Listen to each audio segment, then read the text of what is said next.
Network. Yes, 𝐒𝐮𝐦𝐬𝐬𝐸 Network is a gaming channel in Astro, and that's where I started working to grow my career. And I was way more happier after joining 𝐒𝐮𝐬𝐬𝐸 Network because I was the producer for this MPL MYSG first season. We initiated the season with Munton, and I was very happy to work on a game that I love playing myself. So, as you can see, when you love gaming, there's an opportunity for you to grow. There's a place for you to build yourself up, not just in a gaming career, but as a sideline as well. So, that's where I stopped 𝐒𝐮𝐬𝐸 and I started working in IRL. Currently, I am in IRL. IRL is a gaming company that brings out more out of me. Yes, we do organize more tournaments. I am the TriCaster producer here. I'm the head of the TriCaster producer as a matter of fact. And I can't wait to see you join our tournaments. Not just in Mobile Legends, but in other games as well. We'll be coming out with more games for you to play. More exciting tournaments with exciting prize pools. Drop by to say hello if you all are joining us, you know. Can't wait.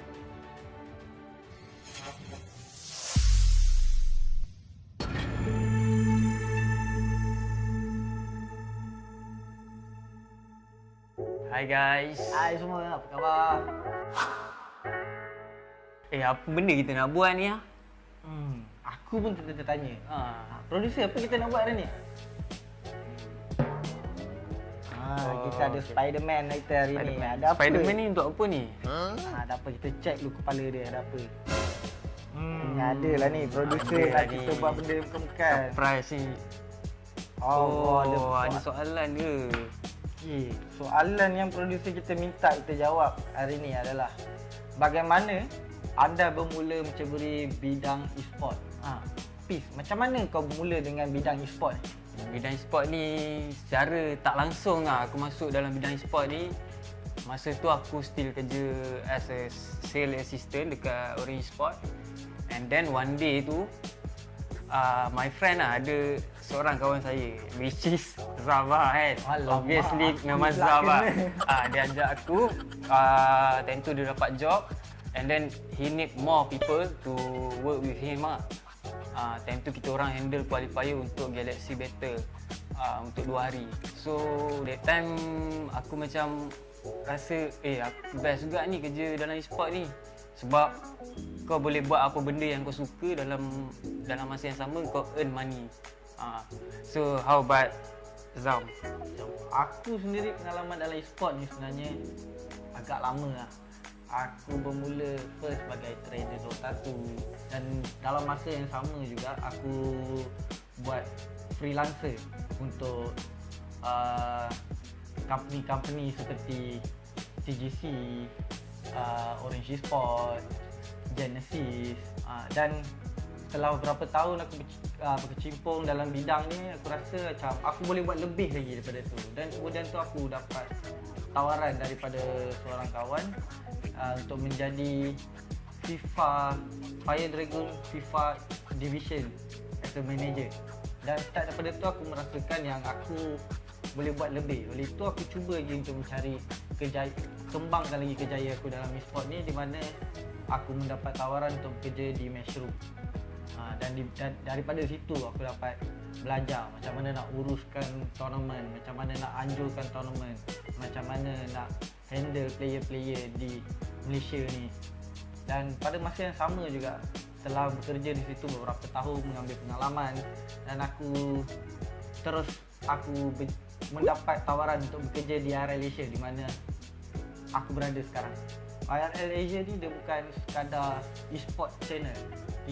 IRL Asia lebih pada multi-tainment channel, mana ada music, talent, ada pengurusan e-sport, ada penganjuran tournament yang di mana hari-hari ada.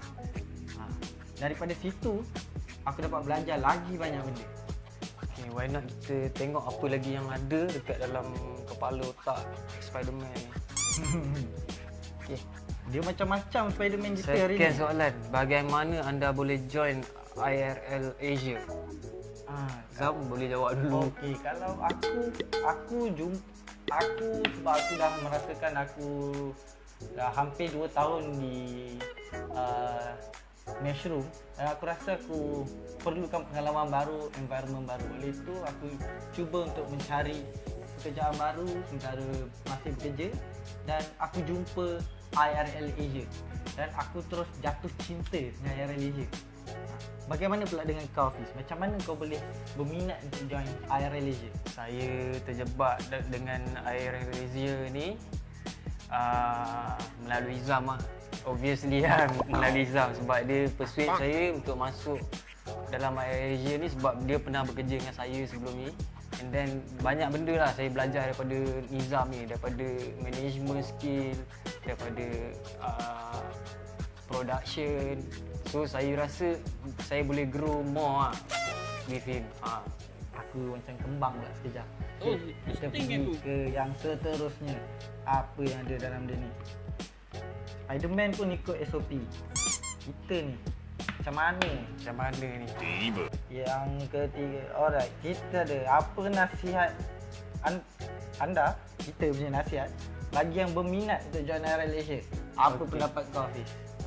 Aku rasa lah, siapa yang kat luar sana dia rasa dia ada bakat dalam e-sport ni, tak kira lah daripada apa-apa bidang, management, production or anything else lah. Sebab e-sport ni kita tahu lah, dia makin lama dia akan makin berkembang. Sebab dia dunia IT. Sekarang orang lebih menggunakan IT daripada sistem-sistem yang secara manual ni lah. Oleh itu, pada siapa saja yang ingin join IRL Asia, layari Facebook kami dan kami akan cuba yang terbaik untuk membantu anda terus berkembang di dalam IRL Asia.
And we are back with Walrus Summoners Odyssey. My name's Ship.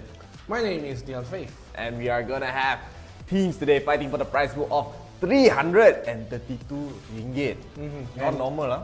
Normal lah. Normal is 172. Oh, today special. Today special. 332. Okay. And of course, this tournament is organized by IRL Asia. We are a multi-payment channel. We do games, music, and education. And of course, we have our partners, Homie. The home away from home. Yes, as well as we have our sponsors, Inchtheory. If you need a place to spice up your interior of your house, Inchtheory is the theory solution to go. As you know, every inch matters. And also our final sponsor, 𝐒𝐮𝐬𝐬𝐶 Malaysia. If you want nice peripherals as headsets or anything like that, also apparel, they have hats.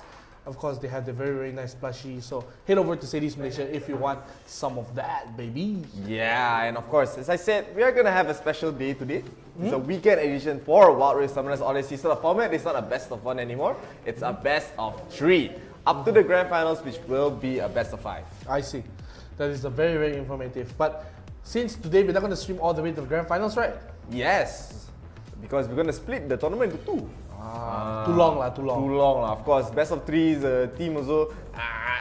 my phone. Too long, man. It'll be too long. So we are gonna split it up to 2 days. So we're gonna do up to the top three, round three. Round three, yeah. So we'll do top 32, top 16, and then top 8. And tomorrow we'll continue with the top 4 and the grand final. So don't go anywhere lah, of course. We can continue tomorrow. Later today, it's over already, but it's gonna be over with 4 teams tomorrow.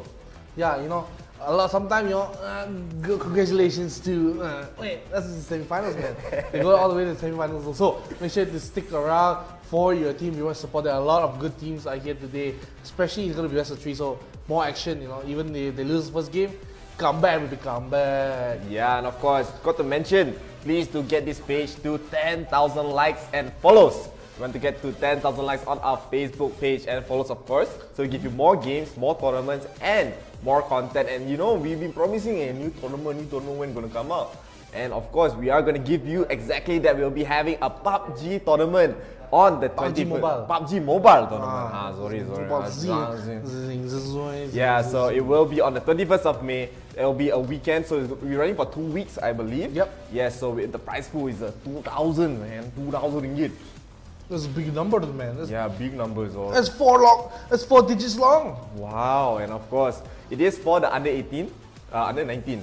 So 18 and below, right? 18 and below. So yeah. Registrations will be up very, very soon. So keep an eye out for that. And also, ladies and gentlemen, make sure that you support us. Getting us to 10,000 followers would be a big help to our page. And also, if you want to support us even more, get a supporters badge down there in the chat. You can join. You can get the special tag says supporter. I heard inside the group got Api Zupis inside the group. Api Zupis. So you know you can chat with him a bit. Add him, hi handsome, hi Idola. You know that's the idea. And also one last thing, make sure if you want to help, you want to get a little view of the promo videos, send some stars. Let's do the stars. Stars. These are stars. Shuriken, this one not stars, man. And stars. Stars. Stars. Something like that lah. It's good stars enough, lah. good Good enough. enough lah. Okay, you So- guys know that. You guys get the idea. Yeah, we got new promo videos for you guys. Already upgrade. Upgrade. This is why your add followers to the group. Upgrade, baby, upgrade. Yeah, I mean, we have the milestone congratulations TikTok. Got the me dancing TikToks, got him laughing TikToks, and of course, the best Seraphine in the world TikToks also got lah. Into the copyright. add the to cancel copyright. That's secret, you know. If anyone that wants to do videos in the future, I give you a secret. Next time you want to do the song, in between just add the no problem already. That's the anti. That's the. Who are you talking to now? The box. You again. And of course, yes, please do support us. Thank you guys all so much for watching. I mean, I feel like this week, recently, the turnout has been really, really good for the teams. I mean, yeah, a lot of teams are like, yeah, let's just join a little bit into the force, you know.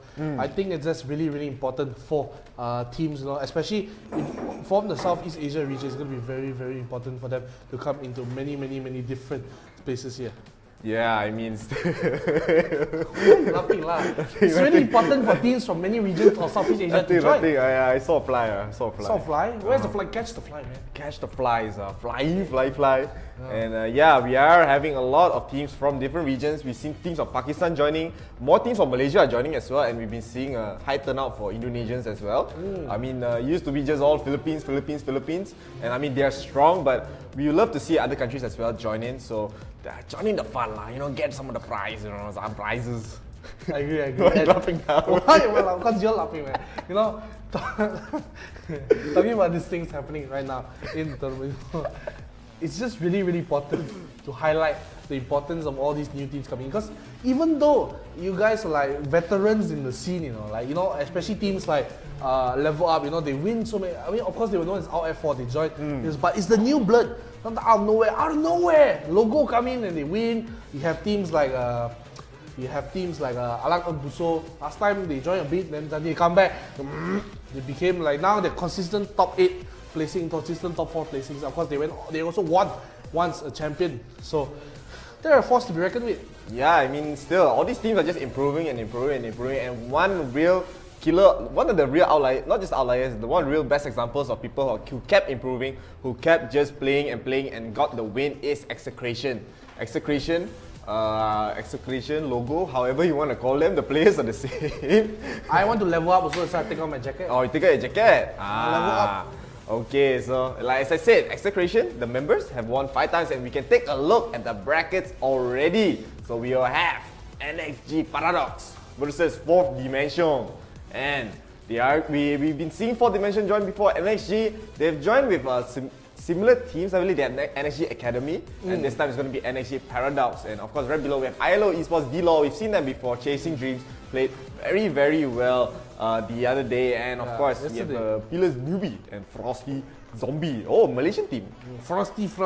So we see a Malaysian team coming in. We also have Oligarchs and 40 Eagles Oligarchs, previous champions, multiple time grand finalists. And below that, we have another Malaysian team, Hellraisers Esports. We also have on the side Jude Vincent Mendoza from the Philippines. Also, Sinak Batala will have a bye against Dash. Not making it to the tournament today. They had to. I heard the team Dash, the manager called me. Excuse me, man, we can't play today. So they're gonna fill up the buys here. Team Dash scared a bit lah. Now we also have NGM Aces from the Philippines going up against Lords of Heist. I love that team. We have seen them play time and time again. From Indonesia, we also have Art Gods from the Philippines and Caballero Arises from the Philippines. Oh, Knights Arises. Yeah, Caballero, we've seen them join time and time again. They're really one. I mean, they're one to look out for, but I mean, so far there's a lot of strong teams that have been joining, and they haven't really made it past the top 8, I believe. So I want to see them hit the top 4. I want to see them hit the grand finals today as well. And of course, on the right we have Fervent Esports versus rbgMIF. rbgMIF actually played really well yesterday. I was actually really excited to see them play the games yesterday. And of course, we have Wild Dogs versus Vipers Infinity. Of course, Wild Dogs, if you know, they have members like Copy, and so they have a pretty strong team under their belt. And of course, Vipers Infinity, they've made it to the grand finals once, I believe. So hopefully we can see them do that again. And of course, right below we have the 5-time champion for Wild Rift Summoners Odyssey, 𝐿𝐴𝐶𝐸ation versus 𝐸𝐼MATA Esports. Oh yeah, they got a mood lah. They got mood lah. Sometimes 𝐿𝐴𝐶𝐸ation, sometimes logo, quote. So we also have, like I said, Pelas Eng Silangan. They made it all the way to the semi-finals. Sorry. The grand, they won. They made it to the grand finals yesterday. My bad. What? No, they did 2 days before. 2 days ago. 2 days ago. But I'm talking about the other time. And the rest of the teams joining. It's going to be very interesting to watch. Who is your favorites coming in today? 𝐿𝐴𝐶𝐸ation should be. Why? Because they already won 5 times, man. Drama. They're looking so strong. Like Boy J, Lee Xin, the Lee Xin boy. Lee Xin boy, and you know what is the boy? They're gonna go into the bands, right? Yeah, bands. How you know? The boy. How you know, man? What's the boy? And our first game is an Indonesia versus Malaysian matchup. So we have Pillars Newbie versus Frosty Zombies here. Frosty Zombies, I believe they have some players from the Philippines as well. Hey, you know, I want to say, the logo is pretty good, you know, Frosty Zombies. Zombies, Frostings. Yeah, they actually made, they didn't use the logo maker. I don't know about that, but Akali is banned out for the side of Pillars Newbie, and Frosty Zombies, they're gonna ban out their own Frosty Boy, Braum. And fun fact, if Pillars Newbie knocked out Frosty Zombies today, they have knocked out 2 Malaysian teams already this past 2 days. Yesterday they also knocked out a Malaysian team out of the tournament also. Yeah, I mean, it just seems like the Indonesians right now, they are looking very strong. And Frosty Zombies going to be banning out 2 supports here. They'll be banning out the Alistar. Alistar will be banned out. Yeah, so Soporte. I've seen a few teams that do this. They ban out the bulky supports here, so they can leave the Enchanter supports open. But Gragas is banned out here. So a lot of first pick coming in from Pillars. They have the Diana, they have the Ziggs, they have Camille, they have Galio, they have all these good picks. There's also Lee Sin, don't forget. Pillars really like to play a very good Lee Sin, so we have to see what they do pick here. I mean, they have the first pick, and it's either Camille or Lee Sin here. That's usually what teams you will go for, especially when they have the first pick. So I do believe it will be a Lee Sin first pick here. And then Frosty Zombies, they have a choice to make. They're probably going to go Diana, since I know that Malaysians, they love to play Diana in their meta, right? Yeah, that is really true. They love having the Diana in here. But we have to see what Pillars Newbie they do pick up here. So I'm very interested to see what they do, as we are gonna go into the pick and bans right now. We'll see what we have. Pillars Newbie have the first pick. I would think it's gonna be either Diana or Lee Sin. Yes, they do pick the Diana. Okay. So looks like Frosty Zombies. Let's see if they do have the capability to play the Lee Sin, because I know Lee Sin is a very strong team. Do you know who is the Filipino players in Frosty Zombies? Not sure, but all I know is when they registered, they have Malaysian and Philippines. I see. So we need a tournament to tell us lah. Specials. But they're actually gonna get the first pick by an Oriana. This is a very, very peculiar first pick, leaving the Lee Sin up, leaving the 𝐒𝐲 up right there. So Pillars Newbie, they have a choice to make, and they were thinking about the Lee Sin, but now they looks like they just want to go for the Wukong here. I think they should still get the 𝐒𝐲. 𝐒𝐲 is still up for grabs, but it looks like they're gonna leave the 𝐒𝐲 open still. They still want to see what Frosty Zombies will do with the next pick, and they want to get the 𝐻𝐳 first. So I actually understand this. Yeah, so 𝐻𝐳 is picked up for the side of Pillars Newbie, and Wukong also picked up. Like we said, 𝐒𝐲 is still open. 𝐒𝐲 and Oriana is a very, very good combo. We also have 𝐬𝐜 open for the side of Frosty. So actually, if I think they go 𝐬𝐜, 𝐒𝐲 for Frosty Zombies, very good. But they do pick up the Leona instead. It's kind of Peter and Olaf top. If they go for the Olaf, it's going to be Olaf top, since Vi is going to go to top. And we're going to see what they do. Fiora is picked up here still. Fiora, I mean, 𝐒𝐲 is still there. Yeah, I think they have. I mean, it's there. Might as well pick it. And Frosty Zombies are actually going for the Leona here. Not a very common pick. The last time that Leona was played was actually by another Malaysian team, Axis Esports. They also played the Leona. They actually played it really, really decent, but they just fell out a bit in the late game. So Leona is kind of all in. She's not really able to give that much utility like the 𝐬𝐜 here as a support, I believe. And Pillars Newbie, they are going to snag it up. So Frosty Zombies are just giving it for free. I think they need to have a plan to just give all these strong champions for free here. I'm not sure about the plan. Just giving away the 𝐒𝐲, And giving the away 𝐬𝐜. the 𝐬𝐜, giving away 𝐻𝐳, giving away Diana. Gotta feel bad there for the side of Frosty. But you know, maybe they got plan lah. They got the plan B, plan C, and if all else fails, what's plan Z? You know what's the plan Z? Plan Z, what? Plan Z, you run it down mid, baby. That is the plan Z. Plan C is the Steel Baron lah, probably lah. Let's plan a G. Plan G Plan G is Steel Baron. I get what you mean here lah. And of course, Pillars Newbie, when you look at their comp, you have like all the top tiers. They have Diana, 𝐻𝐳, they have 𝐬𝐜, they have not Diana again, 𝐒𝐲, and then but when you see the side of You forgot How can you forget? Frosty Zombies, man. Zombies Frosties. Sorry. But I mean, do you see that comp? They have decent champions, but not like the top tier, not like the most contested champions. So they're just picking based on like, it looks like just more comfort rather than picking the strongest and what's the strongest. So that could be important, especially you can still pick the strongest champions, but if you don't know how to play them well, if you don't have the macro, it doesn't really matter. So it's still anyone's game, but like from the draft, you have to give the lead to Pillars Newbie for sure. That is for sure, you know. Like we always say, very, very difficult to say who's going to win or not. But from the draft itself, Pillars, they got a big advantage. It's up to them if they can utilize it. But, ladies and gentlemen, we are going to go into the game pretty soon. So, Chef, are you ready, my friend?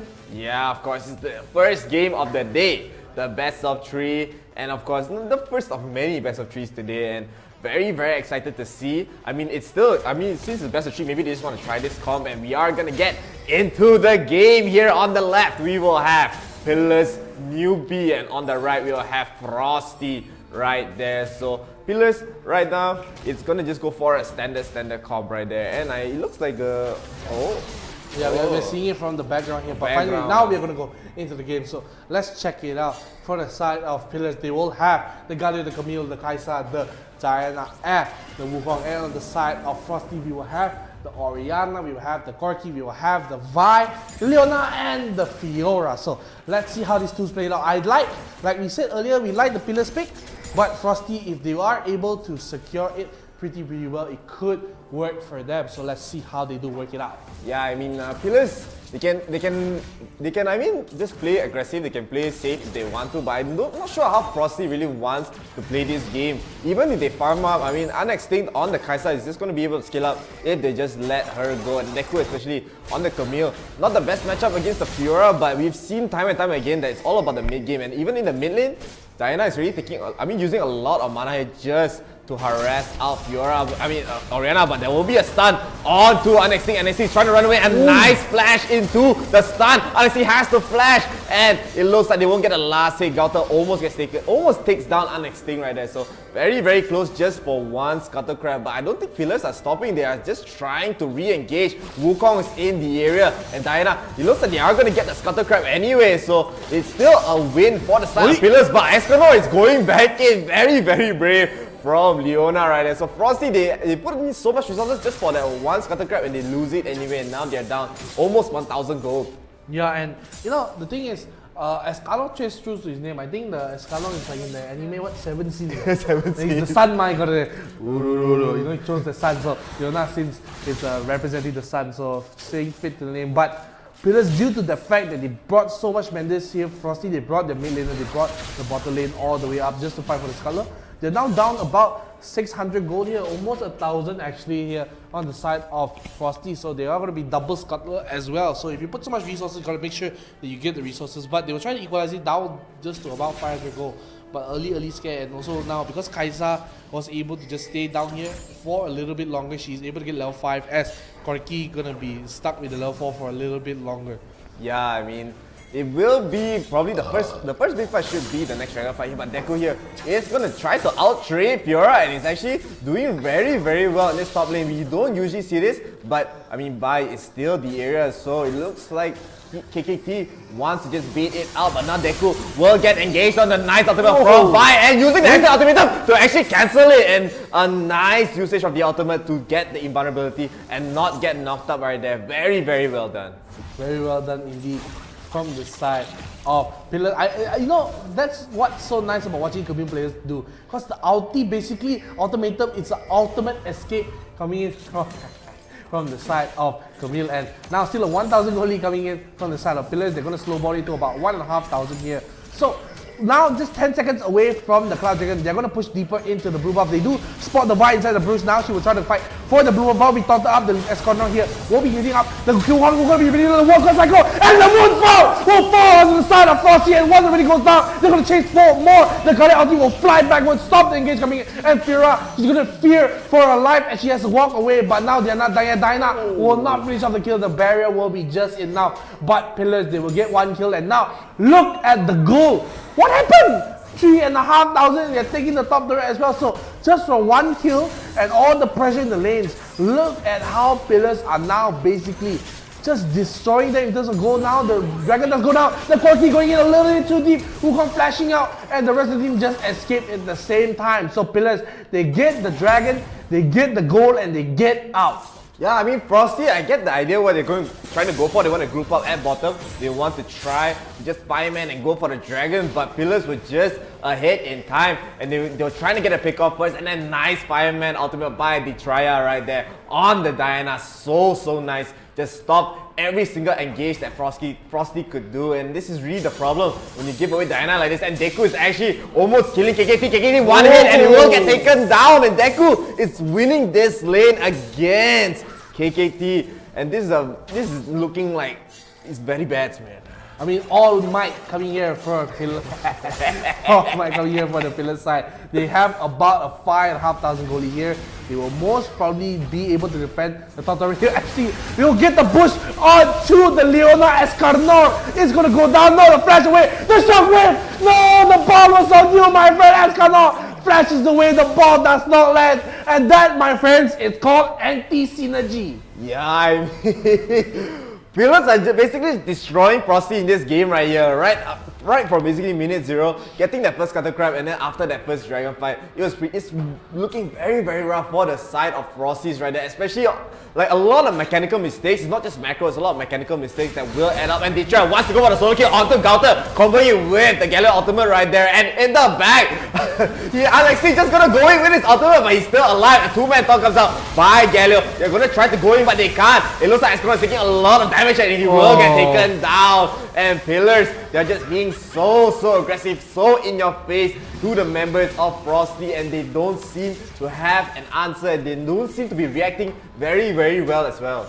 Very well is how Pillars are playing, Chef. They're playing very well. They will get the Rift Herald here. Now, they're seeing about a 6,500 goal lead coming in from Pillars, and it doesn't look like it's stopping anytime soon. Still, 𝐶𝐿 just pushing out the side lanes, and Fiora, she's going to work on the side lane. But right now, if things don't change, this could be our first legitimate perfect game. But coming in, they does look for the 𝐿𝐼𝐴. He does Valkyrie away into the safety of his tower, and then the top turret is going to be not long for the world. 𝐿𝐼𝐴 luckily didn't hit that, but look at this coming out to 𝐿𝐼𝐴. He will most probably go down. One more kill from the Diana will not land. One more time. The curve at the end of the bell, the apex of the skill that's hit the 𝐿𝐼𝐴, and he will go down. So that's going to be another kill going to the pocket of Pillars, as now they're just going to walk into the base. Not in the base, the jungle.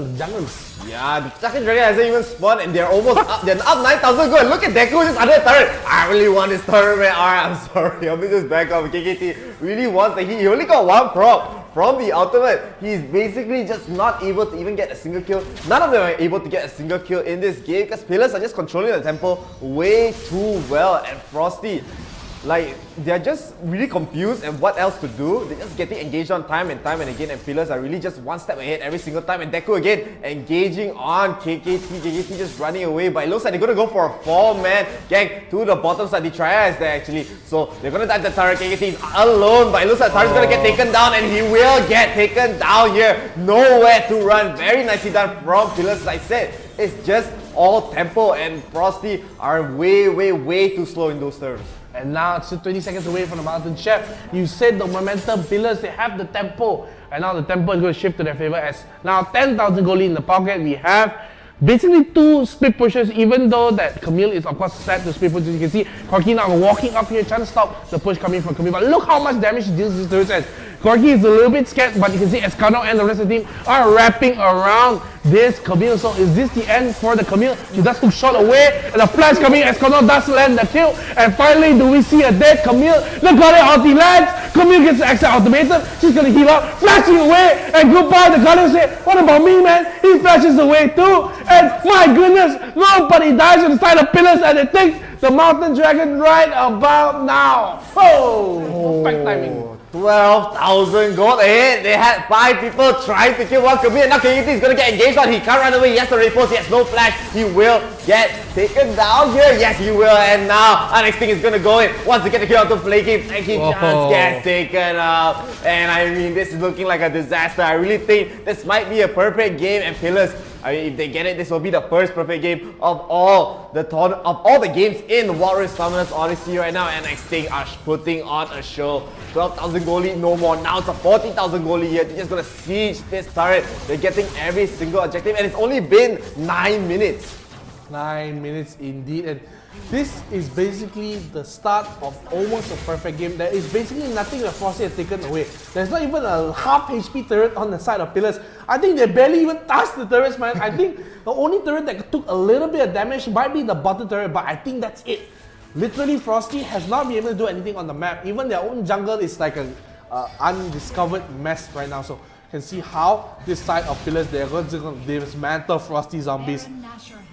I'm just afraid for zombies, you know, at this point. Yeah, I mean, they're down in levels, they're down in gold, and now look at it again. Pillars are just being very aggressive. They're being very proactive. They're already grouping up for this Baron, and Frosty are so scared, but even if they try to contest, they're gonna lose in just sheer damage and sheer brute force that's coming from Pillars. And in the back, a nice ultimate from Diana right there, gets 4. Golden wins and carry ultimate. It's just too beautiful right here. It's to a 3-man thought. Frosty are getting demolished right here, and that could have been any more beautiful. What a perfect combo to basically just annihilate the members of Frosty. They're gonna get the Baron, and it's looking very rough. The goal, it's 14-0. No kills, Pillars. They're up. It's 18,000 gold here, and as I said, man, Frosty, I don't really see a way to come back. Like, you can maybe say it's never over until it's over, but this lead is just way too insurmountable. Chef, don't worry, I take the responsibility. I would say this game is over. Okay? If the game not over and for some reason Frosty zombies win, I will dance naked around the whole office, but it's gonna be, looks like 𝑑𝐄𝐿 is gonna give away the perfect game. He's surrounded, and no, 𝑑𝐄𝐿, why? Perfect game taken away, and now even the GA is proc on the spot of speed draw, but the rest of the team is here. The shockwave one more time doesn't land, and look, they're trying to go for the kill by very in vain trying to get the kill onto Speed Draw, and no more perfect game coming in from Pillars. But you know, still, they're still leading about 19,000 gold ahead, and that one kill saved Frosty from getting perfected. Yeah, Deku, why you in things, man? I can't believe you're doing this. But right now, Pillars, they're just gonna be sieging. They have the variant buff, they have everything under their control, and as you said, the gold lead is now creeping up to a 20,000 gold lead here. Frosty can't even leave the base. Once they get engaged on, they will just die pretty much. With the nice engage coming from the Triad, especially. I can't believe he's getting all these multi-man moonfalls like it's for free, you know. 2 ringgit shop, you know. 2 ringgit. I think 3 ringgit lah. 3 ringgit lah. So, you know, very well done from the side of Pillars, now heading up to a 20,000 goal lead, and this is the first time in a long time we saw a 20,000 goal lead. Before 13 minutes, but already it's 12 minutes in, they already have a 20,000 goal lead, and it looks like, what can Frosty even do? Like, I already declared the game over. It's just, at this point, it's a formality for Pillars to just push in. The shockwave! Land the 4, but look! Even in a perfect shockwave, they're trying to get the kill onto the backline. They do try to get the Ezreal, but he's just calling the 𝐻𝐳, just kiting all the way. She's still alive. Look at that. And extinct does not go extinct. But of course, they do get the kill on the quick draw. He already burned his GA, but now looks like Pillars, they're pushing on to the Nexus. They looks like they want to end the game. And Pillars, they will take the first game of this best of 3 series. That was What's happening, man? we haven't seen a stomp like that What's happening? in a while. That was really one of the biggest stomps that we've seen. Even though it's not a perfect game by scoreboard, but I think the way Pillars played is almost perfect already. What's happening? What's happening, man? It was What's just happening utter here? domination coming in from the side of the Pillars. The Frosty Zombies, they were too frosty and they get chilled to the bone. But MVP goes to Speed Draw, and my how many they died 3 SVP times? goes to 𝐿𝐷. He's also for 7 scenes. Oh really? Yeah. This is, I think it's the match made in heaven. 𝐿𝐷 and 𝐿𝐷 together. That's why they're the same team lah. Yeah lah. So it proves my theory lah. 7 scenes lah. 7 scenes are serious. So see, don't play cause this 7 scenes is here. But 𝐿𝐷 actually dealt a lot of damage. I mean, yeah, there was damage. I blame Deku, man. Give away the perfect game. Deku and then Detraya and then Speed Draw also gave the perfect kill, the perfect game. But it's the end of the game. At the end of the day, very well done coming from them. There was just really no chance. There was no chance at all. You can even see from this. It was just the slight dips. I don't know where it come from. I think it's from killing Deku. That's the Deku dip. That's the Deku dip, you know that. That's Deku, you know. That's Deku. Yeah. Deku, disappointing. But Disappointing, played a very good match. But we are ready to watch the replays as we will see how Pillars dismantled the Frosty Zombies. Yeah, I mean, they basically melted lah.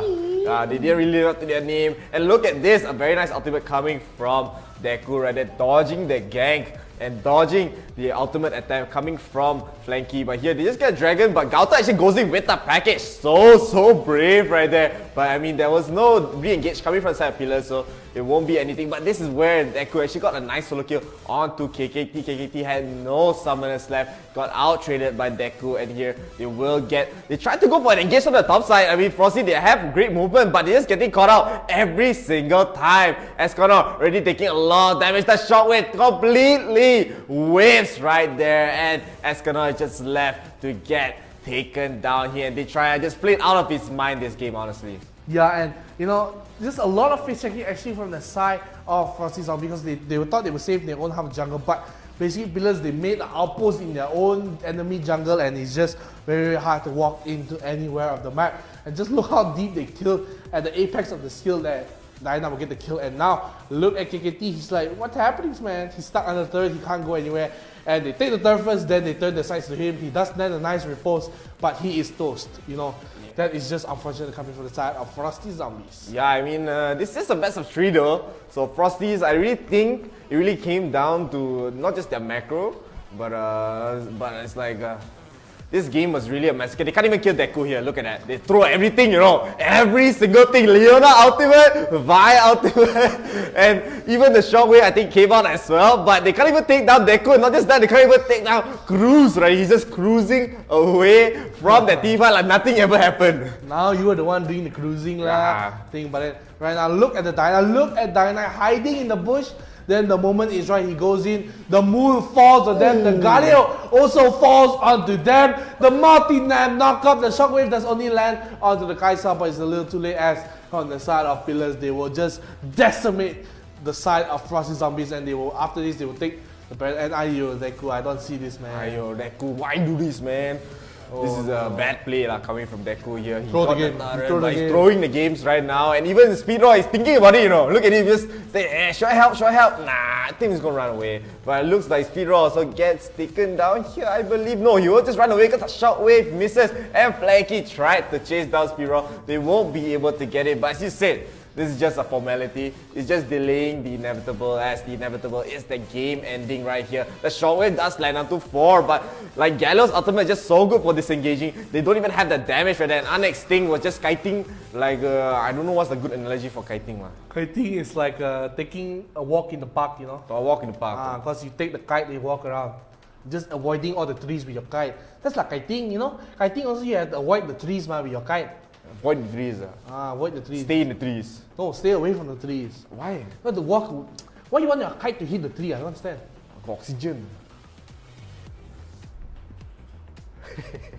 Oxygen. Oxygen. Well, he's talking to his imaginary friend right there. That was an amazing game, but as I said, it will be a best of 3. So I mean, Frosty Zombies, I'm not really sure what they can do there. Maybe change the draft. I Change think the draft. That's one of the the first immediate things thing, they can do, because they gave away the 𝐸𝐚, they gave away the 𝐸𝐿𝐴, they gave away 𝐻𝐸𝐴, they gave away Diana as well. Like just so much combo potential coming from the side of pillars. So maybe that was just limit testing coming from Frosty Zombies lah. They say, let's see what they can do if you give them everything.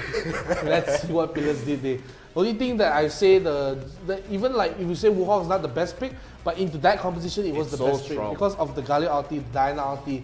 You also have the 𝐸𝐚 just to separate everyone, and the knockout from the Cyclone is so good. So very nice composition coming from pillars. And I mean, like I said, Frosty Zombies, I don't know if they wanted to draft into that or they just forgot that 𝐸𝐚 and 𝐸𝐴 was a thing. They forgot Diana was a thing. Like, Nevermind Diana, nevermind lah. Just pick this first. 𝐻𝐸𝐴 lah. 𝐻𝐸𝐴, then they nevermind lah. Then 𝐸𝐴 come in. I think something wrong lah here. But maybe they have their own style of meta, we don't know, because we haven't seen a lot of Malaysian teams here, so we don't know how Malaysian teams operate. Maybe, we operate on different length lah. Yeah. We go Like Western teams, they like to play Shyvana, we never play Shyvana.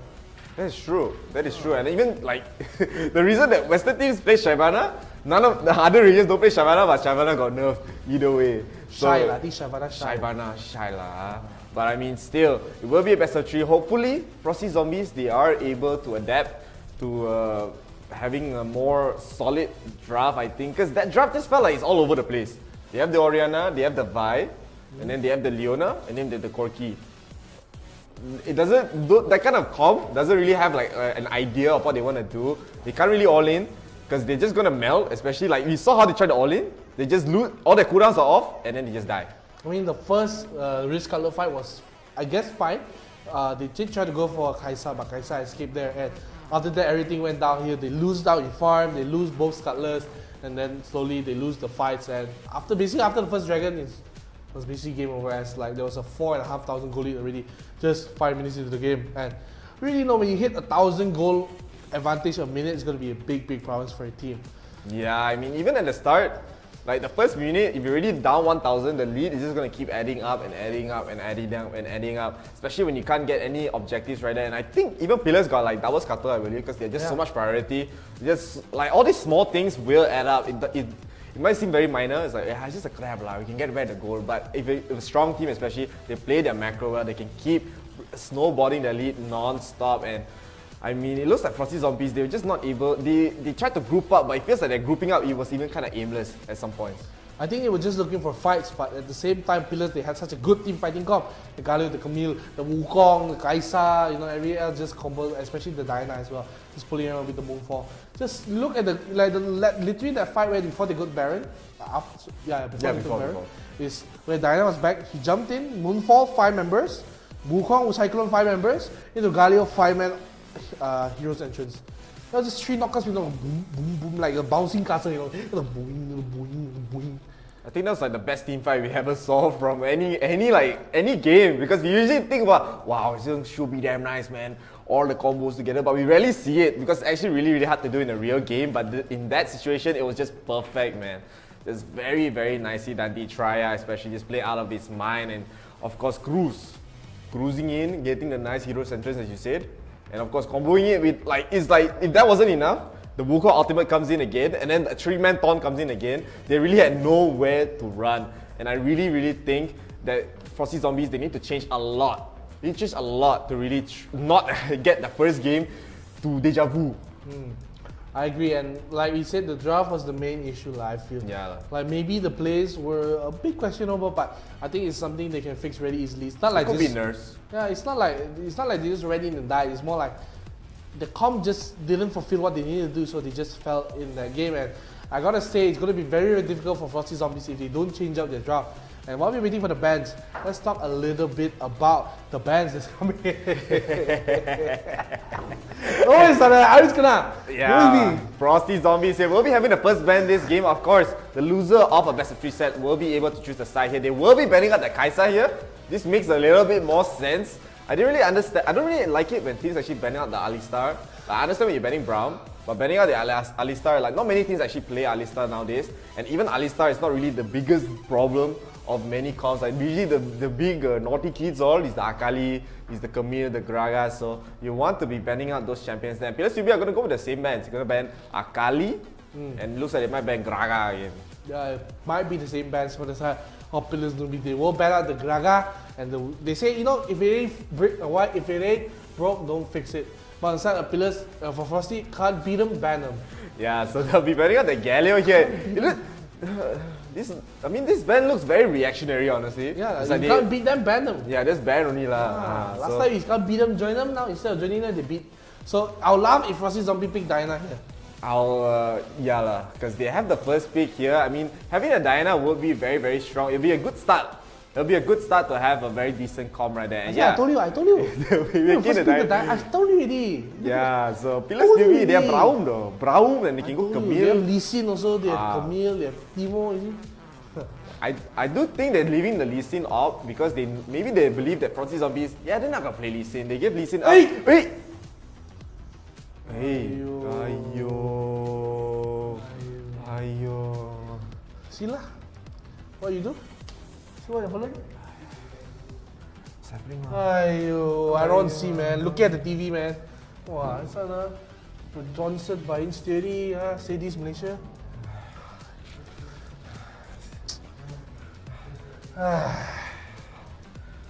I'll look for you.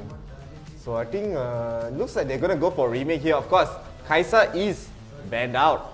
So you talk to me only. It wasn't an auto pick here. It wasn't an auto pick because they picked it very early on. Maybe they didn't realize. But I mean, this is no excuse lah. No excuse. Yeah, I want to see it in the mirror, man. I want to see it in the mirror. Play only, man. They're picking like they're Talking actually. normal stuff actually. Yeah, I think maybe they all don't know. I don't think they realize. It's unfair to Frosty lah, because now I think I don't think Frosty realized themselves also. No, They're drafting like a legit comp. I mean, other than Nami, Varus also is kind of a. No, I mean Varus is uncommon, but this looks like they're actually drafting a very specific comp for them, and Pillars also drafting a very legit comp themselves. I don't know if they realize or not. This match has to be forfeited because it's a ban pick. You cannot pick it, you know. So what's happening is right now, man. Dia unexting, he too excited lah. This is perplexing me. Perplexing is lah, of course. So I mean, hopefully we get to see what will happen soon. I don't think this match should go on because as we said, it's a ban pick. This is against the rules. Must follow the rules, Don't follow. True, you know. I don't know, man. Gotta wait till the official ruling does come out, but I think it's gonna be. I think because it wasn't auto pick, it's gonna be 1-1 for both teams, so we're gonna go into the game. But I'm not sure yet, so don't take my word for it. My word is worth nothing right now. Nothing for now. But in previous times where this kind of situation happened, it will be a forfeit for the team. So in most situations, Pillars Newbie will be forfeiting the second game of the set, and but we're still waiting for the confirmation by our very nice tournament operatives. Yeah, so unfortunate to see this kind of things happening, but it is the way of life. Sometime upstairs, then downstairs, got two. And sometimes you gotta see the flip side of stuff, and it's really, really important. So, let's say, it's not the best thing that happened for this team. Yeah, I mean, it's a bit perplexing lah. Kaisa ban, but can pick Kaisa.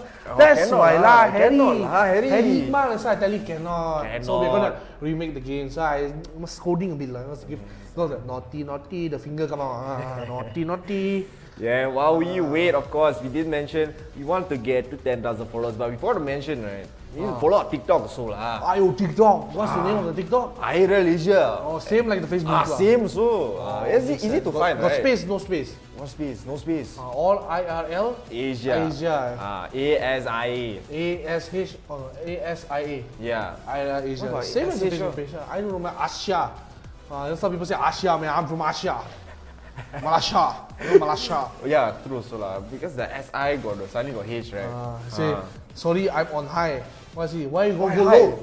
Why is he high? Put the volume down lah. Aiyo, Why you put your volume so high? Put it down. Relax, bro. Relax, man. We're all here very happy for you, very happy for you to even join our chat comment section here. So, ladies and gentlemen, if you have some time, make sure you do !notify NOTIFY to notify yourself when we go live. Also, why don't you just share this stream out? Let's share it all out for us to see. Maybe your friend wants to see, hey man, I want to see what this team IRL ASIA, what they're doing. Share it out so we can get even more fans, and we will love you very, very much. So I'll give you a flying kiss now, like Kiss them again? one time enough. Hey, don't shy lah. Expensive. Don't shy lah, expensive. They send stars, you kiss them. Okay lah. So if you send stars, of course, we will be giving you a promo video, and today's special only today NeonPay will send you another kiss. For today only lah. For today ni. So the Shopee special. Shopee special. Cannot say lah. Can lah. Can lah. Oh.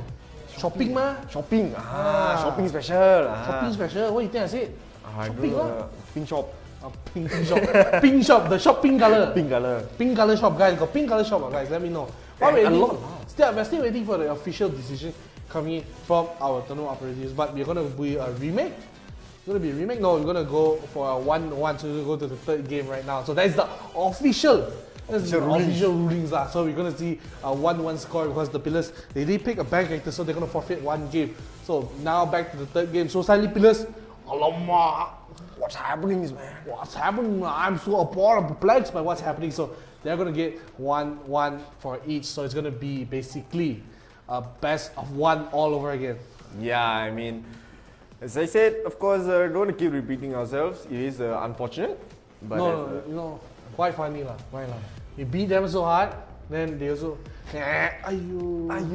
This is why they call big head syndrome. Yeah, the big head, but you sometimes need a small head on so mix. Yesterday I say with Dr. Chicken Wing, I told him, you got to deflate the big head a bit, but if you lose, you got to inflate a bit. Inflate. If you win, you must deflate. If you lose, you must inflate. Oh, and then this? This one stirring the mixture. Okay. Big and small, big, small. And then you mix. Because hopefully you guys are doing very well. Hopefully you guys had a great dinner. Great dinner? I also having a great dinner. Nice, I eat the 𝐸𝐸𝐻. 𝐸𝐸𝐻. It's fried 𝐸𝐸𝐻. Fried I 𝐸𝐸𝐻. also add a shawarma. Shawarma. Shawarma. So a lot lah. You eat the 𝐸𝐸𝐻 and then the shawarma. What you eat? Rice. Rice. Just rice. Just rice. Plain white rice. White rice. No sauce, nothing, no chicken. Nothing. Nonsense. Serious? Chef eat rice only, see? Serious? Show off, see? Ni. Sama. Angry, I don't cast me, I don't cast. Come on. Just fooling on me, just joking around with me. Yeah. Take a seat. I have my knee pain, Ayo. Okay. Knee pain lah. So what is hurting me more waiting for the game, while we're waiting for the third game for Frosty Zombies and the Pillars newbie. So rookie mistake coming in. I mean, sometimes I also want to pick Kaisa lah. Kaisa ban, Kaisa boy. But cannot panda, you pick one lah. This is why I'm gonna say, Riot, please add a banning system to the lobby soon. Even add custom bans, you can set the number of bans. No, just a suggestion. Of course, now they cannot add it to Riot because they'll have to go all the way. You can see the end of the match coming soon. Hey, end of the game faster, man. 20 seconds lah. 20 seconds lah. So you see that Eddie gonna hit up the. Hey, see they can surrender. Why you don't surrender? They damn drama, right? I thought at least 5 minutes. 4. 4 only can surrender. Drama. Ayo, this one. Drama. Okay, Drama. let's see. Okay, they're recalling right now. Let me commentate this. You can see on the side of Frosty Zombies here, they're going to play very, very well, but they won't recall into the base and they will not end the game. Very, very lancy. I can't take it anymore. Disqualified over there, man. Oh, first blood. Oh my goodness, the play coming in, you can see it. So low on the barrel, going to be killed out by the Fury. The ultimate in the 4 points, and the TP coming in. What about Wukong will be here? Have the kill onto the Fiora. Fiora will barely live one more time. The turret, the Nexus will get the kill. Fiora will live, and Garen will take the death here. But it looks like Frosty Zombies, they will take the game away from the Pillars newbies, and that was just them just ended the game. I was very bored, man. You know, nothing to commentate. I commentate that one. I mean, technically it's true lah, huh? Pillars newbie, they were taken down here. As Frosty Zombies will be, of course, will be a 1-1. We will be remaking the match very, very soon. Hopefully, Pillars Zombies, they realize what they have done. Yeah. Now they lost 1-1, so maybe now for first Zombie you got to deflate. Deflate the First they think but see the comments here we have Hazima Dutu Kermin. Hashtag TP Glory, the Pillars Glory, and also someone asking Harry, who is this team I never see before? This one 2 newer teams lah. Pillars we saw before. This is the first time we see Frosty Zombies. Yeah, Frosty Zombies, of course, they have members from the Philippines and Malaysia, so diversities, man. We have diversity in team, and then the team also got diversity. So like a university, but very diversity lah. Why university? Because university is the unity, Ah. and the diversity and the unity of the diversity.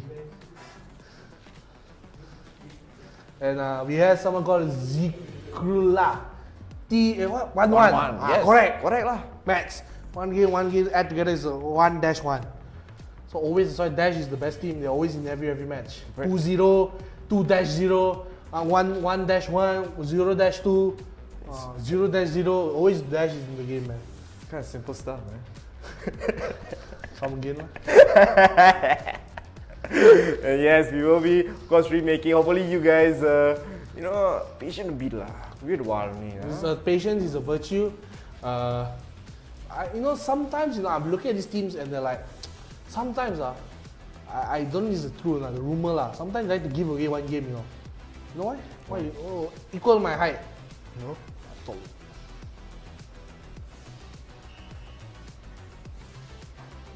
My knees. Do some more.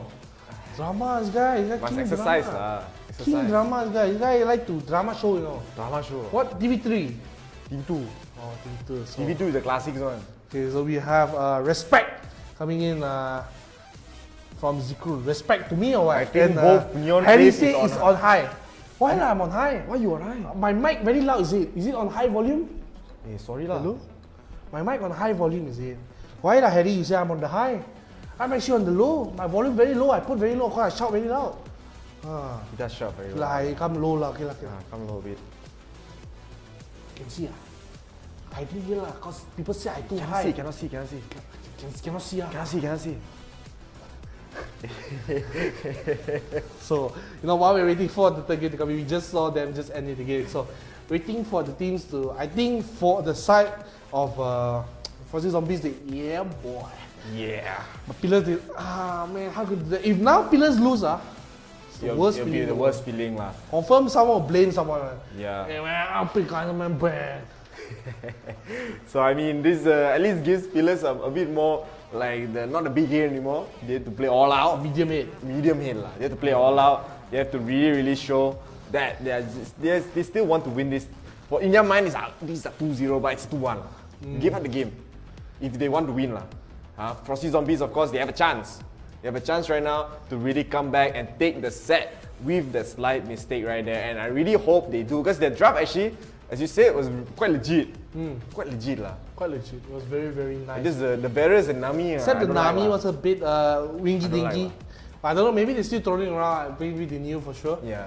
I don't know for sure. But while we're waiting for the match to start, why don't we just have a little. Let's see. Now coming. All might say give Frosty Zombie one score so they're happy. Okay, don't say lah. I think this one is a Pillar fan. Pillar fan lah. But I mean, understand lah. Understand lah. I mean, please support your teams. Of course, we have teams from every single country in the Southeast Asian region joining this tournament from Malaysia, Philippines, Thailand, Singapore, Brunei, and we have even teams from Pakistan and Bangladesh as well. So very diverse. If you have this tournament every day. Every day. Every day. Every day without fail, man. Of course, if we are not here, means something wrong. Something wrong. Check the Facebook page for the update. But we are always here if you need us. And of course, you know, you can say this is basically the tournament. So I'm Deku fans because I love My Hero Academia. Yeah. So basically it's My Hero Academia versus Seven Sins. Honestly, Deku should be playing 𝐸𝐸, right? Why 𝐸𝐸 is like All Might, bro. No. Hero's entrance. No. I All think Might. All Might is set lah, but He got don't have Justice set. Punch some more. Don't have set in the game. Oh yeah. Set with the but you know we don't have set into the wild rift as yet. So while we're waiting for the third guy, I think the teams they're taking the time. I think what to pick, man. I mean, if Escanor picks Leona again, I think he really chose that name on purpose. You know, the sun. You take the moon and you take the sun. You take anything that seems like fun. You start it up, and when you're done. As we go into the band phase, we can see what they band away. No, I just realized something funny. Oh, they changed side. Because pillars get to pick the sky.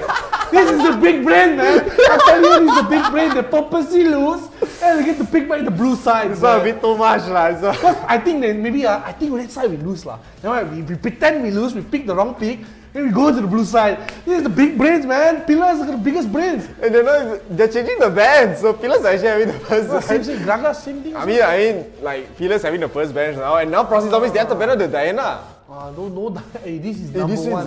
This one, Drama Kings, you know. Cheating. It's a drama. No lah, not cheating. But aside the pillars, nobody can see. They will be taking out the Gragas here and Kaisa and Diana for the side of Frosty. So they leave open the 𝐸𝐸. So do the pillars, they pick up the 𝐸𝐸? Do they pick up the 𝐸𝐸? Or do they pick up the 𝐸𝐸? They played the 𝐸𝐸 and they probably might go for the 𝐸𝐸 first pick or the 𝐸𝐸 first pick even. We've seen teams do it all the single time. And I mean, Frosty Zombies, the second pick, hopefully they don't go Oriana by first two picks again. That was very peculiar. It's a perplexing that kind of pick. So let's see what they do pick right now as we're going to go into the pick phase in just a little bit of swingy, wingy, wingy. We can go right now into the pick phase cruise. We'll be picking up the 𝐸𝐸. I called the man. Insta pick 𝐸𝐸, right as you said. Now they put the band. Now they put the band. Man, don't forget, man. Gragas, Diana, Kaisa, Akali. He's telling unextinct. Right, they're telling Frosty something, you know. It's like, hey man, don't pick. He's telling hey, actually, unextinct. their fault lah. They ikut. Let's see the fellow say ikut. Ikut, The please. Frosty Zombies are gonna first pick Oriana again. Fine, Oriana, fine. Do it. Don't, man, don't. Never You're giving out so much if you do this. Almost trip myself, man. Over to leave yourself. So let's see what Frosty Zombies do pick up. Oriana, maybe I understand, but don't go. They actually do want to play the Barriers here. And Malphite will be picked up here. Corki. They're gonna go double EDC. Camille's open. Camille open. They give Ezreal away. Pillars don't pick Camille. This is the biggest throw, man. He's the biggest throw in the bro. Maybe only one of them have, or maybe only Deku got Camille. That's why they cannot pick. You know, that's why Deku only got Camille. I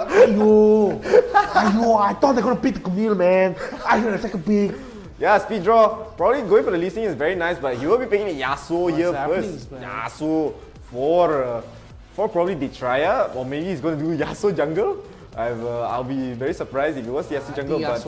But Frosty Zombies here, I think they already said Nami perplexing picks. They'll pick the Braum instead, and Flanky gonna be picking the Wukong here. I think it's okay. It's just Varus and Corki as a dual lane. A lot of poke lah. A lot of poke, but like I feel like the Varus lane will be a bit weaker. Pick apa? You're asking us, okay, I'll tell you what you pick lah. No, he's asking them. Pick Camille. Camille lah. I tell you is nice. I Aiyo. think they're going maybe Ola. Lulu, the fellow pick only say. Lulu. This one is the anti-teammate, you know. Lulu mid, they're telling them. Secret Camille already. Lulu is mid. Aku saya giving the strategy. Esok pergi makan murtabak, boleh tak? They conversing, you know. And Chinese New Year inside the party, you know. So gonna be a 𝐸𝐸 as well. Bottom lane, you have Lulu mid, Yasuo. Hey, what's this lah? Yasuo jungle lah. Speed draw Yasuo jungle. I've enough, man. Oh yeah, it is gonna be Yasuo jungle. I Lulu can't mid. take it anymore, man. It's Yasuo jungle. Lulu mid.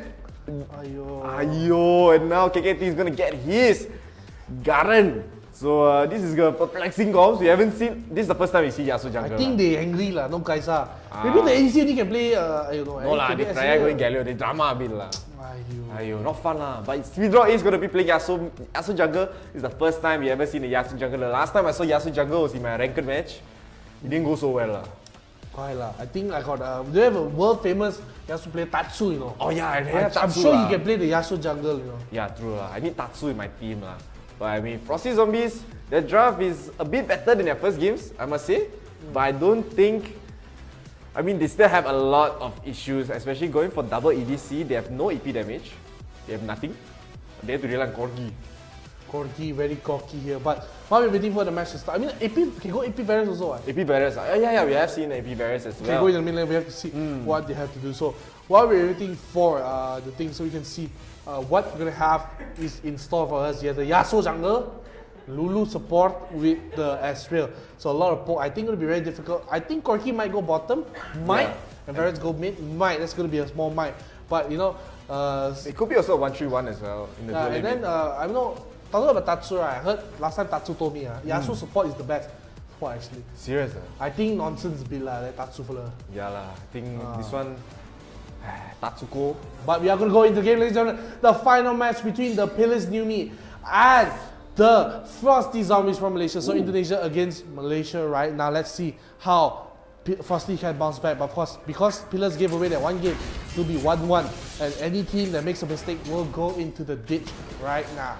Yeah, they're gonna go for an early invade here for Flanky, so they will be getting the blue buff. I'm not really sure if Pillar actually knows this is happening. They are gonna be warding out. I think they just found out, alright, the blue is taken. Let's go to take the other blue. But Frosty immediately are walking to that side, but actually no, Flanky is gonna be getting an early gank onto Deku since he has the level 2 already, so Deku will be backing off here, but not really getting a kill, as I mean, it's just a Jarvan with the flag and drag, not really anything much that you can get from that. And Frosty are actually going to be playing very aggressive, but even with the aggressive start, they're already losing in a lot of farm at this early stage of the game. But of course, this amount of farm, you can still get the farm anytime in this game. But Pillars right now, they're still, I mean, no real action so far besides the first gank by Flanky onto the top side. But it looks like Deku is actually taking a lot of damage on top as well. They are going in one more hit for the 5-stack. Deku will not get it. But now, KKT does flash in, but now he has the 5 stacks on him. He might get taken down here, and Deku gets the first blood right before getting traded. But that's actually a big win for Deku especially.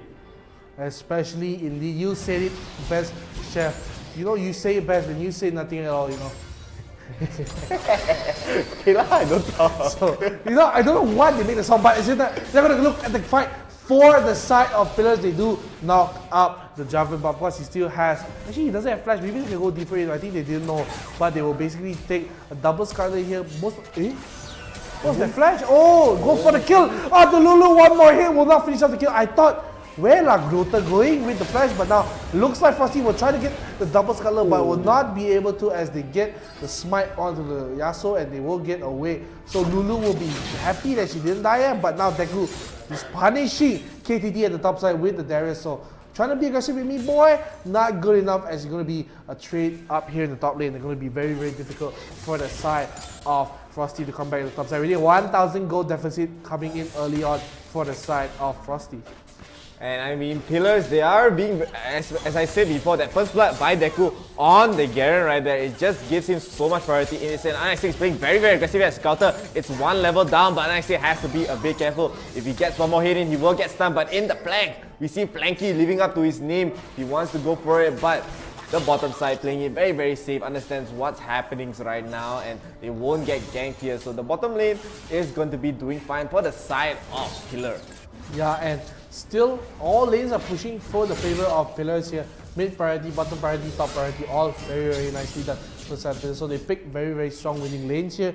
They're able to do just so much with all this done. So I mean, it's going to be very, very difficult to what do you call that? Sorry, I mean very difficult to just finish off fights here. It's going to be very, very hard for Frosty instead. And now look at Yasuo just looking forward the flank onto the bottom side that clears the ward away, while Javan will look for That was a very preemptive flash. I think just being careful of the Cataclysm or perhaps even more combos. So I think most likely because of the Varus ulti, I think he was just afraid of that. So he does flash away. So I think Frosty will be happy with that, but now they're still down 1,500 goals, so very much goals, they're downs. Yeah, that's what I've been saying. Like Pillars, their macro is just so good that even with just a single kill, they're keeping the lead up. They're just winning basically every single lane in terms of farm, and especially in the top side, 𝑑𝐄𝐄 is just bullying KKT out of his lane, and the Ocean Dragon is going to be spawning soon.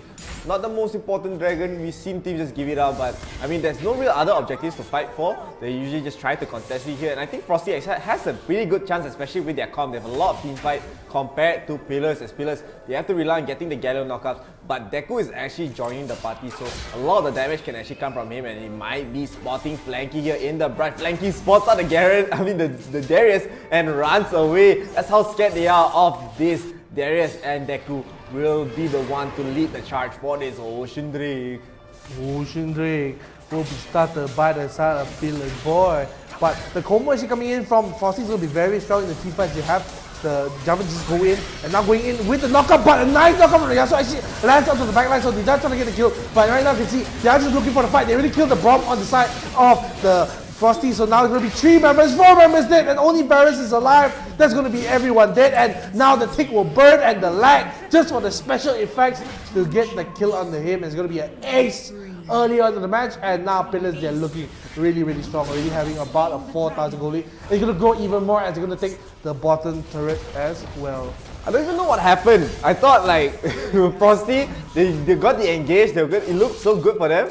But before we know it, Pillars are just acing them around the dragon right there. So very, very well done. It's just looking like deja vu, except for the fact that Frosty now has 2 kills instead of 0 in this stage of the game. But Pillar again with that commanding lead, 5,000 gold net worth ahead. They're probably going to contest for this Wave Scuttler here. Frosty, they're not really able to get the Lauda. They can't keep 𝑑𝐄𝐄 down, and 𝑑𝐄𝐄 is just so strong. The almighty Darius is way too strong, way too farm in this stage of the game, and everyone on Frosty is just melting through that damage. I'm not really sure how they can fight this. Even if they try to kill 𝑑𝐄𝐄 here, they still have to deal with Unextinct. They still have to deal with Speed Wars here, and they might actually go in very, very quickly. Unextinct immediately Essence shifting away, but now he's all alone. The Lulu knockup does go in, but now 𝐿TRIA wants to maybe go in for a taunt. The Trisha Bright Stars come out, and look at 𝐿TRIA's HP. They're all solo. They will get a kill onto 𝐸𝐸. I don't know where he come from right there, but now the 𝐻𝐸 ultimate is going to come in, and it gets a 3-man taunt. A nice 3-man taunt coming from 𝐿TRIA right there. He will get executed onto Braum. They will get KKT as well. The only one left again is 𝐿TRA. Another ace,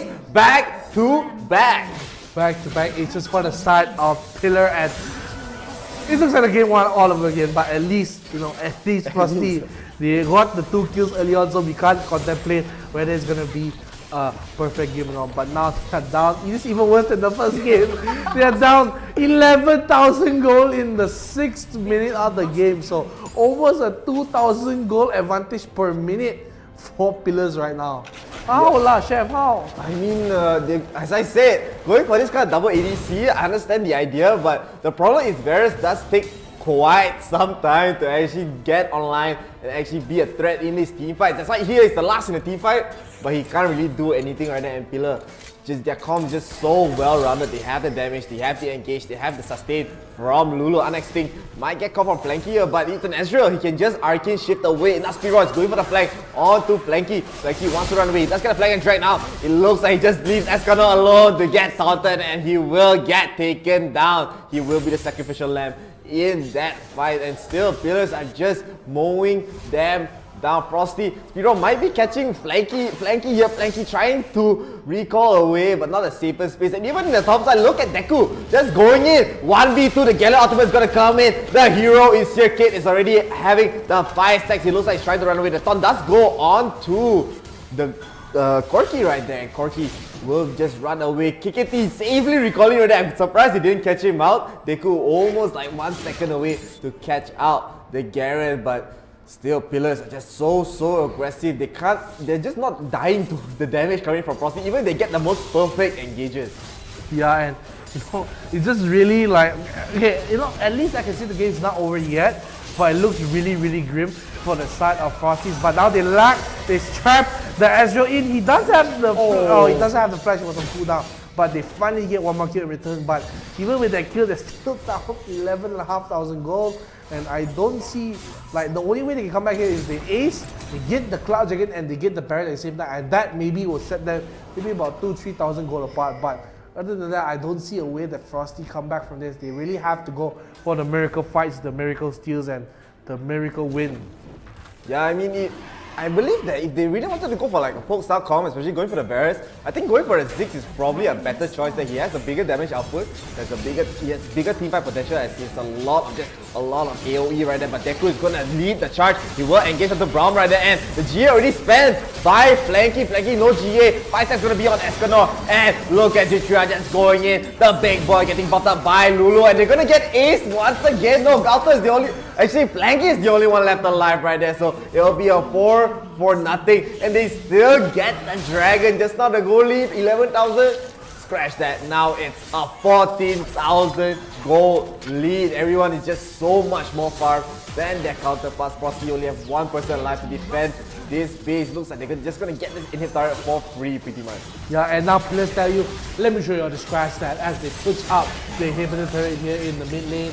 And I'm pretty sure they will back off here because they want to wait for the Baron. They already have the super minion spawn in the mid lane. So with this monumental goal lead, I think they will just walk into the Baron pit with the 16,000 gold and just clear it off. So let's see one more time. I thought for sure, wow, so long in the knockup. He finished up the cannon. He finished up the Crimson, then he come for the kill. But now Yasuo is 1v3ing the classic Yasuo, walking a little bit too deep, and actually could have taken the tower on the way out, 8 HP the turret. So Ezreal said, hey, my turn lah, I take the turret. So finally they will take the turret away, and they're closing up to about a 17,000 goal lead, and pretty soon it's going to be a 20,000 goal lead. And this is really utter domination coming in from Pillars right now. Yeah, as you said, this is the kill lead. It's not as bad as the first game, but the goal lead tells a different story. The Tria might go for the engage right now. He does miss the storm, but the apprehend coming from Deku once again does get the kill onto Flanky. Flanky, the only one to survive in that last fight. The hero's pursuit hits nothing, but I mean still preemptive. But now Deku is just gonna go back in, another apprehend, and that's onto 𝐿𝐷. He will get kited, but just so much damage. And 3-man taunt coming from the Tria once again does take down 𝐿𝐷. It'll be 2-0. As you said, the goal lead, the 20,000 goal lead is here. It is coming, and Frosties, they do not have an answer. They're just gonna lose this Baron pretty much for free. They have no damage, they have no disengage, and Deku right now, he cannot be stopped. No stopping here. The trade choo-choos onwards, and right now you can see Frosty, they just can't do anything as the side of Pillars. They will take the Baron. I don't think they're gonna go for the steal. The Garen is, the Jarvan is there. Does he look for the steal? He's gonna be down to about 1,000 HP. Hey, they steal it! The Braum steals away the Baron, but I don't think it matters. Look at how angry they just made the side of Pillars. They charge into the base. The apprehend will apprehend 2 members, and the barrage will land. I don't think Braum dies here with the Aegis, but even though the Baron goes to side of Frosty, I don't think they can defend. Look at the Darius going back to get a Blade on the Ring.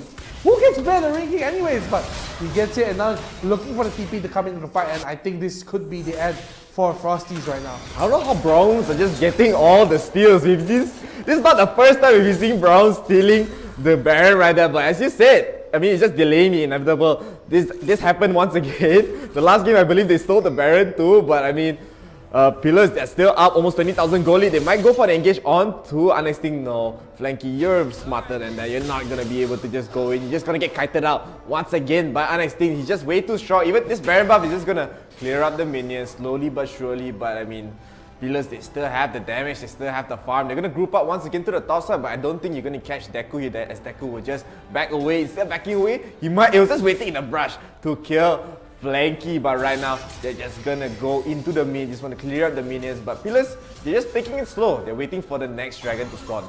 Yep, waiting it slow. But now the Galio will look and he says, I want to speed things up as they go in for the Corki. He will just barely survive. But the flash in, the Zhonya's does land, and look at the rest of the team. Even the Darius looking for the flag right out of the back. Hello, how are you? The protector comes in. He does get apprehend onto 2 members right now, pulling them back. The dunk onto the member here, and it looks like Frosty, they can't chill anymore as they're gonna go down. And it looks like Pillars, they will take the game 2-1. And I mean, should have been 2-0, but A little bit of mishap and what's happening, man? And the game! I mean, they're waiting for the minion waves to come in, to crash the Nexus right there, but this is definitely going to be the end of the game here. No one left to survive. Frosty will get taken down there. Another utter dominations. Zombie nations. Very, very well done coming from Pillars right there. I mean, I wouldn't say it's like total draft diff, but I mean, still. It's the umami, you know? It's the umami. The umami flavor coming in from the side of the Pillars newbie. No longer Pillars newbie, I can call them the Pillars pros. No more news. No more news lah. They're not new, it is lah. They're the pros now. They're the pros now. So Pillars newbies once again showing a great performance, and we'll be able to take a look at the stats right here. So let's see, MVP, 𝐒𝐿, of course lah. 𝐒𝐿 lah. Great, the Hurricane is how you were perplexed. Perplexing picks, but he's going to be fine here. I think it's for the movement attack speed lah. But he gets MVP here, and you can see SVP does go to Flanky. He did get most of the kills on his team, but not enough lah. I think he will do more than that as the team. They just couldn't stand the damage and they crumbled the pressure. You know, the good thing about Flanky, he got 100% kill participation in his team, but I mean, just look at the damage coming from 𝐒𝐿. He really decked them down onto the floor. What? Yeah, deck lah. You know, you're not decking someone, I deck you to the floor. I punch you lah, fall down the floor. But here in IRL, we don't condone but very well done coming from the side. And you look at that little at the start there, like the sand, the shores. Then that's why you cannot give them a lead lah. Because it was really just all macro, and especially 𝐒𝐿 getting the first blood was really the start of everything. Like KKT was not able to get the farm, he was not able to be in his lane, and we are able now to see the replays of the last match. Take a look. Let's check it out. So you can see 𝐒𝐿 early on, we thought, man, he's a little bit in trouble because he misses the kill, but now they're coming from the side of Garrett, and I think just surprising he didn't survive this because he did use the barrier, so I'm surprised that even burned him through the barrier. Very, very interesting. A lot of damage. Yeah, and now you can see this is the start of the end already for side of Frosty. They're down 1,500 gold. They try to contest for those dragons. They go the nice knowledge, but look at where that kill landed back. You see how Brom low is already so low.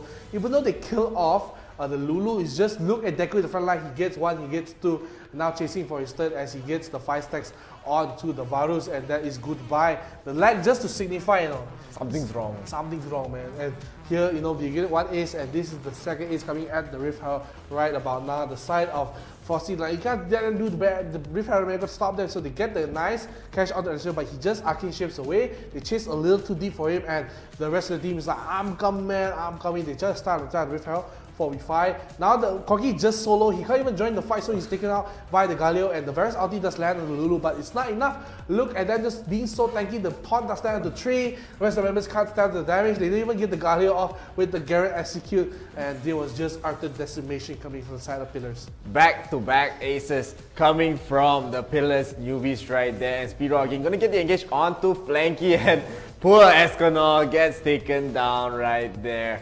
Just very, very unfortunate, but as you said, that first dragon fight was really the start of the end. Frosty had no way. They were not able to get back into this game, but here they will get a nice kill onto 𝐿𝐿, but that's the last kill for their side. 𝐿𝐿 had no summoners, no arcane shift for the Ezreal, and I mean, still, Pillars, even with that kill, they were still up 11,000 gold here. Frosty is here forcing this dragon. They really wanted to get this dragon here, but 𝐒𝐿 is here. He will get the apprehend onto 𝐿𝐿. 𝐿𝐿 is taking a lot of damage, but Flanky, the jungler, has already been taken down. 𝐿𝐿 5 stacks, just gonna go for more. Look at 𝐒𝐿 just going in. Fries guys get taken down. 𝐿𝐿 gets taken down. A triple kill for the 𝐒𝐿 mans, and now 𝐿𝐿 here. You saw how lah? The knockout. The endpoint already over. How did Yasuo get the kill? I don't understand, but now he's just going so deep. He's just so He strong. really wanted the whoa. I don't understand how, man. If I'm the virus, I'm like taking the video and sending it to Riot. Look, man, I'm no longer there. I touched the ground. My feet touched the ground already. This guy can finish the wolf, then only ulti me. How is that fair? But right now, look at how well Pillars turned a bad situation into the good situation. And 𝐒𝐿 ulti just for show lah, you know. I can fly. Look at me, ma. I can fly. But really it was just utter domination. You know, after this, they still get 10 more kills, you know. He ended the game 28-3, so they get a nice taunt one more time, and Deku just doing Deku stuff here in the backline, doing so much damage on the Darius. And the barrage, I think, aiming for another person, but I don't know how Rom sold this. Let's see how he steals it. He flashes in. Oh, it's the Q! This is blaming, they got to blame someone. Yasuo lah. Speed draw. Speed draw, why you never spy that, man? Twice in a row get the stolens over here, but now Deku, it's just gonna go in. Look at 𝐒𝐻 just so low. The locket just barely keeps him alive right there, and still, you said this is not the end of the kills. Pillars, they kept going, but they were just think, come on, think. Very recent, very recent name. Recent meme. You're very cool with the kids, man. You're very cool. What's up, my kids?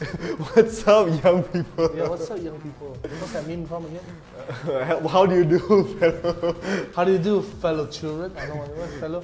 Fellow something lah, young people lah. Okay, so well done to the side of the pillars. Of course, they dismantle Frosty Zombies, and you know, I gotta say one more time, help us out, get us to 10,000 followers for our page, and also get a supporter badge if you want to support us even more, or send the stars to get a nice look at the promo video. So, ladies and gentlemen, we're going to go to a very short break. Don't go anywhere, as we're going to be coming back with the top 16 of the tournament. So, Chef, I think this is time for us to say goodbye for a while. For a while only lah, so not go anywhere, be a triangle, and we'll be right back.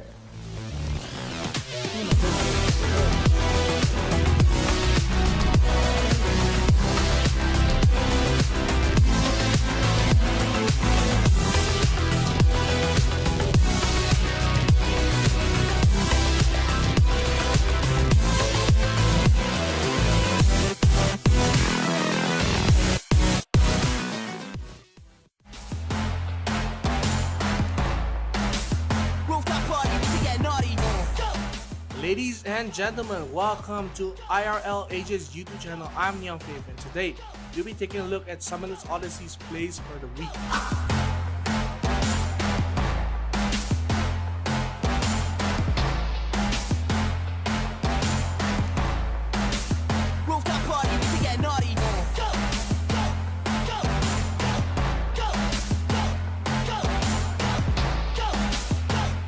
Here we can see 𝐒𝐧𝐞 from the side of 𝐷𝐻𝐿. He will steal the Baron here as Fiora tries to salvage the fight. She won't be able to, as the Baron and the fight will slip away from their hands.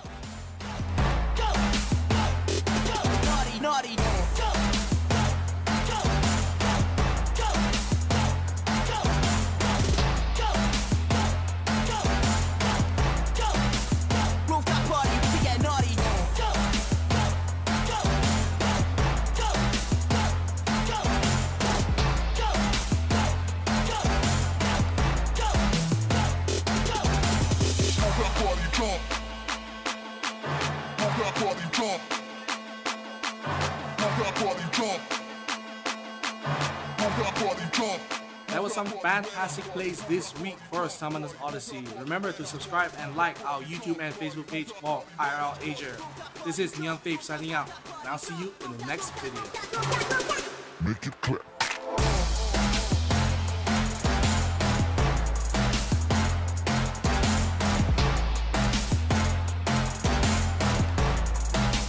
Rooftop party, we can get naughty.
back. Ladies and gentlemen, Warriors Summers Odyssey. My name is Neon Faith. And my name is Share. Are you sure?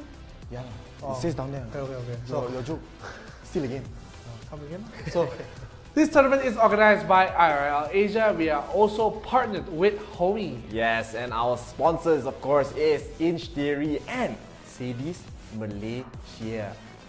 So, I mean, one thing I gotta say right about that last match, it was like a bada bing, bada boom, boom, shakalaka coming in from the side of the Pillars newbie. They really showed how strong they are against Frosty Zombies, and really Frosty Zombies, they had no way to return from the chilling demise that was the loss in the first round. So there is still a lot of time to go. There's still the round 2, of course. There's going to be round 3 later as well. So I gotta say, it's going to be very difficult for them to start this off. Yeah, I mean, of course, use a lot of buzzwords right there. What do you mean? Bada bing, bada boom, Frosty, boom, shakalaka. Skoll, pre-Skoll, Sundown, and still very exciting games coming soon. Of course, we are in the top 16, and what's happening right now, man? What's happening right now? Of course, we have members here from Dato. What are you saying? Sir? Hi, man. You know, they're saying got something on my face. Oh, this one another one. Oh, No, we got escalator here actually. escalator. So that's why you fight. You okay? So just now I go down and start asking, see or not. So he actually fall in the escalator. Four down. Upstairs, downstairs. So we are now heading to the top 16 of the tournament while we are waiting for all these players to get ready. So, Chef, what are you cooking tonight? Cooking? I don't know actually. Since we already ate dinner, so I don't need to cook lah. The only thing we're cooking is some nice commentary for the next matches lah. Drama. What? Make fun of me again. You know what we can see? The What? bracket. Bracket? Oh, bracket. You see the top 16 team left in the tournament. We also see that we have 4th Dimension going up against Casting Dreams. We also have Pillars newbie. We just saw them dismantle Frosty Zombies going up against 4D Eagles. So 4D and 4th Dimension, all different dimension. I think it's the same team. The attack is the same. I don't know if it's the same thing. I think it might be the same team also. So we also have Hellraisers losing out to Jude Vincent Mendoza going up against Sinak Batala. We also have MJ Aces beating out a lot of Highs and going up against Caballero Arises. Yeah, of course. As you can see, there's only one Indonesian team left, one non-Philippines team left in the bracket right here. And of course, we have Fervent Esports versus Wild Dogs. Wild Dogs making it quite far. They beat out Vipers Infinity right there. And Execration, the tournament favorites, the 5-time champions right here, are going to be in the top 16. They'll be against another returning champions, Perlas Eng Silangan. And right below, we have Action PH. Of course, yesterday's grand finalists, they played it very well, but just lost out at the last game. And they'll be fighting against P6. P6? Yeah, P6. There's also a team called P5, but P5 no internet, so they passed their baton away to P6. So right now you can see the last 2 teams are Empire Esports and Elo Esports. Fula. Is it Fula? Fula. Fula. Full lady. Fula. So we have one of the 2 Elo Esports teams have made it to the top 16 right there. So it is going to be a stacked match. I'm very excited. Are you excited, man? I'm excited. You know what I'm excited for? What? Reading the comments right now. Let's read a little bit of the comments here. We have someone called Justin Lee saying, got a boy, then what you want about it? No boy, no boy. So we also have North Farha Yasmin. Yasmin, how are you? Why lah? Asking why lah? You asking you why? And then Justin why Lee. steal my joke? But we're going to go into the band face right now. So no time lah explaining the joke. Justin Lee, Oscar. Justin Lee asking for Oscars? So You are. acting lah. Me, I actor. Yeah, Fervent Esports, Wild Dogs is going to be the next game for this match. And Fervent, they will have the first pick right here. They will be banning up Braum. Braumi.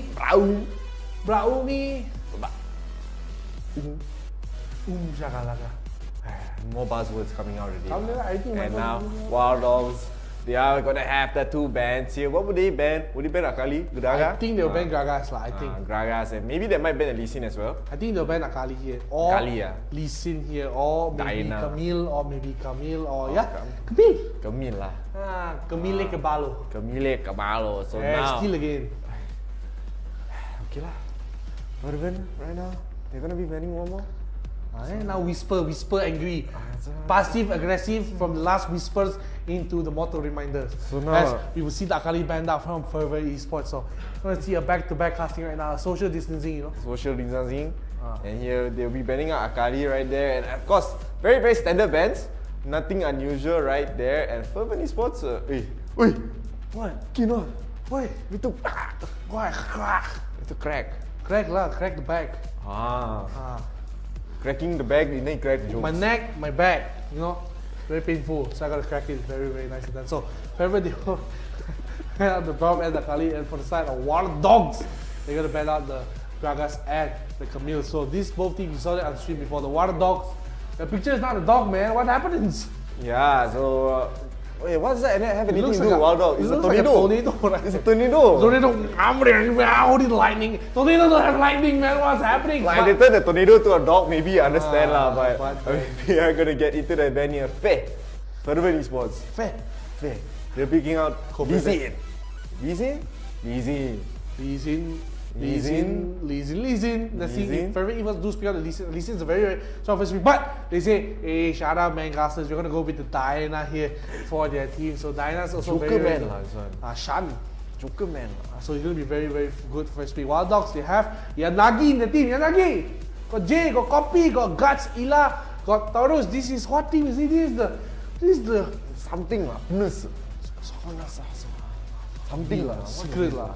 Looks similar lah. Of course, we've seen these players before. Of course, they were previous champions. So Copy, Gats, Yanagi are previous champions as well. So but we are going to see a very good games lah. Could be a Darius coming, Raven, but now it's for picking out the man to stop fooling around as the side of Fervor Esports. They will probably get the Astro and Janna bottom lane since Kaisa is taken already by Wild Dogs. And once again, I'm the fool, they will pick up the Vi here on their team. I think we just wait till they pick us. We wait till they pick here. So Wild Dogs, they're picking nothing right now. Selecting only, but not chosen. So hovering, they will pick the Ziggs and the Fiora. So my one, they lock in very fast. Your one, they bamboozle. Yeah, and Ziggs and Fiora is coming in for the side of Light Dogs, like you said. But look at the comments here. We have Penil, Yashin, Parameshwaran saying, Lord, who was that handsome guy walking just now? Us lah, we walking very long ago from the start of the stream until now. We didn't even walk in, we just here. We are here all the time. All the time. At IRL ASIA, get us to 10,000 followers. But at the same time right now, Fervor Esports, they are going to log in the Janna and the Malphite. So a lot of team fighting potential coming in from that's going to be a Malphite up against probably the Fiora here. So Ziggs will be the pickup here, looking for the support. What's going to be? Water Dogs are going to be wilding up and picking up the 𝐒𝐿𝐲. Yeah, 𝐒𝐿𝐲 here is actually very nice since they don't really have the biggest front lines all. They have to rely on Lee Sin, they have to rely on Fiora. So having a nice front line support like a 𝐒𝐿𝐲 is going to be very, very nice for their comp. They're going to be quite aggressive in the early game. They have a lot of pressure. But Fervor, as you can see, they have a lot of team fight. If they get the Diana Moonfall into the Unstoppable Force combo, like if you see another nice 5-man ultis from the Diana, maybe they could just turn the fight around even from behind. Yeah, and let's see how these teams play around the team composition. As you can see, right now, Diana is going to be very strong in the mid lane, Vi is going to be very strong in the jungle, Malphite is going to be very strong at the top. So still Lee Sin, Fiora, Kaisa, Ziggs, and 𝐒𝐿𝐲 is going to be very, very strong to face off right now. So, I mean, still a lot of things to consider while watching this match. But I think I would favor Wild Dogs' composition just a little bit more. A little bit lah, because they have, I mean, Lee Sin is just such a strong champion in general. We can see how strong a Lee Sin can be with like the best hands. The best hands on the Lee Sin is just so scary. It's so scary to do. From start to finish, you just have to be so worried. Like, if the Lee Sin gets a lead, it's very, very hard to come back. But we have seen just amazing comeback so far. But it will be a best of 3 though, so even though you lose this first game, it doesn't really matter. Of course, Wild Dogs and Fervor, they are both very, very strong teams. And it's hard to tell who is going to win. It really depends on how they play the macro and how they... It's basically down to the early game and how they set the tempo lah, huh? What are you looking at? What? I'm just being a funny face, but we're going to go into the game, ladies and gentlemen. The first game between Wild Dogs on the red team and on the blue team. We'll see Fervor Esports going up against each other. Who is your favorites? Let us know in the chat. As you can see, already Wild Dogs being very wild right now. I guess so. They get a very nice engage. They try to just deal some damage towards the side of Fervor as Finn is taking a lot of damage here. But it doesn't matter, they're not going to go for more. But instead, they're actually going to get the Krux right there. So very nice macro coming up from the side of Wild Dogs. They know that Fervent are going to go for the red. They get a bit of the Krux, so they get a bit of extra gold, extra change in their pockets. And now this lane is going to be very okay for the bottom side at least. And in the mid lane, Shan had some support from Fui on the Janna right there. So we'll be giving some harass towards the Ziggs, but it looks like it's going to be a very standard lane, but it really depends on maybe Taurus. If Taurus gets a very early and good gank at the start, he will be setting a lot of the tempo, a lot of the pressure towards the side of Fervent. And also, one thing in the top side as well, this is a lane that we've seen before, Jay on the Fiora playing against the Malphite. Malphite just tends to not farm. He just doesn't need, he just needs to, I mean, he tends to not just be in the lane. He doesn't want to fight until he gets his ultimate. So still, it's going to be a very slow game so far, but it looks like a lot of the lanes are winning for the side of Wild Dogs. Yeah, and you know, really well done right now for the team. And I don't know, every time we see these teams, they either have a very good laning phase or they don't fight at all. So let's see Wild Dogs, of course, like we said, we got the very early goalie coming in on right now, but you know, can see how this team still fighting out. At the same time, I can see 𝐸𝐬 trying to go in for the taunt, but will not be able to land it. And actually, the arcane shift into the 𝐸𝐬 could deal a lot of damage. It could be very scary for this fight. So we're going to see how it's going to be done right now. As now Fervent, they're going to be just chilling out on the top side of the map. Vi is here to just stop for any potential ganks coming from the side of Wild Dogs. As 𝐿𝐿 on the side of Wild Dogs here, actually Billy, I'm just a farm bar. Yeah, this is a very passive 𝐿𝐿 right here. Like we usually see a lot, some of the 𝐿𝐿s, when they actually pick it, they want to go for early engages, but here Jay is actually dealing a lot of damage to 𝐿𝐿, immediately using the Ignite as well, and 𝐿𝐿 has to spend the flash. I'm surprised 𝐿𝐿 actually went Ignite in this matchup, knowing that Jay on the Fiora can be very aggressive, especially against the Malphite right there. So I'm not really sure what it's going for. I would understand maybe the barrier to be a little bit more defensive, as Malphite, you can't really win the lane, especially against a lane bully like Fiora. So it might be a slight misplay. Maybe they have another idea in mind. But now a nice flash taunt coming from Gats onto 2 right there, as the immediate flash away from the bottom side. They will be able to escape. So very nicely done. A nice disengage coming from the side of Fui and 𝐿𝐿. But again, in the mid lane, 𝐿𝐿 will be getting a scuffle here. And the Moonfall misses. 𝐿𝐿 has a nice touch, but 𝐿𝐿 might want to go for the turn. But it looks like 𝐿𝐿 is going to get taken down here. Very nicely done, Pin, coming for the secure. And now Taurus is in. He wants to get the kill onto Shan. Shan just trying to run away. He's so low. He has the barrier. He will use it. He'll try to go back in, but against Dragon Kick. And Taurus will get the return kill right there. So it'll be a 1-for-1 so far. But even 𝐿𝐿 is here for the fight. The Tusha Burst does come out. The 2-man taunt comes out as well. And Vi gets taken down. And now 𝐿𝐿 comes. He doesn't even get the last hit. He will get it with the Ignite. Maybe that's why he picked the Ignite right there. So Fervent, they will get taken down. They lose that early fight 2-3, but it's still very close to call. Yeah, and very well done right now for this match. So you gotta see how strong Fervent is in the fight. I basically lost the fight really handily, even though it was a 2-4-3. You see the goal is swinging to the side of Wild Dogs by about 1,000 gold here. So it's going to be very strong in the fight. 9 seconds still, the Tower Dragon spawn, so it's going to be a major point contention for these both teams. I think 𝐿𝐿, who has just spent a lot of his summoners, so you can't really fight for this, but you can't fault 𝐿𝐿 for not trying. He's going to walk in for a lot of these fights. Getting a lot of them. The 3 shadows will land, the slow will land. Vi will try to go in, does not land. The kill will not get knocked out, but 𝐿𝐿 is going to be pretty low. He has to be a little careful here. As for the side of Fervent, they are going to walk around the Dragon Fleet, preparing to study up pretty soon. As you can see, Shan has the ultimate while 𝐿𝐿 just got his. So you can see they don't actually spot this one here. So Wild Dogs, they will know that this dragon is happening. Let's see how they deal with it, as right now Fervent is going to be very happy just starting it up.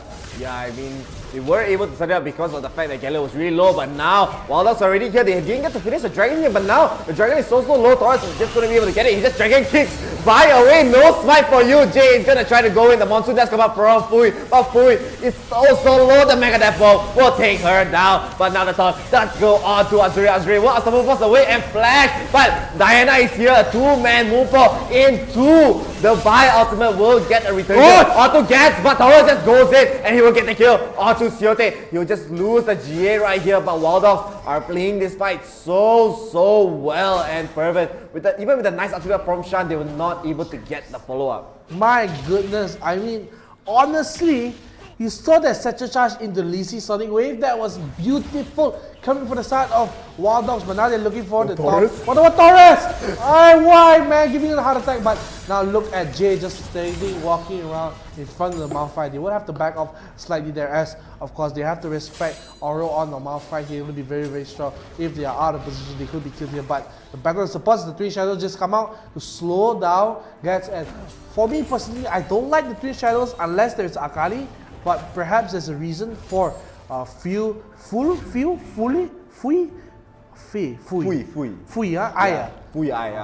gonna be, maybe that's the reason why. Of course, Twin Shadow you can slow, then follow up with your slows from the Janna W itself. So there's a lot of usage for it.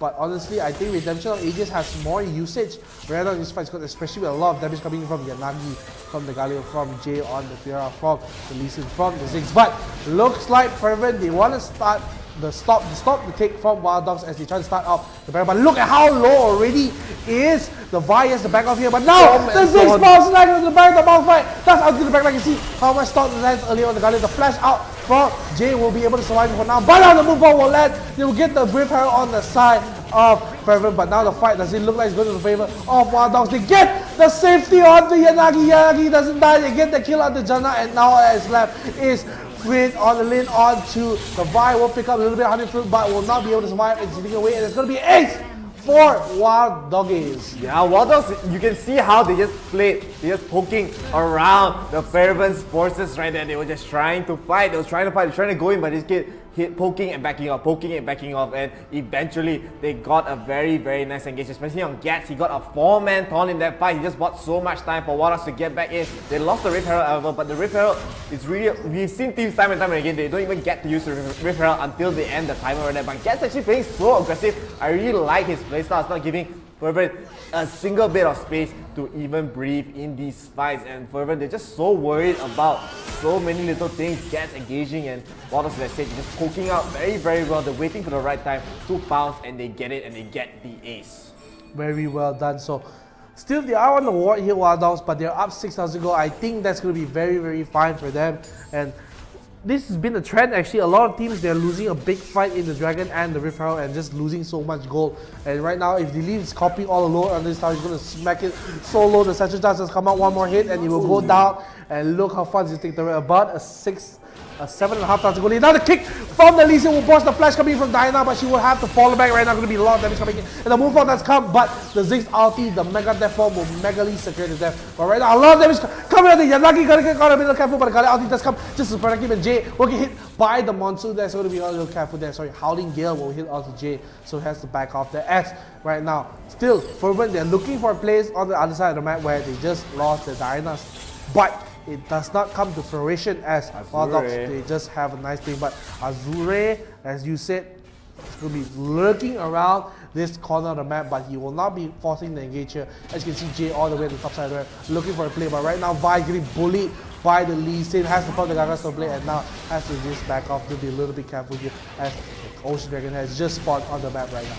Yeah, I mean, Wild Dogs is playing this fight so well, as I said. He's getting very, very clean kills. The amazing rotations right now, but they are going to fight this Dragon fire on fire. The Ocean Dragon right there. Gats is in the front line. Again, just being so aggressive, just keeping them out of the Dragon pit. And now Fervent, they just have to back off. They didn't even get to start a fight right there. Wild Dogs already up 2 Dragons, up 8,000 gold. 2 turrets, and it looks like they're going to go for more. They're going to look to group up onto Azure right here. Azure is all alone as Ezreal just recalled back, and now Azure is going to get, he's just going to try to run away. The tornado does come out, will slow down Jay at the least, but this gives Wild Dogs all the opportunity to get another turret under the belt. 9,000 gold ahead. They get a nice Hero's Pursuit. A Justice Punch coming from Gats right there. It looks like Finn just trying to get the engages, but Wild Dogs are just kiting so well. Look at Yanagi over the kill to Finn, but he deals enough damage for Copy to get the last hit on the Mega, with the Mega Death Bomb right there. And Fervent, they're just getting poked out. You know, every time that someone snipes Ziggs, gets killed with the Ziggs ulti from long range, every time I pray they play this sound clip, you know, from Goofy. Yeah! I just wish they played every time, but well done from the side of Wild Dogs. They have a 10,000 goal lead right now. The Baron has just spawned, of course. They're not going to start it immediately. They're going to reset. Copy getting his blue buff there. Going to be happy with that. And Just Fervent is getting torn apart right now. Like I said, I don't think it's a comp difference. It's more of how they are playing right now. It's basically the individual skills, the micro and the macro skills coming from Wild Dogs. But it's not over yet, as you know, Fervent, they could still come back from the fight. It's not over till it's over. But like I said last game, maybe it's still very, very difficult for Fervent to come back. Yeah, I mean, Fervent, they still have a lot of team fight, but we haven't really get to see the combos, especially with Azure and Shan. But again, Gatz just being so proactive, so aggressive right there. Every opportunity, even when he's alone, he's going for it, and Shan has to be afraid because he does not know where the other members of Wild Dogs are. And Jay's alone at the bottom side while the rest of the members are doing the Baron right here. It looks like there's 4 people. The TP does come in. Foy's in the front line. Gets once again, just trying to keep them out. Hey, go away, man. He's the bodyguard. He'll get 2 men. Thought he'll get the knockup as well. On 2. Finn tries to out away. He still has a GA though, Azure. Does get a nice unstoppable force, but the bomb is coming in. Look at them. They're just melting right there. Shielding. It's gonna get taken down. Get's gonna go for one more. He's gonna try to go in shot. Does get a nice move fall, but there's no follow-up. Only one left alive.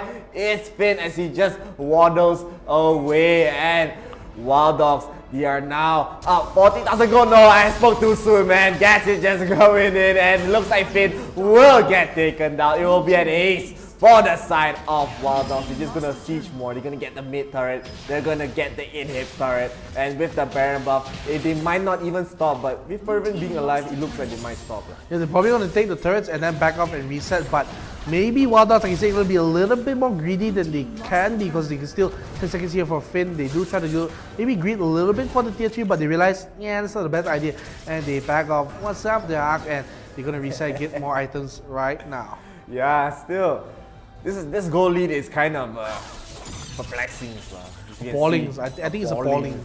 Look at that. 5-0 and 10 on Taurus with the Lee Sin playing so well right there, and 6 as well, just almost finishing on the Ravagers already, and no one on the member of Fervent is just slightly close to 8,000, whereas the members are already 12,000 gold in net worth. And Taurus again going for the engage. He's trying to go in all alone. He doesn't have a GA though. A little bit too overconfident coming from him, but I mean still, look at Gas just started walking. Just trying to buff the minions in the melee, but they're just still getting poked out by Copy, as Ziggs is just so strong, especially with this amount of farm. Yep, especially with the amount of farm you said. So still, they are maintaining almost a 20,000 gold lead here. So I think Taurus dying there is a bit of a happy gaming here. I think that's what the cool kids call it, happy gaming. So pretty happy for the side of Taurus. But now a 2-man death rush, I think it's more than enough. But the Twin Shadows is not even used properly, as they just take the bush before it could go inside there. So already Finn does go down, so there's going to be no jungler here. The TP coming in from J means he's going to look for a fight, and the fight does ensue. The ulti, the Malphite does land onto Yanagi, but literally 0 damage to take it. The Galio ulti will now land. Hero's entrance will land onto Diana, has to back away. The taunt will land onto all 4 members, and look at the direction of Copy. He copies their HPs and deletes them, and after he highlights all of them, and now another kill onto the Diana. Not long for the world. Shan is going to be shunned away, as now look how deep Yanagi is going. The kill does not land the Taurus, but I think this is all she wrote. But looks like Wild Dogs, they have something else in mind. They're going to look for the Inverted Dragon, as they say, hey Gatz, you low HP, why don't you just try to do the riskiest play out of all of us and try to push the top turret? Yeah, I mean, he's just been playing like that all the time. He's just being alone, just being a threat, as now Wild Dogs, they get 3 dragons, 6 turrets, and not just 6 turrets, they get in mid-in-hit turret as well already. And Fervent, they're just playing for behind. Almost 20,000 gold ahead for the side of Wild Dogs. 5-20, and like those kills are pretty, like, basically from the early game, and that 1 kill from Taurus is basically giving up his life right there, being a little bit too aggressive. I think he just wanted to go for a sneaky solo kill and back off play, but he was not able to get it. But now, it looks like Gatz once again just walking alone. He doesn't care. He will get the taunt onto Azrael over here. Azrael is all alone, but the rest of the members, they don't even care. Gatz, hey man, where you guys, man? I got to engage. But he's just in the jungle, but instead Finn is gonna get the engage onto Yanagi. Yanagi gets taken out very quickly right there. So a nice pick up for their side, but now the 5 members are here. They want to take the Baron quickly, but Taurus is here. He wants to go in. The Baron's not taking down fast enough. The kick does go on to Shan, as the Zodiac comes out as well. It looks like they get the move out only onto 1. They won't even get a single kill in this fight, but now it looks like they might get 𝐶𝐈𝐒. 𝐶𝐈𒒿 does get taken down, but the rest of the members are just falling. Fervent, they're just getting torn apart here. Finn are left alive. They were going for a desperate play. They were going for an all-in. They tried to gamble everything, but it just came out all zeros. And Wild Dogs, they will be going to the top 8 here. Yeah, like you said, Fervent were going for a big play, but all they're going is going to go back into their fountain right now. As for the side of Wild Dogs, they will end the first game very, very convincingly. Yeah, that was just very, very well played coming from Wild Dogs in general. Just the macro is just so This is the perplexing. perplexing, man. Beautiful, man. Ambitious. I'm just appalled by how well they play, man. Why appalled, lah? Because it's just sometimes you see something so complicated, I can't understand, man. Like maths, appalled by maths. It's a beautiful thing, but it's very difficult to understand. You know what's beautiful? The stats. So we will see if Finesse Taurus. Actually, just Taurus lah. Huh? It's Taurus lah. No more Taurus lah. I'm verbal. 6, 1, 14. But honestly, I will give the MVP to Guts lah. Guts just so annoying, man. For me, I think MVP is 𝐶𝐈𝐒, the long range Yahoo! Yeah, the big bombs. Yeah. The big boom shakalakas here. But Finn will be the SVPs. But look at the damage that he can do in these fights. No damage at all. Very, very close to Fui on the Janna. He was just not able to get anything out. He outs in and he just gets taken down. So very nicely done. The goal graph you can see is just pretty much steady. The downward spiral to the side of Wild Dogs, and very, very, very, very well done. Very well done coming side of Wild Dogs. They play extremely, extremely well. But I gotta say, it's time to look at the replays right now, Chef. Let's break it down. Yeah, so as we can see here, a nice flash down coming from 𝐴𝐲 once again, just so aggressive, but Fervent, they were actually able to disengage very, very nicely, especially with the flash right there. They didn't even need to use his flash, just arcane shift away. So very nicely done. But here we see a one-on-one by 𝐶𝐈𝐒 and Shan. It was so close right there. The moment not landing as 𝐶𝐈𝐒 got a nice flash, but he tried to turn really enough, but Shan just goes in. He just does not care as Finn is in the area. But the rest of the members are here. Taurus is here. He will be able to get the kill onto Shan. So it's still a 1-for-1 in this early game. It was still very, very even, but the goal lead was going to shift towards the side of Wild Dogs, as we can see here once again. Azure tries to go in, he tries to get the engage. He has the ultimate with the Astamo Force, but gets once again with the nice 2-man taunt. And Fervent, they really wanted to get the return kill, but they don't get it. They just get the ignite onto J. Yeah, and now the Cloud Dragon, this is the first dragon on the map. You can see they just try to contest it for the side of Fervent, but the nice Fiora just zones it off, and I thought here it's going to be over, but look at how deep Taurus chases for the kills here. The bomb does land out the 3 members. They taunt down the Malphite, and he will have to try to run away. But a little bit of overchase coming in from Wild Dogs. They do lose the 𝐸𝐸 as he went a little too deep, so it's going to be a 1-for-1 after all that. But the nice satchel charge, my goodness, La Chef. What is this, man? Got the nice satchel charge and just demolished on the side of Fervent. But now they start the Rift High here, and I thought it's going to be very nice for Wild Dogs. They get a very nice start, but they look at the damage dealing onto the side of Vi. The monsoon does calm down, but it's not enough, and you can see, my goodness, the 𝐶𝐬𝐲 once again landing the Yahoo! And really all the members just couldn't survive. Look at all of them just trying to chase J, but J and Taurus will come back and fight in the last seconds and just deal all the damage here. So we thought it was going to be so close, but the ace coming in for the side of Wild Dogs really secured the win for them right here. Yeah, I mean, even just that big, I mean, they got the Rift Herald at the end of the day, but just Wild Dogs, the team fight just so strong.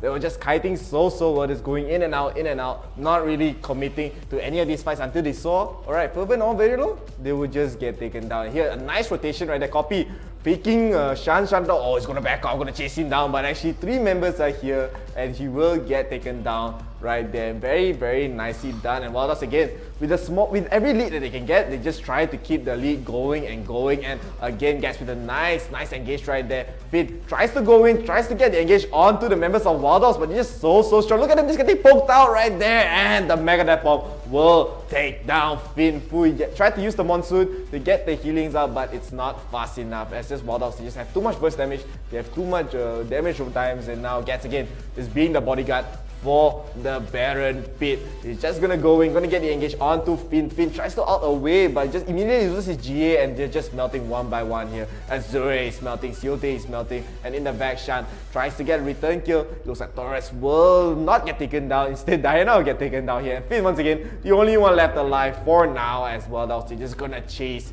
him down like the mailman. Mailman, like the dogs, like the everything chasing the mailman. But we'll just barely. I thought he was gonna survive, but he turns back. I'm a die, man. But you know, right now they do kill up Torres a little bit too overzealous here. But then after he does it, and come on now, you buy 3 shadow, but you never use the 3 shadow. You never let the 3 shadow check the Bushmans, so they will get the kill onto Finn there, and the rest of the team, that's Cthulhu. But Jay has something else to say about that. So I thought he got disengaged, but for some reason they decided to fight here. So not the best decision. The hero's entrance does land onto the Diana. She really can't do anything. She has to flash out. This is the top landing of the 4 members here. Thank you so much, Derek Coffee. Once again, godlike. The moonfall does land, but it's not enough to finish off the kills as the Sonyas comes out. Also low. No, it's not about the it's not about the HP. It's about the end result. You know, the destination journey is the whatever nonsense that people say. But they get the kill one more time onto Yanagi, and Coffee looking at the side there, and Jay just waiting for it, like watching it. Okay, heal up, like it's okay. And Torres, I'm pretty sure this is the wrong kick. He wanted to kick the Astral, but say, hey, what are you doing, man? So they kick the Diana. Shen there, what's happening? Why are you kicking me? But the Moonfall does not land enough. They get the kill onto Ezreal. They get the kill onto Diana. They try to flash over the wall to finish off the kill onto Copy, but it's just not enough as they kill all 4 members. They chase down the Vi, gonna be an ace inside their own jungle, and now Wild Dogs, they showed the Korgi, but they walk it down the base, and now while Doggies, they will take the first game away from Fervent Esports. Yeah, this is just another stop pretty much for the side of Wild Dogs. They just played so well right there. Fervent were not able to get back the momentum at any stage of the game. They were trying to go for the engage, but I feel like the moment when they started trying, it was already too late. As you said, the Twin Shadows purchase, I feel like if you're gonna go for Twin Shadows, you might as well just be as aggressive as you can. But they were just playing in the defense. Defensive. What to do? Nima? But they played very well for the side of Wild Dogs. You can't deny that, even though, like we said, Fervent maybe you could pick something a little bit different, but I think it's fine. So take a look at the comments right now from all the people here in the chat. We have Bernard Jesuan say, hi Idola, and I'll come carry me Warriff. I play support you jungle. Why don't you play a little Warriff, Chef? Yeah, we were playing a bit Warriff just now. Actually hit Plat. Ah, Plat. But I'm Emerald. Oh, Lanzi. Again, me and Leave are the best. But you know what's the best? Going to the game 2. Yeah, so Wild Dogs will be picking up the... Actually, wait, Fervent, they actually want to go for the red side of the map, so... I understand that. Going against the norms, you know? I understand that because some teams, they like to have the scam pick for the counter picks. But then now Wild Dogs, they'll be banning Diana. Yeah, Diana is banned out for the side of Wild Dogs. Let's see what Fervent do ban out. They probably have a lot of strong bans coming. They have the Gali ban, they have the Galio ban, they have the Gragas ban, they have the 𝐒𝐿𝐴 ban, they also have the ban of everyone else. So let's see what they do ban out. I mean, for esports, they basically had a very rough time. They banned out the Akari here. Same bans. Yeah. So Wild Dogs probably gonna ban the Graga again, or they ban the Braum. So if they leave the Gragas up, it's kind of annoying to deal with, but Wild Dogs, they're gonna ban out the Ziggs actually. They were the ones playing Ziggs. Why we see teams do this, huh? I think it's more like because we can't second pick the Fizz, we're gonna take it away as you're gonna first pick a very strong mid laner. I think lah. I don't know. Gragas is up in the pool, Braum is up in the pool, 𝐿𝐴 is up in the pool. So let's see what Wild Dogs do. Pick up, maybe they pick up the Lee Sin first pick as well. So there's gonna be a very strong pick. So the thing about being second pick is kind of okay because let's say now there's about, I would say, really 3 strong champions left in the pool: 𝐿𝐴, Braum, and Gragas. So if Yanagi just picks the 𝐿𝐴 like I think they will do right now, they're just going to get the Gragas and the Braum for themselves. So let's see what Wild Dogs will pick up. I'm pretty sure it's going to be the 𝐿𝐴 pick. I would think it might be the Braum as well, because Braum is still a very strong pick. Or they just want to snag up the Lee Sin, especially for Torres. But yeah, Gragas is still left in the pool, so Gragas we haven't seen Gragas today yet, but Gragas is still so strong. There's so many games that he's just been banned out. No one wants to see Gragas being played. The thing about Gragas is because he's so flexible. Like since day one, literally the first day I casted for Warriors Team, I said Gragas is the king of flexings. Yeah. Go top, jungle, mid, support. Yeah, I do a lot of yoga, very flexible here. And right now, looks like Fervent, they are going to get the Braum for themselves. They did ban it out the last game, because they were kind of afraid. But now they have second phase, they are going to get the 𝐿𝐴 as well. So Finn going to be playing his 𝐿𝐴 here. 𝐿𝐴 going to be picking Braum for his friend Fui. But now Wild Dogs, they still have a lot of great picks left in the pool. They still can pick.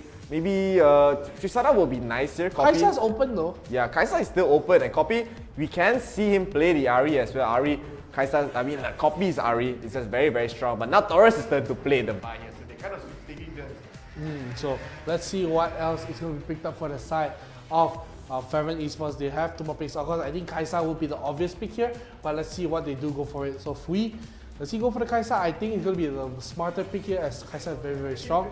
And also Finn is might go for the Orianna. So Ziggs of course banned out, so not much mid laners left. Diana also banned out. So Ahri also picked the side of Wanda. So Orianna is going to be the pick here for the side of Fervent Esports. They have Tristana and Lulu in the pool for Wild Dogs. So you're going to see Tristana and Lulu. We normally see Tristana Janna. Yeah.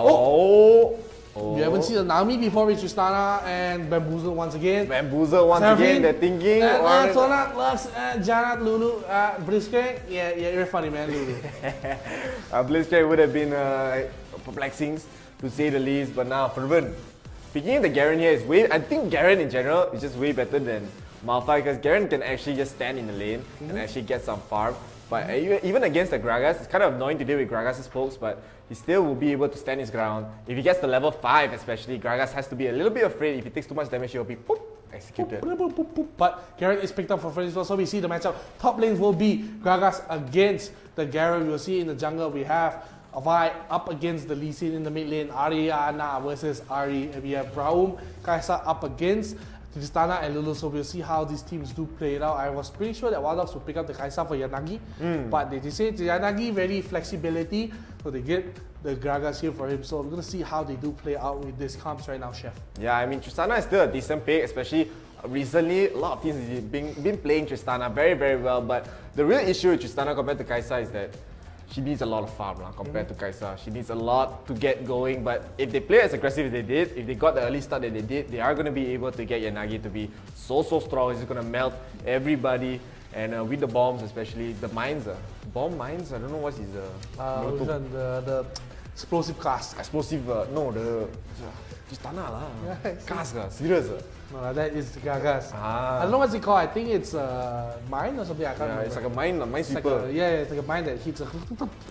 Yeah, so it will be a very interesting game. I think this game will really be decided by the early game. A lot of it will be decided by the early game, the first dragon here, as if Yanagi gets the farm, he will be able to just snowball the lead. But if 𝐿𝐴 especially gets the early lead, especially maybe a first blood or a first multi-kill before even the dragon, they will be able to to have a very big lead in this game. But we are going to take a look at the game 2. Of course, this is a best of 3. We are in the weekend edition for Wild Rift Summoners Odyssey, and we did see a 5-man roam.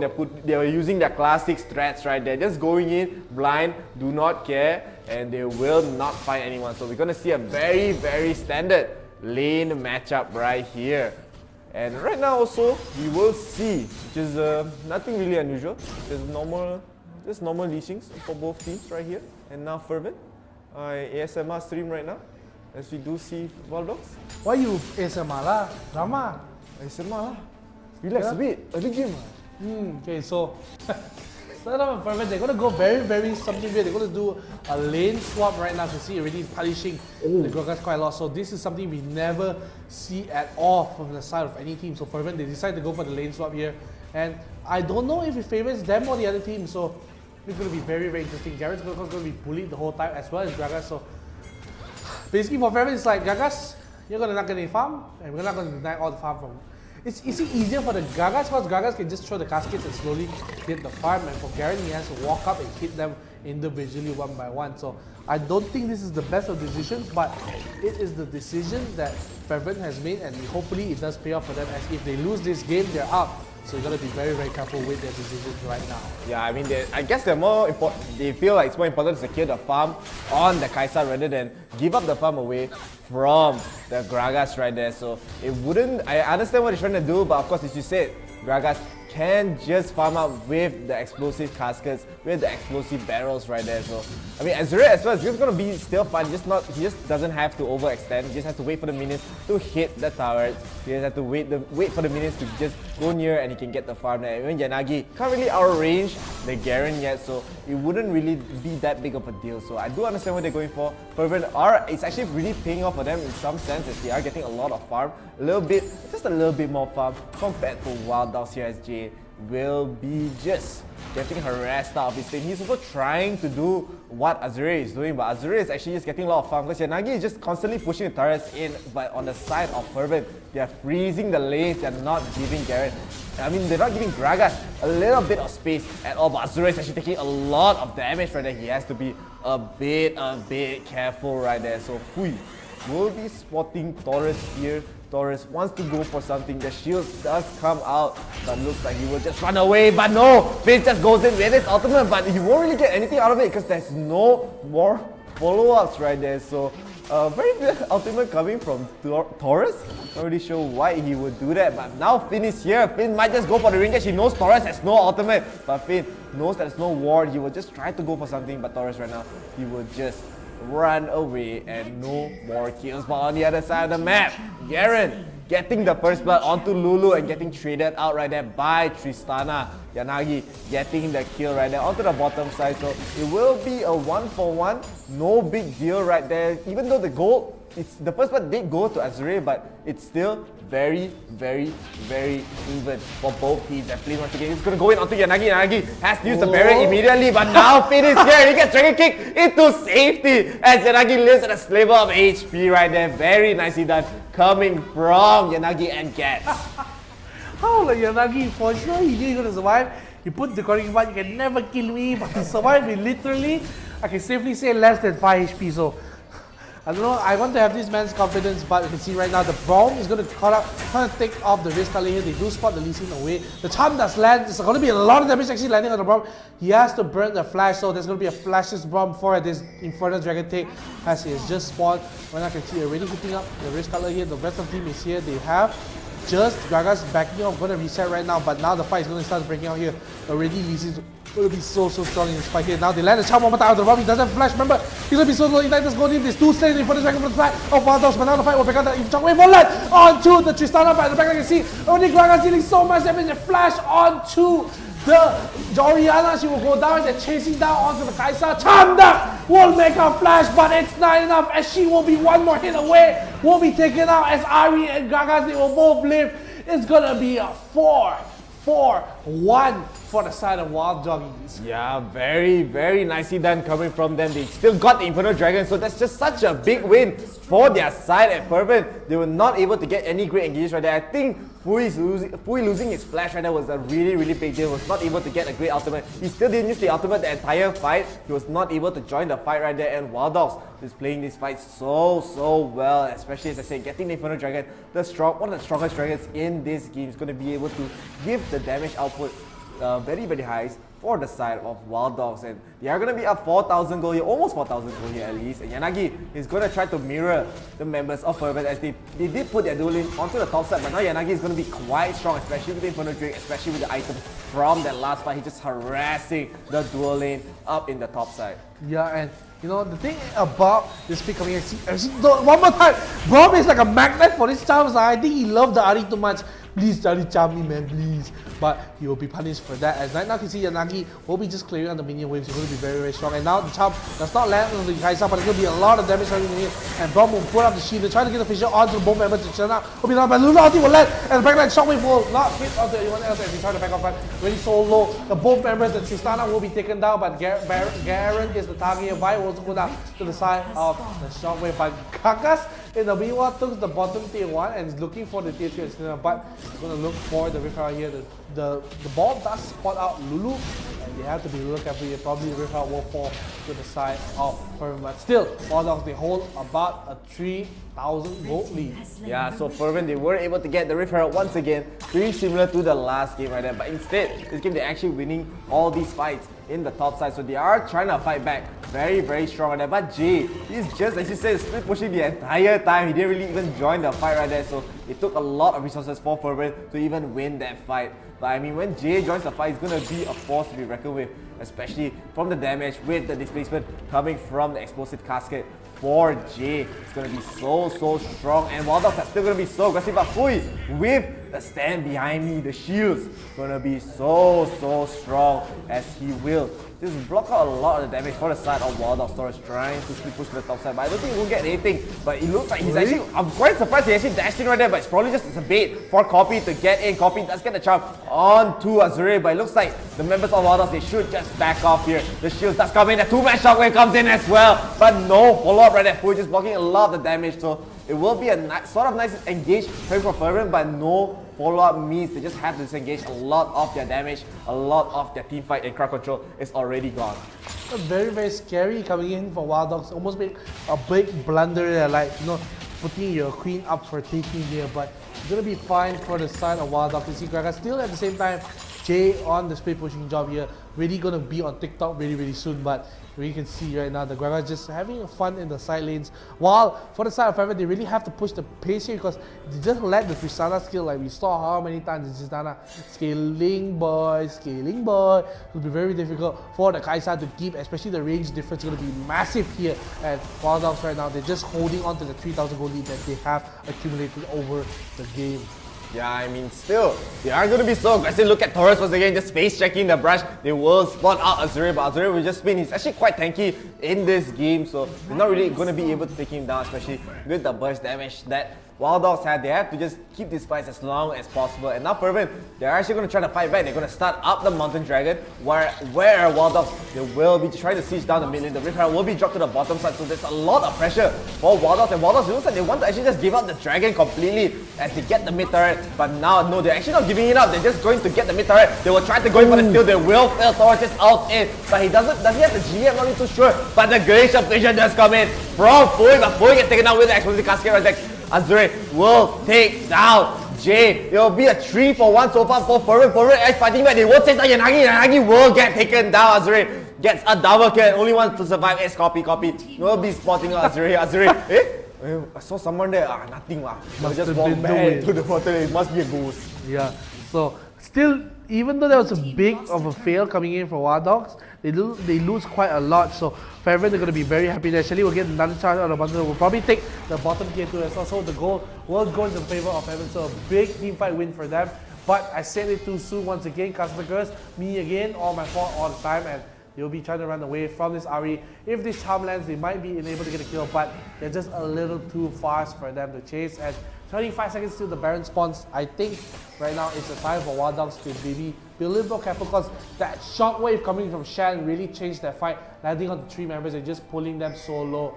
And even though they got the early kill onto Fui on the Braum, it just wasn't enough. And Gats, when he is left alone with no flash, no heal, he's just so vulnerable. Right now, you can see the Baron is going to spawn right on your map, and there's nothing much that 𝐿𝐷𝐷𝐿 don't really want to start it right now. Yeah, I mean, still, Fervent are able to just get back the goal lead that they lost, especially for the early game with this amazing fights. And 𝐿𝐷𝐷𝐿 are not really able to do much in these fights. I really think the big problem for them to deal with is actually Braum here. With Fui, when he has the barrier up, a lot of damage is just mitigated and they're not able to dish out that damage. And 𝐿𝐷𝐷𝐿, they don't really have that much crowd control if they don't have Torres getting the ultimates in, but even then it's just locking down 1% and Jay has to make a very big ultimate right there. As I said, also 𝐸𝐸, even if he gets a charm, it's really on 1%. He has to be a very squishy target, but most of the targets that are actually in the front is getting charm is 𝐻𝑗 and Fui, so both very tanky champions in this game. They're just able to soak it up, and now 𝐿𝐷𝐷𝐿, they are going to be, I think they're actually in the back foot here as they're not really getting the momentum that they need.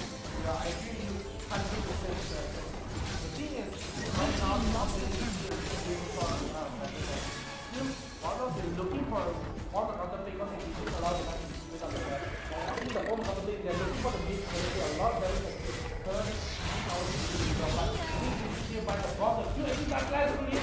There's some officials out there doing the job as well. The guys are now back. The guy out here will almost pull out the members here, but it's going to be enough to take with Tristana. Yanagi is going down, Gats is going down, and also as well, Torres went down, and that's going to be 3 dead members here, and Jay's going to be caught out a little bit outside. A lot of damage coming in, but I think that's the right way. But we look at the guys trying to push back. Once they come back, they'll get a Braum and Beast, but it's going to be 4-for-1, and 𝐿𝐷𝐷𝐿 what happens, man? You were ahead 3,000 gold, and now it looks like Fervent, they're in prime position to maybe contest for this Baron, but you see Yanagi, yeah, and for the next round, how much damage that Baron can do to this Baron right now. It's going to be very, very hard to shoot. Maybe looking for a very good here. Doesn't land the top on the track, and it looks like the Baron will go inside. Yeah, pretty much uncontested right there. Looks like Wild Dogs were just a little bit too slow with the respawn. So we can see just they're losing every single team fight so far. They have no damage against 𝐒𝐻 and 𝐸. 𝐸 was able to get taken down, but this Copy is just throwing everything at him just to take one Brown down. And now Fervent, as I said, they have the momentum, they have the Baron, they're going for the next dragon here. It will be the Ocean Drake as Wild Dogs. It looks like they should try to contest it. They need to be able to get a great engage, and most of the time it's just Fervent getting the engages for themselves. They are setting the tempo, as I've been saying right here. And of course, Wild Dogs, they will be trying to contest it. As the dragon is so low, they won't get a steal, but the casket just pushes everyone back out of the pit. And now Taurus is stuck alone. A big misplay for Jay, just pushing everyone out as it looked like Taurus was trying to go in. Maybe he wanted to save Taurus right there, but it looks like Taurus still gets taken down. Copy is in the bush, he wants to get the charm. To 𝐿𝐸 𝐸 still has the GA though, so even if he gets taken down, it would not matter. As right now 𝐒𝐻 is very, very low. Fate still alive right here. Brown is taking so much damage, and now Fervent is going to go for a re-engage. They're just going to try to go in, but instead, they're just going to get the turrets in the middle. They still have the Baron buff, so they're not going to overextend. They don't want to give up the lead that they worked so hard to get. Team lost a turret. Are you okay? I mean, like a little bit of a neck scratcher there. So I'm just very confused with how they're able to just do this so much. So still, like we said, Fervent is just so strong with this lead right now. I still don't know how Wild Dogs, they gave up that lead that they had. It was about a 3,000 gold. Now they're down 5,000 gold. So sorry, 4,500 gold here. So going to be a lot of ways to come back from this. So I'm very, very happy that Fervent were able to find that fight, but I'm just still like confused. How they got this fight? Because Wild Dogs, they were looking so strong, especially with Tristana just scaling up. Then they decided to go for this funny plays where they just try to force the mid turret down with the Tristana, and they got caught out and they were punished really, really hard for that. And right now, Fervent, this is their game to lose because they're just so strong, going to do so much damage, and my goodness, so I'm just going to see how much damage that Fervent's going to deal to in these team fights. Yeah, I mean, still, Wild Dogs, they can scale, but like, if Fervent just keeps on going and going with this amount of pressure, they're not really, Wild Dogs are not really able to find a way to even get an engagement. Even if Taurus does go in, he needs to go in on a squishy target like 𝐶𝑠, like Shan. But if Shan gets a nice shockwave once again, it will just be over. They are just mirroring the one side, standing on one side of the brush right there. So it's a very cheeky play, but even on the top side, Ari might want to go for a solo kill to Garen, but Garen's is going to be so tanky, I don't think he's going to get anything out of it. It looks like he's just trying to clear the wave, whereas Fervent, they are just going to be pushing on to the bottom side, but 𝐒𝐻 is just so strong right there. Copy knows that he can't get this kill because 𝐒𝐻 is just so strong, so Copy is just leaving himself to just clear the minion waves. He's not going to get anything much, but now Fervent is going to be setting up Death Brush. I don't think they're going to get anything out of it since Wild Dogs are actually trying to play as safe as they can. Yeah, like we said, really nothing much Wild Dogs can do. So now the second Baron is coming up in about 10 seconds here. Wild Dogs are going to be very, very behind in this call. So the call is maybe to try to catch someone out. And now Fervent, they will try to set the Death Brush, but will be spotted here by the nice barrel coming in from Gaga. So Fervent, they look like they want to just bait Wild Dogs to slowly trying to walk into it, but I think Fervent, they're just tired of waiting. They're going to start off the Baron immediately. They know they're just so strong. So Jay will say, hey, guys, you're doing the Baron, man. So now Vi actually a little late to the party. Taurus is not here. Just to walk all the way. The flash will now finally come. They catch out the Orianna, and now the smite will come. They will get into the Orianna, but they already killed off one member on the side of Wild Dogs. Taurus is going down another fight. We'll pick out. You see the 𝐿𝐸 going in very ready. The GA still alive and well for him as he tries to flash on the Lulu. This is the kill, but the GA will proc, and look at the backline. The Coffee just trying to run around the other members, but they will not be able to go in as they go up and down through the map. So it's going to be a 2 for 1 kill right now, but a little bit too deep might be Shan here on the Orianna, but he will survive here. The tower does not kill him off, and he'll be stuck in between the turrets. And Shan, you gotta be careful, buddy. Now you can see the barrel coming out, so it's going to be basically a 3 for 1 here. He's going to go in? Jay, Oh, no. Okay, he doesn't go. Yeah, but look at the speed demon that is Azure just running in with his Q right there, tries to clear the cannon, but still, we will see 𝐶𝐈𝐒 again clearing the minions. I'm surprised he actually survived in that fight, but 𝐻𝑒𝐻 are just winning these fights so convincingly right there. It's amazing disengage. Azure is so tanky, but now 𝐶𝐈𝐒 will get caught right here. The silence does come out, but Azure is still going to be so tanky. They're going to bring 4 people here. The ultimate does come in onto Finn. Finn will try to run away, but now it's actually Finn. I mean, Taurus taking a lot of damage. It is back up. Look at that, almost full HP, and the Elder Dragon is also spawning in 𝐻𝑒𝐻. They will be starting it up, and they will be probably getting it very fast since they are so ahead in the gold. And Dogs, they're trying to go for another steal. This steal could be really just everything right there. They will get the charge, and the Taurus just gets immediately taken down. So no smite for their side. They're just melting at this point. The shockwave misses, but it doesn't matter. They already take 3. Only 2 people left to defend. 𝐻𝑒𝐻 are just able to push down the lanes as they have the Baron buff. They have the 3 dragons right here, and they also could be having the game 2 of this second round. Wild Rift Summoners Odyssey. It doesn't look like Dogs has any chance to come back. I'm pretty sure we did see game 2, and this is game 2, but we're gonna see a game 3 right now coming. That's gonna be 1-for-1 as Dogs fall to 𝐻𝑒𝐻 in the second game. We're gonna go to a tiebreaker. Alright, now ladies and gentlemen. Yeah, so it's perplexing. Blessings indeed. I mean, just so well done coming from the side of 𝐻𝑒𝐻. They make the comeback. They say enough is enough. We're gonna make the comeback, and that was just so beautifully done for them.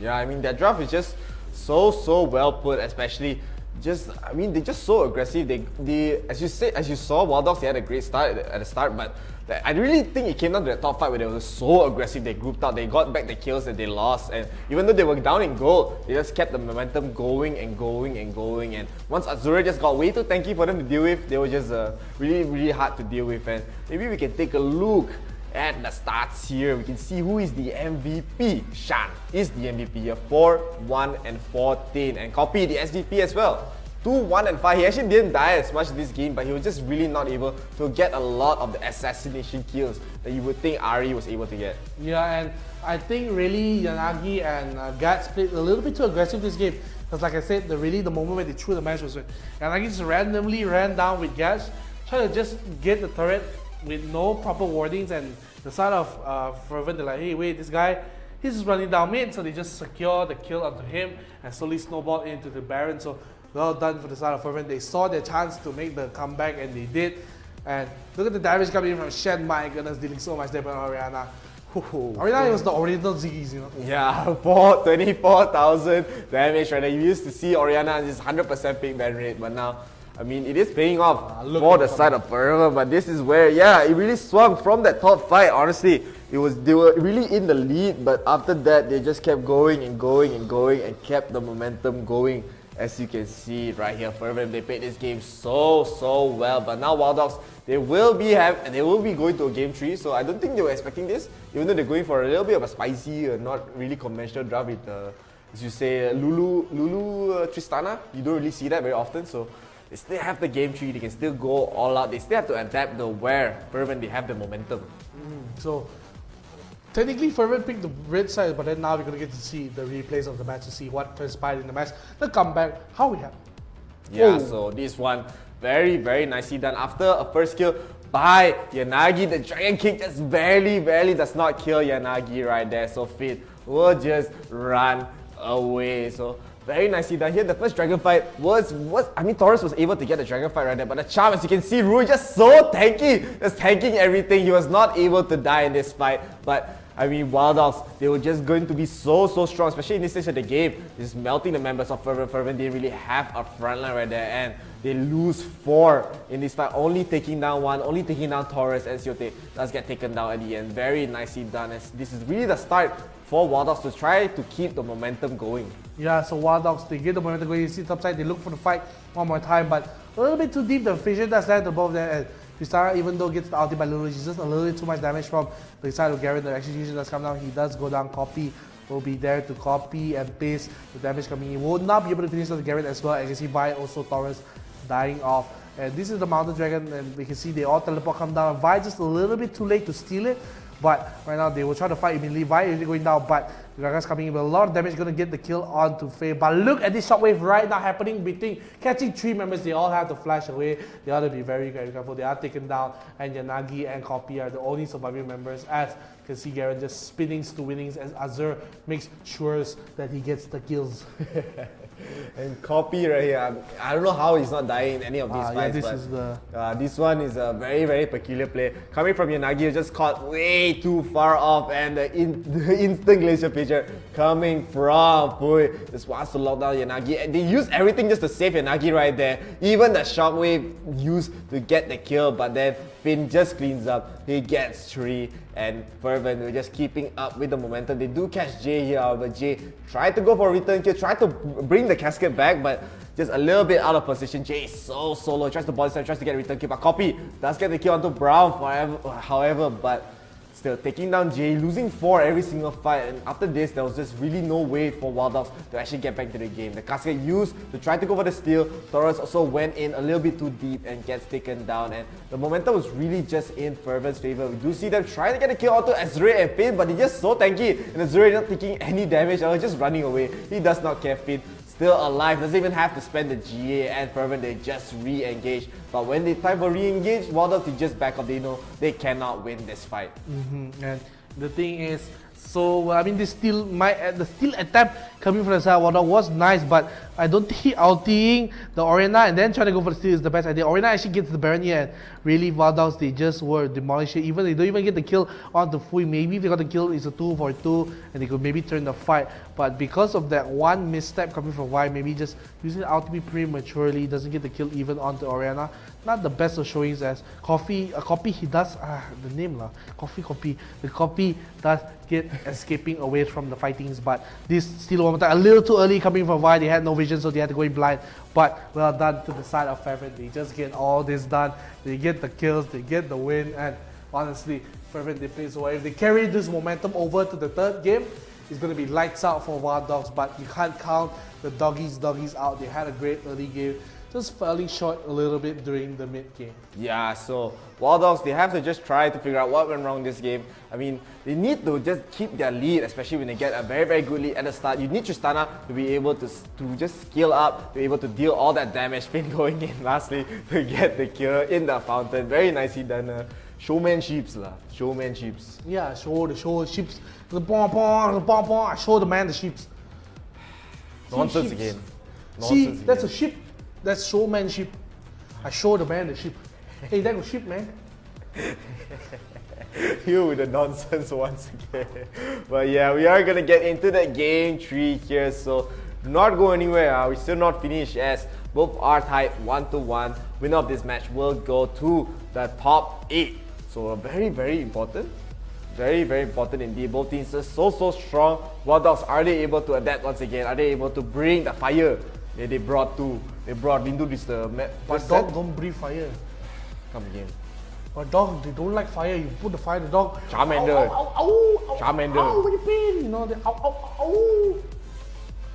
But maybe Wild Dog. Wild Dog is the breathe fire. What is that? Wild Dog lah. So yeah, we are gonna get into the game 3. I'm trying to just segue away.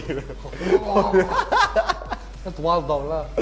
I'm trying to segue away from your peculiarness. The tornado. Tornado. Wild Dog is tornado ma. Yeah. I don't know what's the definition of Wild Dogs lah. Why they use tornado? Wild lah, they wild. They could use Goofy also can, you know. You see me wilding, crying, gonna lose game 2. I don't know what to say, man. What do you want me to do, man? What do you want me to do? You know what I want you to do?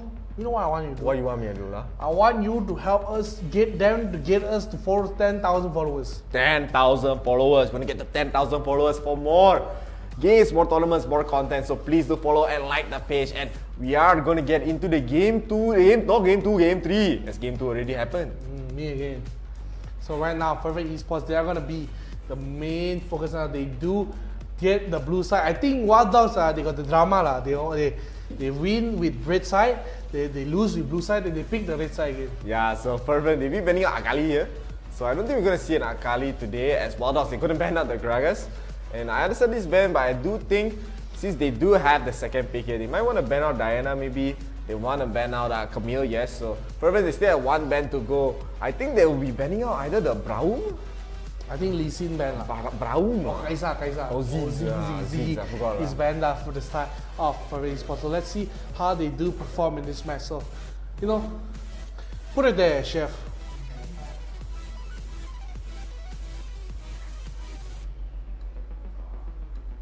What's happening right now? What's wrong with shaking hands, man? As we're waiting for the players to go into the pick and ban phase right now. So I gotta say, the one important thing right now in this game is gonna keep the big hit on the mix, reduce deflation. I think it really comes down to, I mean, Fervent, they definitely want the Lee Sin as well, but Bulldogs as well, they still want the Lee Sin. But Fervent, they are gonna prioritize it immediately. They don't want to give the Lee Sin away, so they will be picking, unless they bamboozle me in this game. Don't bamboozle me lah. So right here, we Bulldogs, right here, they're gonna get the Diana. So Diana is gonna be very, very nice for this game, and Braum as well gonna be picked up. So Braum is still very, very strong here. And now Fervent, what are they gonna go for lah? I don't know. I think they might go for the Kai'Sa and the Janna. But Alistar might be picked up for the side of Fervent Esports. Let's see what they do pick up here. And Corki is going to be probably the pick, because I think actually Asher will be fine here in this lane as well, but they give the Diana away, so it's going to be very, very scary to deal with for the side of Fervent Esports. We saw how well the Diana has been playing in the tournament, so see how well they do bring it. Fiora also be bringing down here for Jay. I think Jay need to play tank side lane pressure, because he played the Gagu. He's big push. And now Fervent, yeah, 2 more picks to go. They still need the mid laner and the top laner here, so they might go for the Ahri. Yeah. Ahri okay lah. Ahri not bad. Ahri okay lah. I think if they go for Orianna, so it's actually not so bad. I think Orianna is pretty good here, but they do go for the Ahri here, and Wild Dogs, they're gonna pick up the V on the side of his team. And guys have been playing a very well providers. The last game maybe Outie not the best lah. But let's see how Wild Dogs do perform in this competition. It will be the Vi coming in for Wild Dogs. I don't. Amumu boy. Amumu? Ramus? Ramus? They picked the Ramus. Samus. Why lah? Sugaremus. Why they pick It Ramus? all makes sense now. Ramus, Amus, Sugaremus. The very weird Ramus pick, as a lot of the damage from Kai'Sa and Ahri are from like abilities. The only one that's really good is like Garen. Why lah? I don't know, man. What's happening? I don't know. I don't like the Ramos pick here. I like the Ramos pick actually. I don't like. I think it's cool. I think It's cool for schools. As you know, right now we're gonna go. You know, I think the Ramos pick very, very smart actually. Why? I think it's gonna be a very good counter against Lee Sin. As you know, what they always yeah. say in the brief, you can never be the best if you're always the last. Because Ramos gets there first. Yeah. He spins to win. Ah. But vertical. You know, is that Ramos? You know, there's a secret voice line that when he spins, he says, "I am speed. I am speed. I am speed." No. He looks in the rear mirror. I don't believe that. Serious. I don't believe. I don't believe. Take man. Serious, I don't believe, man. So we have Harry Ikma saying, "Are you tripping, Neon Faith? The most tripping casters I've ever seen," and he sent us 50 stars. Whoa, so later, after the game, we'll be able to show you the promo videos. And with this, we are gonna get into the game first. So this is the third game of the round 2 of the top 16. Here, winner of this will go to the top 8. And we will see already Pui taking a lot of damage from the classic Wild Dog strategy of running it down and trying to go for a kill. Yeah, and you can see right now, all these teams are just playing so well. And it's hard to say who played bad, who played good. But I think if Wild Dogs maintain their composure and play how they want to play, they should be able to win this game. But Fervent, if they show us the team fighting ability like they did for the second game, it will be very, very difficult for Wild Dogs to implement their pressure.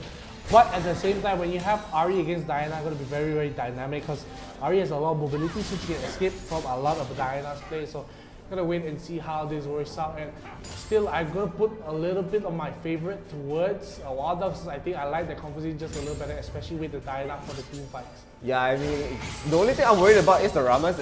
Ramos can be very, very aggressive in the early game, but if a lot of the damage is from abilities, he's not really able to get maybe the tornado even, but I mean, Rammus can be a very, very tanky. As you said, it could be a counter towards the Lee Sin, as Lee Sin has to go in, and if he's just blocking the way of the Lee Sin, he's not really able to do anything much here. So Rammus can be that front line that they need combined with Gats on the Braum and Wild Dogs. I still think the draft is quite even so far. I do like Fervent's draft a lot, in my opinion, as Finn can still be very aggressive on the Lee Sin. And Azuri as well. He played the Garen so well if he's able to just tank up and just basically play how he played the last game.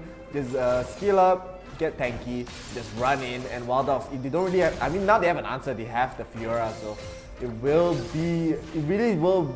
go down to the mid game, I think. Yeah, I agree totally with that, what you just said, but like the mid game is going to be very, very important to reach at that point. But honestly, I think Fervent, when they hit level 5, they should have a better level 5. But after that, when everyone gets a little bit more items on the side of Wild Dogs, I think they do scale better. Like if we have, of course, Jay on the Fiora, we have Coffee. Coffee sounds like coffee, then coffee, you know. So I can say copycat lah. Oi! What happened, man? Wild Dogs, they got the kill at the bottom lane, and we don't even get to see the dead body. Finally see the cow. Sleeping lah, tired. Take a little nap. I'll be right back and take a little nap. And this is the pick of Rammus. He's gonna fly around like I'm speed. Now copy again. Come again. Then copy. Play copy. Copy is gonna be in the mid lane, very happy. Yeah, I think you keep mixing up because copy in BM in Bahasa Malaysia is copy, but you will see Finn tries to go for an engage there, but copy will use his flash. So there will be a slight advantage towards Shan, but Shan still having both summoners. But I don't think it's going to matter that much as Wild Dogs. They're still up slightly in the goal, but it's not that big of a goal lead. It's still very, very well in the lines of Fervent getting the gold back. But now, it really just depends on his first dragon, I think. Because his first dragon, the Cloud Dragon, is still very, very strong. They're going to be able to kite with the movement speed right here. Azure still doing a decent job in the top side. He is down a whole level though, so Jay doing very, very well, keeping Azure out of this lane, and he will be getting a lot of levels as well. But Azure trying speeding to winnings, but Jay actually, I think he could have engaged him, but he doesn't have the Ignite, so it's not really that confident right there. I agree with that, but like we said, no Ignite, no confidence, and that's going to be the confidence booster. But I think still he's going to be fine in this matchup, but a lot of aggressiveness coming from Azure, so going to be looking for here. Rammus still he's going to power farming a lot. You can see already the goal is shifting towards Wild Dogs, about a 1000 goal here, still maintaining the same thing as Cloud Dragon is spawned in about 1 second here, so you will be spawning it right now, and you can see just how this fight is going to break. I see Diana just clearing on the mid wave. Does have still the mana enough for a fight. You can see Azure just hiding the bush with the ninja. But at this time they're going to fight here. You can see they're going to go into the mid lane. You can see one more time the move on. That's left. The Zoom member, the Rammus. Ulti the center, the back line. The flash in from the Rammus will get the kill onto Ari. There's going to be another kill. You can see so much damage landing onto the Garen. And I told you, man, this Rammus is doing wonders as he is speed incarnated. He will spin to win, and they will back off and to get 2 kills. And now looks like Wild Dogs, they will be starting up the Dragon. Yeah, the Cloud Dragon right here, but I think Finn is not going to give it up without a fight. He's probably going to go for a cheeky steal. He will be using the Sonic Wave. He'll be seeing what they're doing in the pit. He'll use the Sky's Bloom as well. The Dragon is quite low, 1000 HP, but they actually go for the engage onto Finn. They don't want to give Finn any chance to steal, as Taurus will be getting the Dragon on his own. Very nicely done from the side of Wild Dogs, and Jay as well, getting a kill onto Finn. Looks like Jay will get taken down, however. It will be a 1-for-1, but the job is done. But now Azure is here. He's trying to go. He does not have the Damascene Justice, so he won't be able to get a kill there. So a big win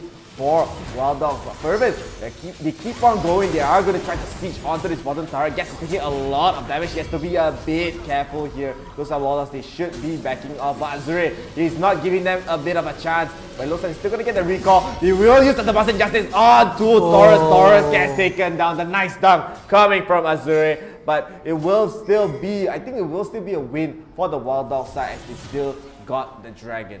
Yeah, they got the Dragon D. And now, you can see, I think Jay is going to be very happy with this right now. He's just chilling out, looking at the big picture right now. So, just, I think he's going to be fine here for Wild Dogs, even though they lost that kill. The Taurus, of course, got the Damascene Justice on his face. But 5 seconds still the Rift spawns here. Gonna see that Guts are gonna put some vision down here, go use the blast code just to move a little bit quicker, but it's like Coffee is just clearing out the mid wave, and then already Nagi is prepping up the top side, man. And Taurus, he's chilling in the bush, you know, he's like, okay. But now, there will be a 3-man rotation towards the top side. They want to get this top tower right here, but the Fui is gonna go with the hip up override onto Taurus. But Taurus is quite tanky right there. Fui has to be a bit careful. He won't get the stun onto Taurus. Taurus gets the ultimate by taking a lot of damage. Azuri into the front line, and a ball moonfall from Coffee. He will go in, but no follow-up from the side of Waldogs. Probably just walked away. No members of his team got killed right there. You know, Finn is probably going for a cheeky play. He is hiding in the brush, but I don't think he will get it. Maybe he'll stop the TP. He'll stop their back. It looks like they will try to go in. They get a stunning wave onto Yanagi. Yanagi just splash out, but again, no kills for either side. Very well done from both teams. I mean, nice move out coming from Copy. Nice pickups coming from, the nice poke damage coming from Fervent. So, moment, like you said, no one dies, but at the same time, Jay was just at the bottom side of the map, picking off the tier 1, and now they have a 4,000 gold here. Jay will be the front here, as I think it's a little too late for Fervent to try to contest this. He's really going to go down the Jungle Tope last land. He tried to land the chop onto the Arya, but now the fight will be coming here. The back line, you can see all the damage onto the DC is going to be really, really low. Copy will finally get the kill off right now. You've got the GA right now, but the back line, you can see they almost killed Gats. Gats going to go down. They're going to look onto the start onto Taurus. They will get that kill as well. So, 2 for 1 trade right now. As Coffee going to go back in, he's not happy with that, and he's going to get another return damage here, but it won't be enough to kill off the mess. So it's going to be a 2 for 2 trade right now in the map, and Wild Dogs, they'll be happy that since they took the Rift Herald as well. Yeah, this game is pretty even in terms of the kills, but Wild Dogs are still up a lot of gold here, 4,000 gold and a half, and Jay is going to continue pushing the top side turret. He'll be just doing the split pushings as we see a lot of Fioras do. And right now, I mean, he wasn't really in the fights for most of these fights, and Fervent, they're trying to get as much as they can. As Shan needs to scale up, Siote needs to scale up right here, and Finn, he's not really able to get the nice engages that you saw maybe the last game as well. Just Taurus trying to tank up as much as he can, but it looks like even Azuri is able to deal a lot of damage with the Masking Justice. But Wild Dogs, I think they're still ahead in this game, but they have to be a bit careful not to give up their lead once again. Yeah, I think the main problem right now was that they're always giving up the lead, so they have to be able to maintain this 4,500 goalie coming in, sorry, a 4,000 goalie coming in here. So, like we said, Chef, it's going to be very interesting to see how this Rumble scales into the late game, because he's going to be very, very strong in these fights. But already, Rift Herald will be something here in the middle lane. I think they want to pressure off the Inferno Dragon here, so they'll drop the Rift Herald down, and now they look like they're starting immediately. The package is onto the Corki here. The rest of the team are going to gather around the Inferno Dragon here, so we're going to see a lot of pressure put onto this Inferno Dragon. And now all the members here, Jay also coming to the fight. No more split pushing for him. They want to secure this Inferno Dragon, but they pull it out. They say, okay, you don't want to defend the Rift Herald? Fine. Let me help you push down the mid lane. So the side of Heaven, they say, okay, we'll push the mid lane. And that's going to be done. But then actually for the fight, they get the Corki away. He has to go away. Jay also at the same time. But the Moonfall will try to land on the 2 members. And 3 will be caught in there. You can see they already take down the Ramos, but they trade it off for 2 kills. They get 1, they get 2, they get 3. They're looking for Ari, they get 4. And that's going to be the ace for Wild Dogs, and they're gonna get the Inferno Dragon as well. My goodness gracious, they get almost everything as Shelly was still pushing down the mid lane. So this is gonna be a huge swing, almost a 10,000 goal league for the side of Wild Dogs. Yeah, Wild Dogs, they just have way too much teamfight compared to Fervent. Fervent, they don't have much CC, they have to rely on the hip-up pulverize, and if Finn doesn't get a nice Dragon Kick, they're not able to get enough CC, and Wild Dogs, they played that fight so well, only losing 2, I believe. And right here, Fervent, they are falling apart. This is how Wild Dogs, they needed to play the last game, right? They keep the lead, they have the lead, they have to keep going and keep being aggressive. And with this, Fervent, they are going to be down a lot in the resources here. They're going to be down 4 turrets, 2 dragons right there. And even in the top side, it looks like Finn tries to go for the engage on 2 Taurus, but Taurus just too tanky. As you see, like, he's just so strong, and a lot of the times if they're not able to deal the damage, Taurus will be able to kill Finn before they can kill him. I kill you, man. And the flash in from Torres, there's a blind flash kill, and they'll hit on the Lee Sin, but you will escape here. But instead, I can see the Kakaso back landing on the right side, but they don't care. Torres go back in one more time, and Ulti, he does sacrifice his life, but there's going to be 2 kills on the side of Wild Dogs. They will also get the kill onto Raum. He will, oh no, he will get the free time, but now Lee Sin is the target here, and there's going to be so many dead members here. The GA does proc onto him. There's going to be 4 dead members, and it looks like the Baron is the focus for Wild Dogs. What a massive tournament event so quickly here, left, right. But I think they're looking for the inhibitor. I think they know they're a little bit too low to go for the Baron, so he's going to be content with the inhibitor here. So well done to the side of Wild Dogs. They get this huge lead. It's going to be a 13,500 lead here for their team, and I think this is almost the end for Wild Doggies. I think I've been underestimating how strong Rammus can be, because he hasn't really been that popular amongst a lot of the picks, and the one time that we see it didn't really pan out well, especially against a similar comp to this. But I mean, that comp maybe had Akali, maybe had even Kai'Sa as well, but so I was a little bit underestimating this kind of comp, but he's just playing this fight so well, especially with a nice flash in into the stun right there, and Fervent, they were not expecting it, they were caught off guard, and now Wild Dogs, they are just going to be so, hey, it looks like they're going to be grouping up maybe to get ready for this next Baron take. This next Baron take, there might be a steal attempt for Fervent, but that's really their only hope at this point as they're down a lot of gold. Wild Dogs is just playing these fights so well. I agree with you 100% right now. And you can see right now, Baron is still alive for the side of Wild Dogs, so they still have the option to go in for the fight, but now it's just going to be so much gold down if you're Fervent, so you're going to be very careful. They're going to set up a trap. Inventory, will he pick it up here? Oh, I told you last time yesterday I was casting with Dr. Riz, but now Torres going in. You can see DJ took out the Kai'Sa, no more Kai'Sa. My goodness, the Quake coming in the backline. Let's deal a lot of damage on the backline. See Garrett, but he's trying to deal a lot of damage. The Moto does not land anyone, but it doesn't matter. Going onto the kill, and now they get the Lee Sin EW away, but it's going to be flash follow up by Gats, going to land the kill, and 1 more, 2 more, 3 more hits. Going to finish off the match here for Wild Dogs. They get another kill. There's going to be 4 already. Only surviving member is Sean, and the Baron is the focus here for the side of Wild Dogs. They will just melt it like it's made out of room temperature butter. What? Yeah, because room temperature butter melts faster lah. They. Come on, man. Keep up with the times. Okay, I mean, I was just about to say about how Wild Dogs, they just ignored Alistar the entire fight. Pui was just in the back, whereas Wild Dogs just went straight ahead. They just went forward, they never looked back. And at the end, they did look back to kill Pui at the end, but still, so strong now. They're looking at a 17,000 gold lead here with the Baron buff. They're gonna go for the next dragon. They're gonna go for every objective that they can. Fervent not even getting a single turret in this game, and Torres will be spotting out Finn. Finn has to be a bit careful. He does get taunted out, taking a lot of damage. The smite does come out as well. He has to back away as Yanagi is in the area, but now the rest of the members are here. They will get the headbutt, but it will just get stunned up by Torres. Torres just running away. He sends the flash, look at him, just walking, and now he's rolling back in. He wants to go for the engage.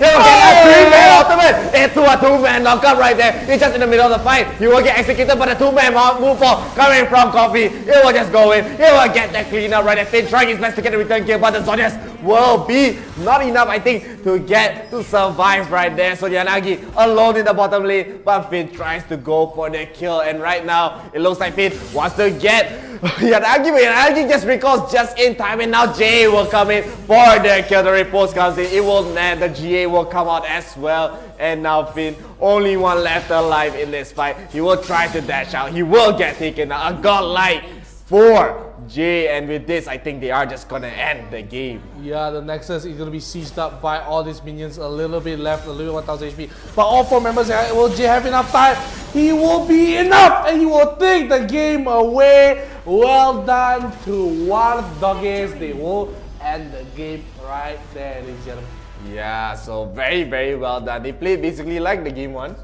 They played like how they wanted to play, and they actually kept their lead right there. So very well done coming from them, and they will be going to the top 8. Once again, nothing unusual coming from them. Fervent, they actually put up a great fight, honestly. They put up a great fights. Fantastic. I mean, very well done for that. Let's look at the stats right now. MVP does go to Copy, and on the Diana, he played very well. Only 1 death was that last fight there.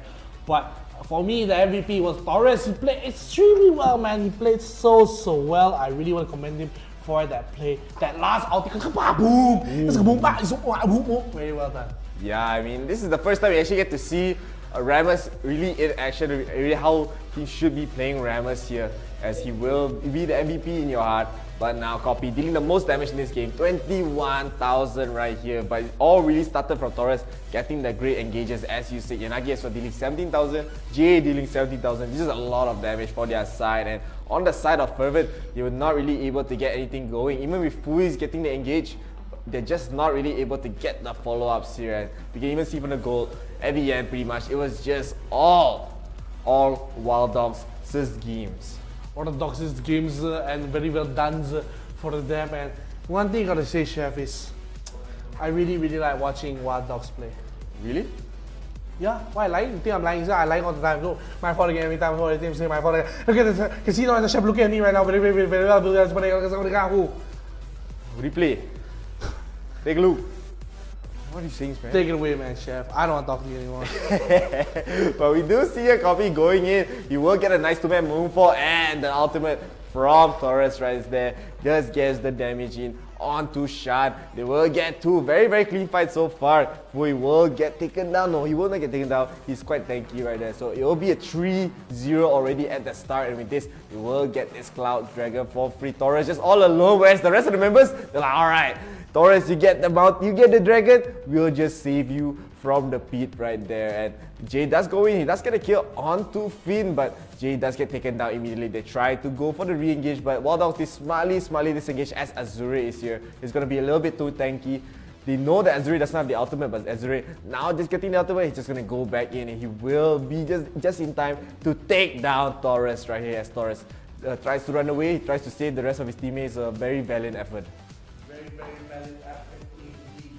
And you know, I gotta say that it was really nice just watching how Wild Dogs just play so well. Of course, this nice hit by right out the Taurus, but you can see, like we just said, they all don't die in this fight. No one dies. You can see Taurus landing the ultimate there, trying to deal a lot of damage, but he's just able to walk away. The move on to 5 members, but like you said, nobody dies. Nobody dies, and everybody walks away. But Jay, at the meantime, takes the bottom turret away.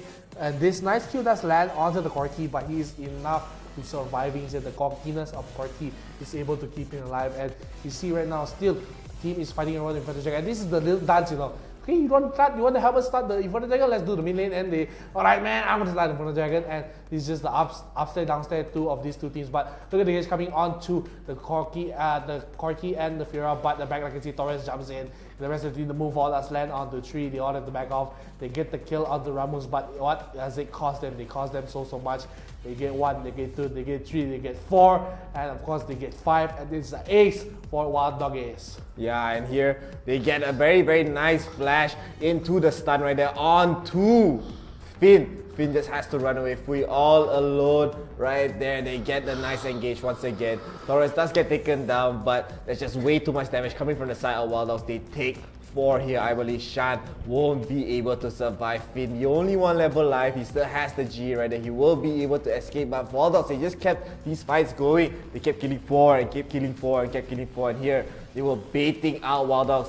They were waiting on Fervent, actually thinking they were starting the Baron, but now Fui will try to knock everyone away, but they just ignore him. They just go straight for the rest of the members as 𝐸𝐵 is gonna go in. He gets the moonfall onto Garen right there. They will try to chase Finn down. Finn is a little bit too slippery, but I think as slippery as you can, someday you will fall. As it looks like he tried to Sonic Wave to a blue buff right there, but the blue buff is not there. Only one left alive is Shan. And Taurus here a little deep into the ramp up. You can see they just punish the Lee Sin. Like, this is not your home, man. Get out of my swamp! And Taurus is going to be caught here. And a nice kill. Let's stop the Pulverize here from coming here. And you can see just trying to get the kill on Taurus. And this is the superhero play coming from Taurus. He's Gaga already, and you know, he gets a knockout on the 3 members. If there's a Yasuo, you'll be very happy there. But of course, there's no Yasuo. 𝐸𝐵 last land a 2-man moonfall. Gets 1, he gets another 1. And the cowboy as well, triple kill for him. And he has to be the sacrificial lamb. And he will go down. But, you know, very well done for this team, because Jay also comes to finish off the job. And honestly, he could just enter the game if he wanted to, but he came for the kills with 𝐾𝐷𝐴. Got to get the kills and get the win away. And you know, that was just wonderfully done for their team, Fervent. will be the losers of this match as one of Take It 2-1. Yeah, so I gotta do it to them. I gotta do it to them. You gotta do it to them, but we gotta do something to you guys. Do not forget to like and follow the page. We have to get to 10,000 likes as well. Please do not forget to follow our TikTok. Do not forget IRL Asia. IRL Asia. Yeah, we're going to give you more tournaments and more content for you guys. You can get a supporter badge as well over there. You can send some stars, and of course, somebody sent stars just now. 𝐒𝐻𝐚. Yeah. So we will be playing you a promo video, so you can enjoy it. Thank you guys all so much for sending the stars. Of course, we will be playing. There's a lot of promotional content. Of course, we got new contents already lah. Saplingi Sapuglu. Let's go to the promo videos. 我们一起睡猫觉，一起喵喵喵喵喵，在黎明前撒个娇，还有喵喵喵喵喵，我的心脏蹦蹦跳，你留下你的坏笑，你不说爱我，我就喵喵喵。 Hey, damn cute, huh? Hey, Shan, wait, how about you? And that was a very nice promo video coming from a very handsome guy indeed. So, ladies and gentlemen, thank you so much for coming. Going to be one more match after this, so don't go anywhere. We're going to do a very, very short break, and we're going to see you when you are not a square, you're probably a circle. Triangle.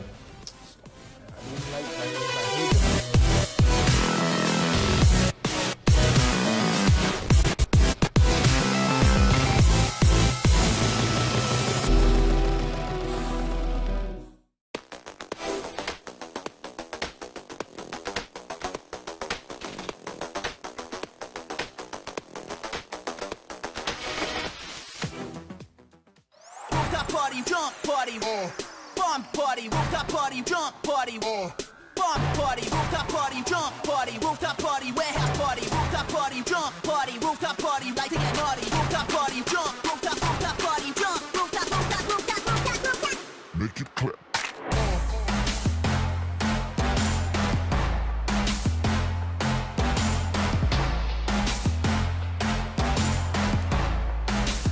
Rooftop party, we get naughty. Ladies and gentlemen, welcome to IRL Asia's YouTube channel. I'm 𝐒𝐿, and today we'll be taking a look at Summoners Odyssey's plays for the week.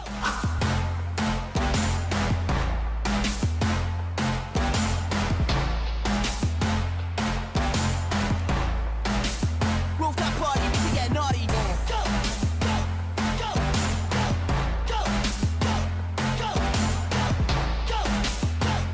Here we can see 𝐒𝐧𝐞 from the side of 𝑑𝐢𝐿. He will steal the Baron here as Fiora tries to salvage the fight. She won't be able to as the Baron and the fight will slip away from their hands. Naughty, naughty.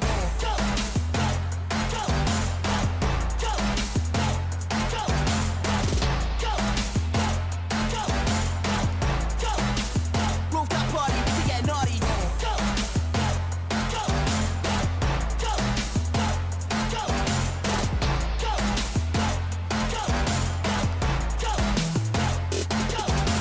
Rooftop party jump. Rooftop party jump. Rooftop party jump. Rooftop party jump.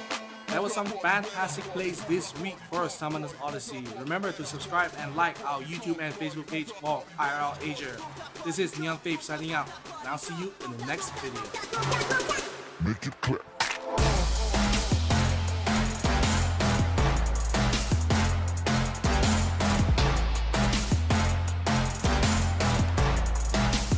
Rooftop party, we get naughty.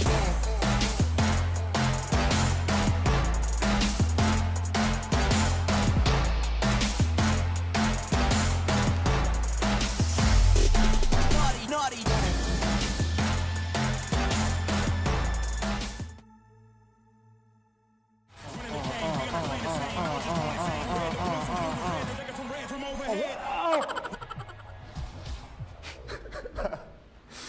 Can I turn off the fail? Wait, apa benda? Apa benda ni? I missed both? What? Huh? Hey. Oh, sorry. I'm a dirty. Alright, let's play some Beat Saber. Let's go. We're playing, yeah. I got the power. Itu easy lah. I got the power. I got unlimited power. Game. I got unlimited power. I got the power. I got unlimited power. Running the game. We are not playing the same. I was just going insane. Red to blue, from blue to red. Looking from red from overhead. We're playing. Habis.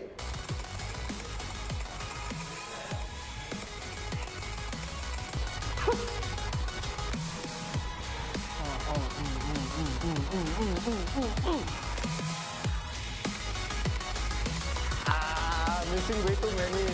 Okay, I'm missing out. Okay.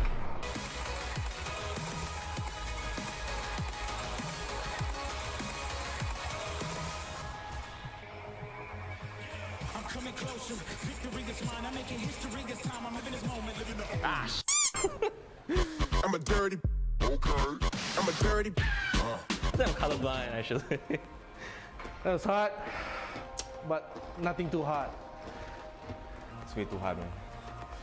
Too confusing. That was challenging. Yeah. Good game, good game. It was good. I beat Lionel. Wait, sana. Asal aku tak lulus, man. Serius ah. Tapi serius, susah. Tak boleh. Sebab dia bagi aku hard. Aku tak boleh nak main. I'm a dirty. Okay. I'm a dirty. I'm a dirty. I'm a dirty. Accelerator. I'm a dirty. Look, mom, that's a dirty. Nah, you ain't never heard me swerve. Swing by the swing.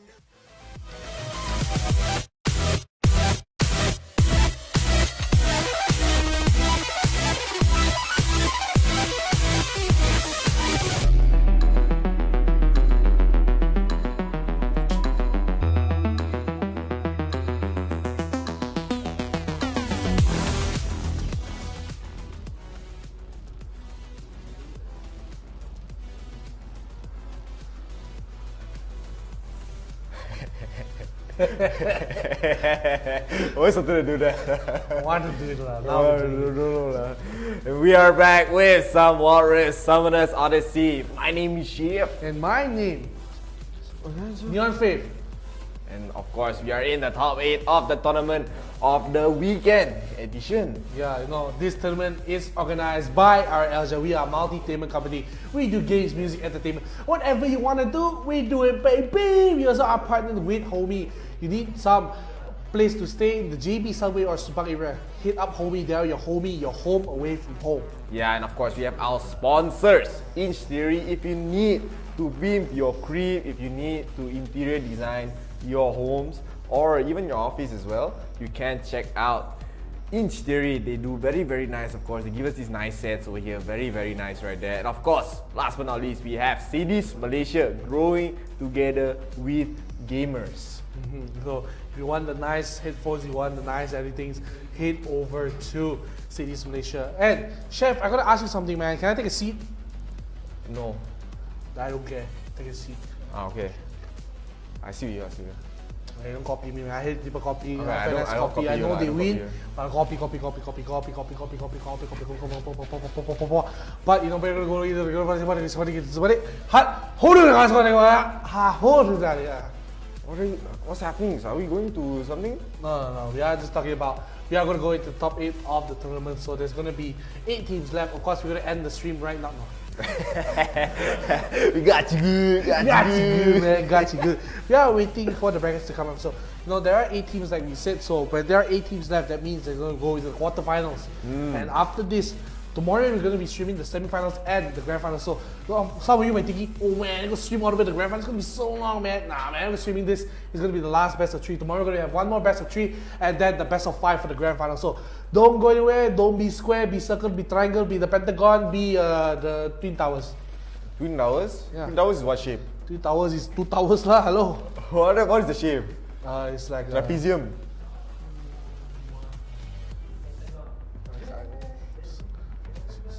Got cylinder and then the not the pyramid lah. I don't know what's that called. Cone. Pyramid shape. Shut up, man. Pyramid your head. No lah, it's a cylinder. Yeah, and we have comments here coming from James Viana. 40 Eagles win.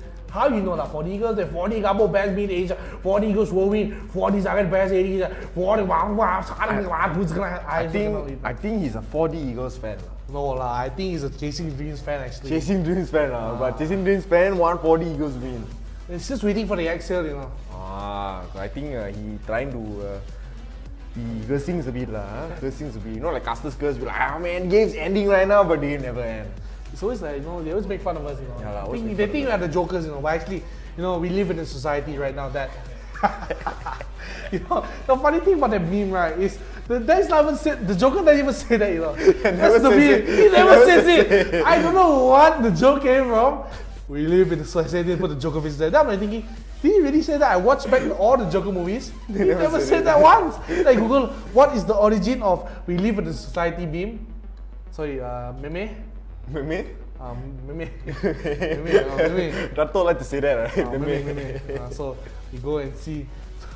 I check out the thing, I think, what is the origin? Then someone just say it's just something, people say it's like jogging boggings lah. Yeah, it's jogging bogging, you know, man, the society we're living in, we know everyone, we're all here in the society. Yeah, but you know what, it's not a joke. Our PUBG mobile tournament that is going to coming up, eMVP, will have a prize pool of about 2,000 ringgit, will be open to those under 19, so 19, 18, 17, you are eligible to join, so hit up our Facebook page. You're gonna see a posters coming up very soon. As you can see, it's gonna be very nice to see, while at the same time it's gonna be very important for you guys to keep an eye out for that. So why don't you just share around with your friends? Hey man, I heard there's gonna be PUBG Mobile Tournament, you gotta join them, right? It's played by IRL Asia, the best place in town.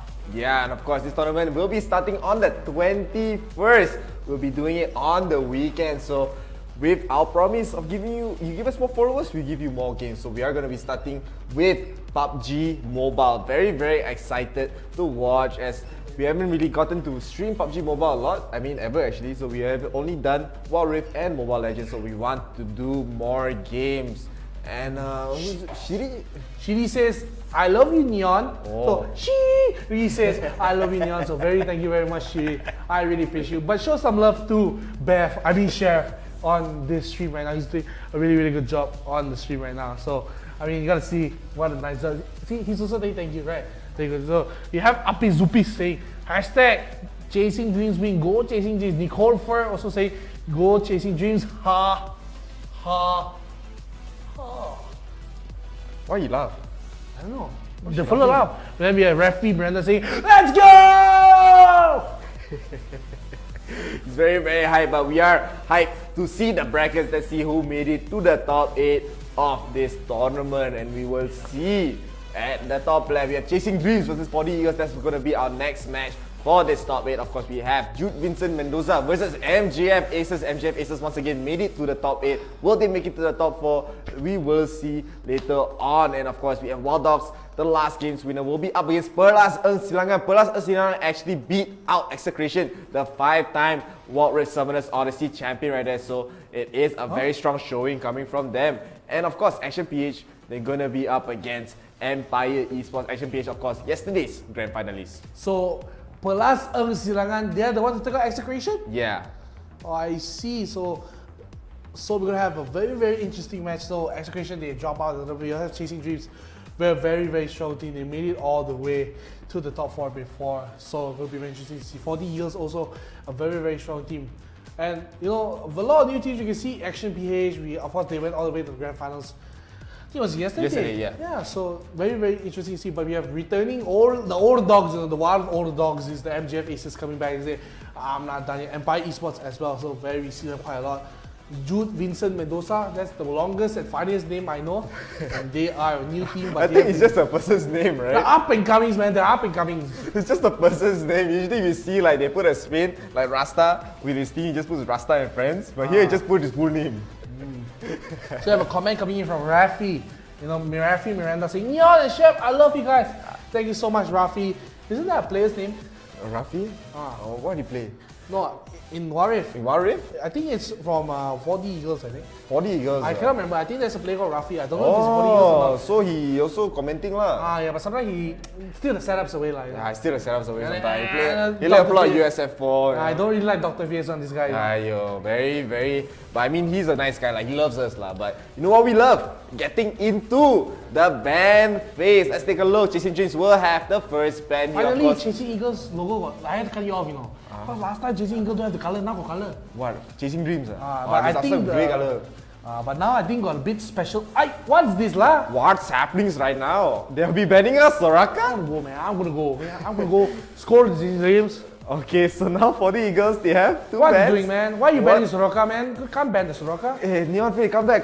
Look at this. What's happening? They're going to be banning out the team premier. Why you? Okay, my turn. Go scold. Go scold. Hey, why lah? Why you banning the team premiers all? What's the problem? Oh my god, he banning the Timo lah. Please, man, no one pick Timo, team premier, all this. Soraka last time pick also lose. Hey, they come back. Hey, this one if they pick nonsense. Oh no. Hey. My turn. I go scold them again. I scold you. I keep telling you, man. Hey, what's happening, man? Why you? Why you're betting Why you doing this, Musty? And this one, hey, 40 Eagles, what do you think he's doing now? 40 Eagles, don't play in full, I tell you. What are you banning all these stupid people out? What is this nonsense lah? This one really too much. This one really too much. This is the weirdest bands that we've seen so far in Wild Race Summoners Odyssey. Right? We even have to leave, man. We have to leave. The scold them a bit lah. Give them. What is this, man? What is this lah? Trinmere, Timo? What's happening right now? Must maybe they're scared lah, huh? I don't know, but we're gonna go into the big face right now. Tilo, what are you gonna pick, man? I don't even know what they're gonna pick lah. They just leave so many open. I think that's their plan, you know. This one leave as many things open as possible because these are champions that no one picks. No one ever picks here. So now Chasing Dreams, they are looking to pick up the 𝐒𝐲𝐬. No, it's 𝐒𝐲𝐬. Come, joke again. No joke. Serious, they picked the 𝐒𝐲𝐬 already. Not joking. At least, you know, the good thing they ban the Soroka, they don't get to pick the Soroka. Yeah. They ban the Timo don't get and to pick. Trinmere no need to pick. They won't auto pick. That's a strategy. But Gabo, he's gonna be thinking, what do I pick, man? They ban out my best characters, Masi, Timo, man. But Ziggs will be open for the taking for 40 Eagles. This is gonna be the bigger meta, you know. All the characters open. Pick what you want. All you can eat buffet. But now Chasing Dreams, they get so many strong picks as well. They have 𝐒𝐲𝐬. You leave anything open, you pick the SL. What is this lah? So right now, for the Eagles, they can pick the Kaisa if they want, but they're looking to get the Corki here. Kaisa open lah, Kaisa open, they can pick lah the Kaisa. Jarvan open. Why Jarvan lah? Dyna open, man. Dyna is open as well. So perplexing, man. But I mean, they go for the Ziggs. Ziggs is still pretty strong. But now, Chasing Dreams, they have 2 more picks to go. It looks like everyone's like top tier picks already, you know. Almost top tier picks already, you know. Yeah, except the SRL, except the Corki, except the Jarvan. So basically half the picks are not top tier picks. So Yuan wants to pick up his Katarina, right? And Avery as well pick. Yeah, Diana is That's the thing, man. I think Chasing Dreams, if they go for 𝐒𝐲𝐬, it's going to be quite scary for the Eagles, but they're going to snag out the Braum here. So very, very top tier comp coming from Chasing Dreams. Pretty much all of the strongest champions in pretty much every single row here for the Eagles. They're looking to get the Janna to reply with, and this is probably one of the strongest comps we've seen from both teams here. Yeah, and you know, Janna will be picked up by Bota Sobra. Very long the name cannot say. Almost like Jude Vincent Mendoza. Yeah, Jude Vincent Mendoza. Very, very long name. But will be picked up here by the start for the Eagles. So Chasing Dreams and for the Eagles, a bit of a weird ban phase. You can see the comments coming here. We have John Mike saying, Gabo, I love you, Gabo. Yeah, Gabo, of course. The Ziggs player in this game. Gabo. I remember my joke with Gabo. Yeah, I also remember they made that joke, of course, the turkey joke right there. But I mean, I feel like for the Eagles, they didn't really know what to pick because so much was open because of these bans. So they picked whatever they felt comfortable with. They're going to go for Corki, Jarvan here. They're going to have team fight. They're going to have some sustain. They're going to have some tankiness from the Graga. But I mean, Chasing Dreams, their comp is a bit scary. A bit. Don't punch. Oh, okay, let's read a bit more comments. We have Penel, Jason, Paman, saying, funny classes we have today. Then you can see Noor Farah saying, because you rubies. Because you newbies. Who you calling newbies? Anubis. Nasus. Nasus. Nasus. Nasus is a dog, right? Is it? It's an Anubis, the dog lah. Wonder lah. Okay, understand. So it's a bit wild lah. Yeah. So I gotta say, I like these picks coming in, but they leave a lot of strong picks out the window as well. I mean, both teams they get the picks that they want, but I think 𝐿𝐴𝐵𝐷𝐻𝐻𝐵𝐻 they have the stronger picks lah in terms of power level lah. I agree. Why? Fucking me, sarcastic. I just said, bullying me. But you know, you're gonna go to the game right now. On the blue team, we have Chasing Dreams, and on the red team, we will have for the 𝐒𝐴𝐵𝐷𝐻𝐻. Yeah, so we will see a standard lane. So far, no 1-3-1s, no early invades for both teams here. They're just going to get whatever leash that they can.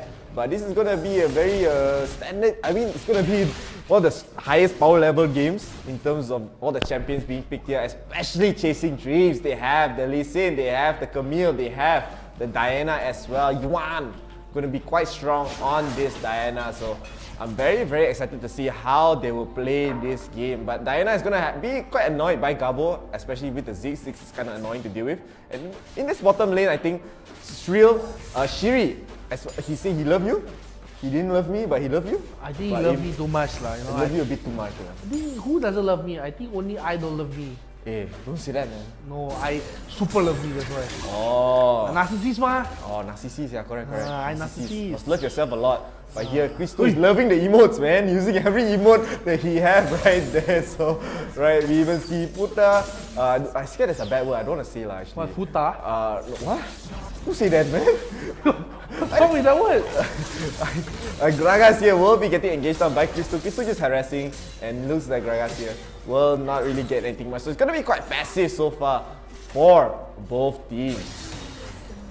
Yeah, and you know, every time you always like want to have something to say, but then you No, nothing. It's not. No, I'm finishing my sentence. No, man, that's the thing, man. But okay, now maybe it's my fault. I apologize. I'm a narcissist. Everything my fault. So you know, wait. You know, whoa! Look at that. The flash is coming. Whoa! That's a crazy. Wow! Perplexing coming in the mid lane. He gets the kill. I mean, the flash from Ziggs is burned, so well done from the side of Chasing Dreams. They do get that, and still the mid lane pressure is pretty strong towards the side of Chasing Dreams and top side as well. See 𝐒𝐿 getting so much pressure, and just the emotes, the mental damage slowly piling up onto the Gragas here. And bottom lane is pretty even. You can see the 𝐿𝐴𝐵𝐷𝐻 and Braum having a decent time against the Corki and Janna. Of course, Corki and Janna has a little bit more wave here, but a lot more kill potential coming in for the side of Chasing Dreams on the 𝐿𝐴𝐵𝐷𝐻 and Braum. So it's going to be very difficult for them to face it off here. And you know, something I wanted to add on to something earlier, you know. What? If you're a narcissist, right, do you think everything wrong is because of you, or is it never because of you? It's never because of you. But narcissist, everything about you, ma. Oh, then it's your fault lah. So my fault lah. Okay lah. Me again, always me. Why are you laughing at me lah? What I do? Focus on now. It looks like they're gonna have a gang onto the top side. Christo is taking a lot of damage. The casket does come out. It won't get the kill onto Christo. As now Talon does get a nice flash dragon kick onto Gabo, right? Gabo will use the Mega Death Ball to try to deter them, but they're taking a little bit too much damage. The first blood will go to Taloy right there. Very, very, very nicely done by the side of Chasing Dreams. And even the bottom side, Shiri is taking a lot of damage from the bottom. I mean, Avery is still quite healthy. Looks like Zagreb is a little bit too low as well, so he has to be a bit careful as Taloy is in the area. He's going for the flag. He wants to go in. They're gonna go in immediately. The monsoon does come out. Very, very nicely done to help with the disengage, and they will just back off safely. Yeah, and you know, I'm still laughing for the earlier joke lah, man. You know, can't stop myself. 50 seconds still, the Cloud Dragon does spawn around with. Of course, TJ's got the first blow, like you said. It's going to be very, very strong indeed. And the thing is, I just want to see how they're going to do. And then Diana jumping onto the Ziggs. I don't think it's a killing potential, but there's a lot of poke damage here. And going back in is the Diana. I think the one to die lah is the Diana. So going to be a little careful there in the fight. And now, looks like Chasing Dreams are setting themselves around the Dragon Pit here, trying to look for something to maybe start off the Dragon. But just be content with just pushing up the side lanes for now. He's setting a little trap here with the Lee Sin, but now you'll just back off. We'll probably just take the red buff. Oh, you miss the Q, man. That's the Q to miss the Q. What? What? The Q lah, the Q. The Q. You know, wait, 1, 2, 3, 2, 1, rolling. You know that? Yeah, and now they are going to be grouping up around the Cloud Dragon right there. So 𝐒𝐿 will be trying to deal a lot of damage towards the Gragas here. But 4D are actually grouping up around the Cloud Dragon. They are going to try to start it up. It's going to be a 4v4 right now. The top laners are not in the fight, so the Dragon is dropping very, very low. They will take a tank, a two-shot barrage right. The knockup does hit, and a 4-man move does land by 𝐸1. 𝐸1 will go in and try to get the kill onto Janna. Koda tries to jump in. He will try to get the Cataclysm, but he won't get the kill. Now 𝐒𝐿 is alone. He will be trying to back up, but now Gragas wants to get the return kill onto 𝐸1, but she will fail. But he will get the Cascade though, and 𝐸1's very, very low. 𝐒𝐿 in the bottom side as well does take down Talon, but he will get taken down as well very, very quick. And 𝐸1 with the barely surviving, the voice is going to come in, and finally 𝐸1 gets taken down. So it will be a 2-for-2 exchange so far. So it still looks like CD are still in the lead. Chasing Dreams, they still got the Cloud Dragon. Yeah, and my goodness, what a crazy circumstances coming in for this match. I mean, just appalling to watch this happen right now. And I think Chasing Dreams will be happy that they take the Dragon. They get about a 4,000 gold lead right now. They also get the kill advantage here as 𝐿 is spawning in about 10 seconds here on the map, and Chasing Dreams, they will be chasing them back to the base as they're going to get the reset early on. You can see 𝐿𝐻 now just clear. He doesn't have the baggage for at least another 2-3 minutes, so going to be far away from them. But they're looking for the pick on the 𝐿𝐻. Does land the Q, but a little bit too deep under his tower, so they won't chase for that kill. So they don't have the insect hit, but a lot of damage down onto Janna here. Has to burn a little bit of the damage there, and now has to back off. Honeyfield is eaten by him, so will be healing back up to the full HPs.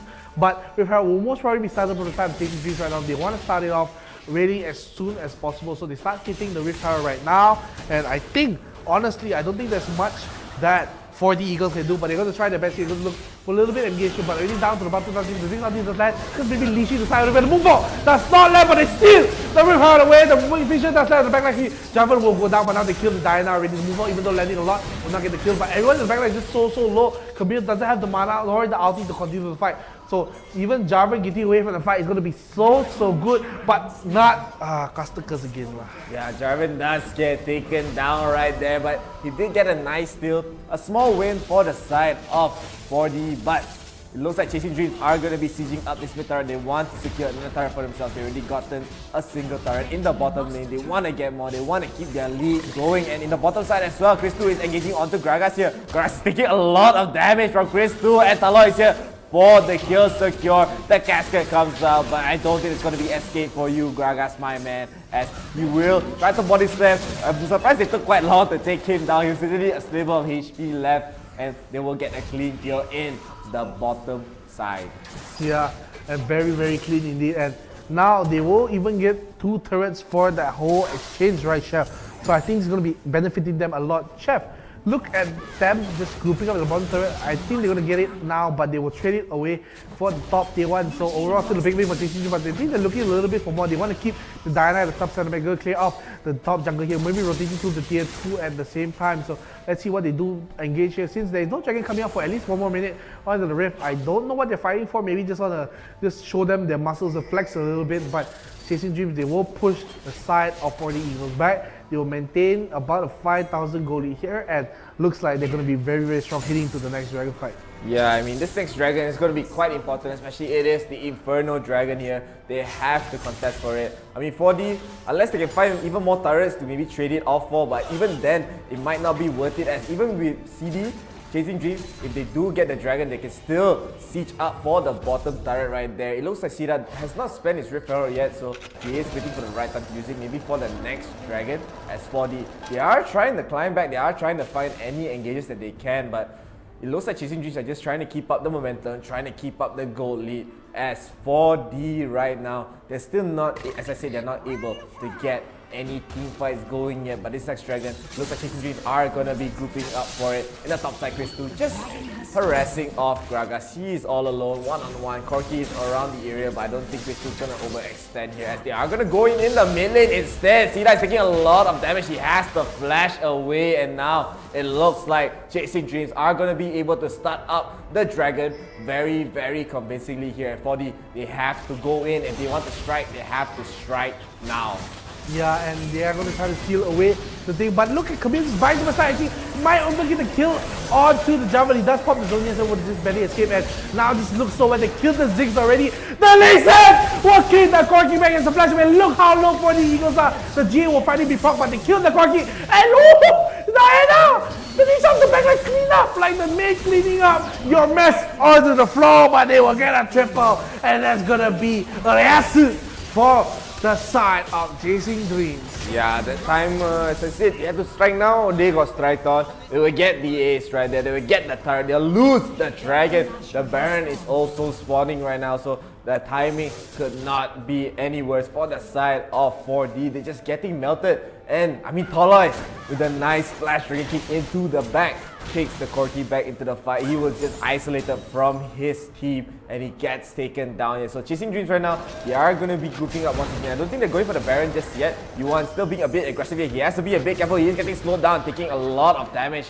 He does not want to try to overextend since he does not have any summoners left. He's not able to get any kills. But Toloi is going to go in with the Dragon Kick into the Sonic Wave onto 𝐿𝐴𝐵𝐻. 𝐿𝐴𝐵𝐻 stays so low. The 2-man move forward ahead. They will take 2. The 6 bomb will only land on Shiri. And with this, it looks like Chasing Dreams are going to be able to group up at the top side. Yeah, that is right. They will be trying to group up here. But the repel is not going to be used at all. It's going to be used just because the timer has run out. But the nice 𝐸𝐸 does push back the 𝐿𝐴𝐵𝐻, but he will use jumping back and arcade shift. But now there's actually a lot of damage on the jump. He'll be powered and he won't be able to get the teammates here as the Cataclysm just blocks them away. But now the dive in from the Braum will be dead. And now the 𝐿𝐴𝐵� doesn't even get the barrage of them. They're getting killed onto Java. But at the same time, they take the tier 2 and mid and they were sieging up the tier 3. But at the same time, Lee Sin, he's not going to let them go away for free. You can see Gragas here. Oh man, I made a big mistake trying to survive here for this fight. But I think it's all over for the big man as he goes down to the Lee Sin. Double kill for him, and it looks like the Baron might be the target here since there is no much troubles that 4D can give the team. You see, 𝐸𝐸 actually going out. What's happening, man? Hey, Lee Sin, careful, man! Yeah, and look at that. Another 2-man move for coming up from 𝐸1 once again. But 𝐻RIS2 will get taken out a little bit too aggressive right there. Lee Sin just running away. He's not even looking at the fight as 𝐸1 gets to escape right there. But still, Chasing Dreams are still up 11,000 gold. They're still up a lot of gold here. But 4D, they are getting pay costs. They have to be, if they get a little bit more, they are able to bring this gold lead maybe down to a 5,000 gold lead. They might be able to get back to this game. But 5,000 gold is a lot of gold, man. Yeah, a lot of gold. And still, they are going to be very, very happy with this for the side of Chasing Dreams. So 12,000 gold lead right now for the team. It looks like there's nothing much that 4D Eagles can basically do, because if they try to go in for the Baron, it will get swept up by the Diana, by the 𝐿𝐴𝐵� damage and everyone else. But if they don't try to contest for these objectives, you're going to lose as well. So it's like a double-edged sword that you're just so far down to go. That's why people say it's a lose-lose situation when you're this far down in the pit. And still, 𝐸𝐸 just keep pushing, taking out the farm as well as she can, so it'll be very, very strong. And look at the items right now coming for the place. You can see Lee Sin having the GA, having the 𝐸𝐴 going to working on probably a Trinity.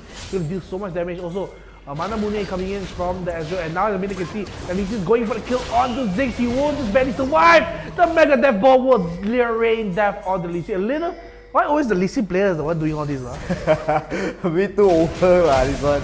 A bit too confident right there. But Shiri will get taken down by the 2-man move for again from 𝐸1. The Cataclysm misses as 𝐸1 gets the flash out. Very, very unfortunate for their side, and now 4D, they have to back off. But it looks like 𝐸1 will not give that for free. He will just go in, but instead he'll get taken down as 4D, they still have a lot of damage. But now the Hextech Ultimate does come in. The Zhonyan does come out from 𝐸𝐴𝐵𝐻.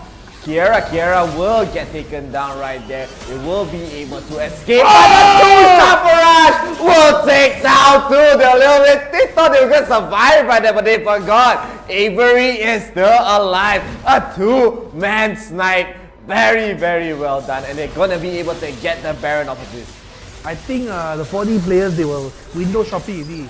Really what to buy lah, what to buy. There's only karabing, bada boom boom, chakalaka. They get killed. And that's gonna be Cillian, no. Zigzag and oh, a lot of damage coming from the 𝐾𝐲. Does get a little bit of chunk onto the Ziggy. But they'll be fine. They get the Baron onto 4 members.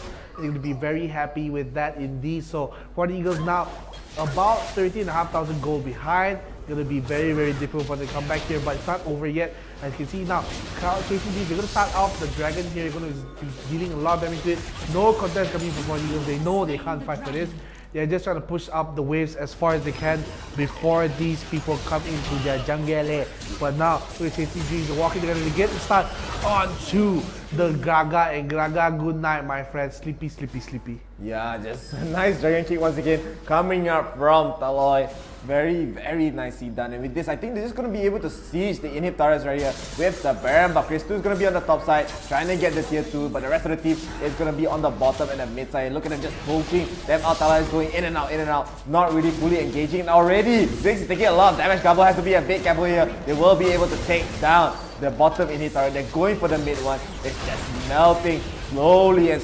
And now, look at that, he's gonna be able to get 2 inhib turrets so quickly right there. And he might even get the third one in the top side. And now 4D, they're not really able to go in at all since they're gonna be so weak here. The Nexus is actually exposed. They might actually just win the game here. A nice 3-man move comes out, and they will be able to seal the game. Very, very well done for the side of Chasing Dreams. My goodness, they just chased them into their base, and they really get punished for that. I mean, Chef, insane plays coming from the side of Chasing Dreams. They just play so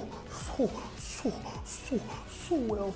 Yeah, it's very insane in the membrane, and we are able to see the stats right here. So let's take a look. 𝐶𝐲 being the SCP, but the MVP of course will be Yuan. This guy played amazing this entire game. And I mean, the draft at the start was kind of very weird with those bans, but leaving everything open just gave the side of Chasing Dreams every opportunity to pick up all these strong champions right there. So I don't really think it's a draft diff. It's more about how Chasing Dreams played this entire game, and they played it well. What about the chicken wing today? Chicken wing, Then? What's wrong with chicken wings actually? No, I'm asking me. What's wrong with chicken wings, man? Tell me, man. Dr. Chicken Wings. I think the damage is going to be the main important factor we got to see right now in the stats. So we got to see how well MVP Yuan does deal the damages here. Look at the damage coming from Yuan. But 𝐶𝐲, say 𝐶𝐲, I almost did as much damage as you. Yan. And 𝐶𝐲, of course, Ziggs dealing a lot of damage in this game, but Yuan being just so strong right there, just dominating this entire game. And with this, you can even see from the goal, it was just an uphill battle for the side of 4D Eagles, and it was just very hard for them to come back. Even the XP, we see a little dip, it's mainly from just a slight kills right there, but with this, we are going to be able to get into a game 2. Yeah, so game 2 will be coming in against Chasing Dreams and 4D Eagles. So 4D Eagles, unfortunately, they do fall off to the first game, but I think the more important thing is they have to reset the mentality, right, Chef? What do you think? I think they still are able to adapt if they want to.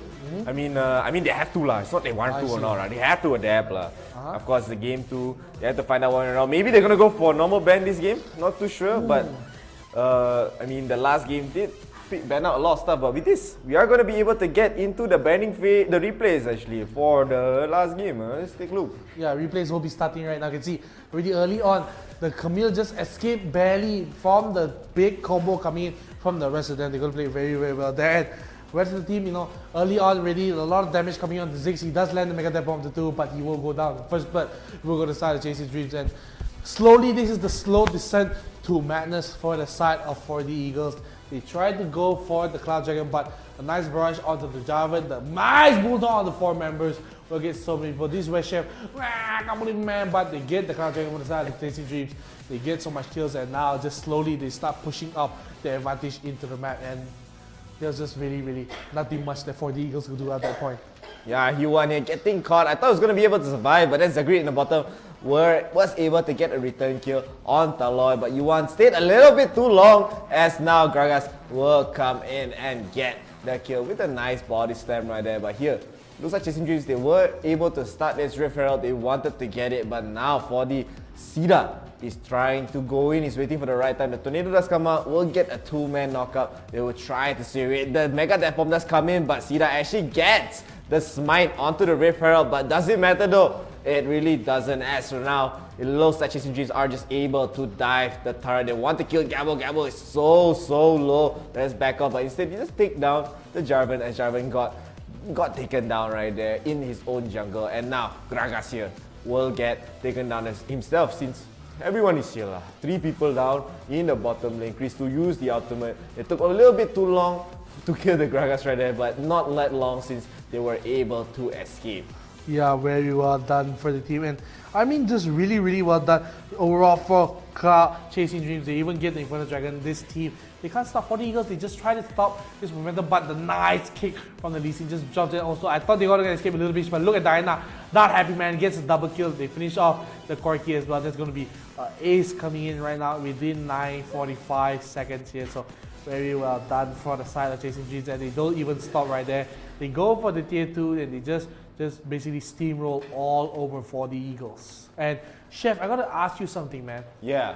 What do you think for the Eagles could have done differently this match? Probably be a little bit more aggressive in this early game, as Gragas wasn't really able to get a lot of fights going, as he basically was joining the fights where Chasing Dreams were just engaging on him. He was just trying to split push, he was trying to get the farm, but they were not really able to get anything much. Avery here, actually I thought he was able to get the ultimate, maybe to get the kill onto 𝐶𝐸, but here 𝐸𝐼 was able to clean up. He gets the kill onto 𝐶𝐸. It looks like Gragas thought he was going to be able to help re-engage right there, but everyone is here as well. 3 people here. The TP comes in from 𝐿𝐼 to get the kill onto Gragas. Gragas gets the nice body slam, but it's not enough. They will get taken down, and they even got the Baron pretty much uncontested here, I think. So 3 people getting the Baron. 𝐿𝐼 is all the way in the front. No, they actually didn't get the Baron here. It was 𝐿𝐼 a little bit too aggressive. They get a 2-man moonfall, but not enough follow-up, as 𝐿𝐼 was just stunned and knocked up to oblivion, and he gets taken down here. 𝐸𝐼 tries to get solo kill, he just get killed himself. Hey man, I got so say that, man. We and IRL Asia don't condone hyperbole. What? You see Braum just taking out so much damage on the side, and it's gonna be so hard. So we're gonna see how well he's gonna do this, and just really hard to stop this push coming in from the rest of the team. I mean, really well done for the side of Chasing Dreams. Even though when they're down 1 man, they just play like they're up 5 man. And look at this Diana going into the back line. Does not, I mean, just not really Lee Sin go in, die there, and the Diana Martin, man, it looks very fun. But the rest of the team going to be very careful here, because they push the 𝐿𝐼. Maybe could have finished off the kill out of the Jarvan, but I was a little bit cautious there. So ooh, this is the nice double shot barrage there lah. That was a nice one right there. I agree, man. What? I agree. You agree, yeah? Okay lah. So if you don't agree, then not nice. Okay lah. I don't talk with you lah, guys. I think it's going to be a solo casting from now on, ladies and gentlemen. This is NeonFaith signing out, and I'm going to see you guys on the next edition of Summoners Odyssey.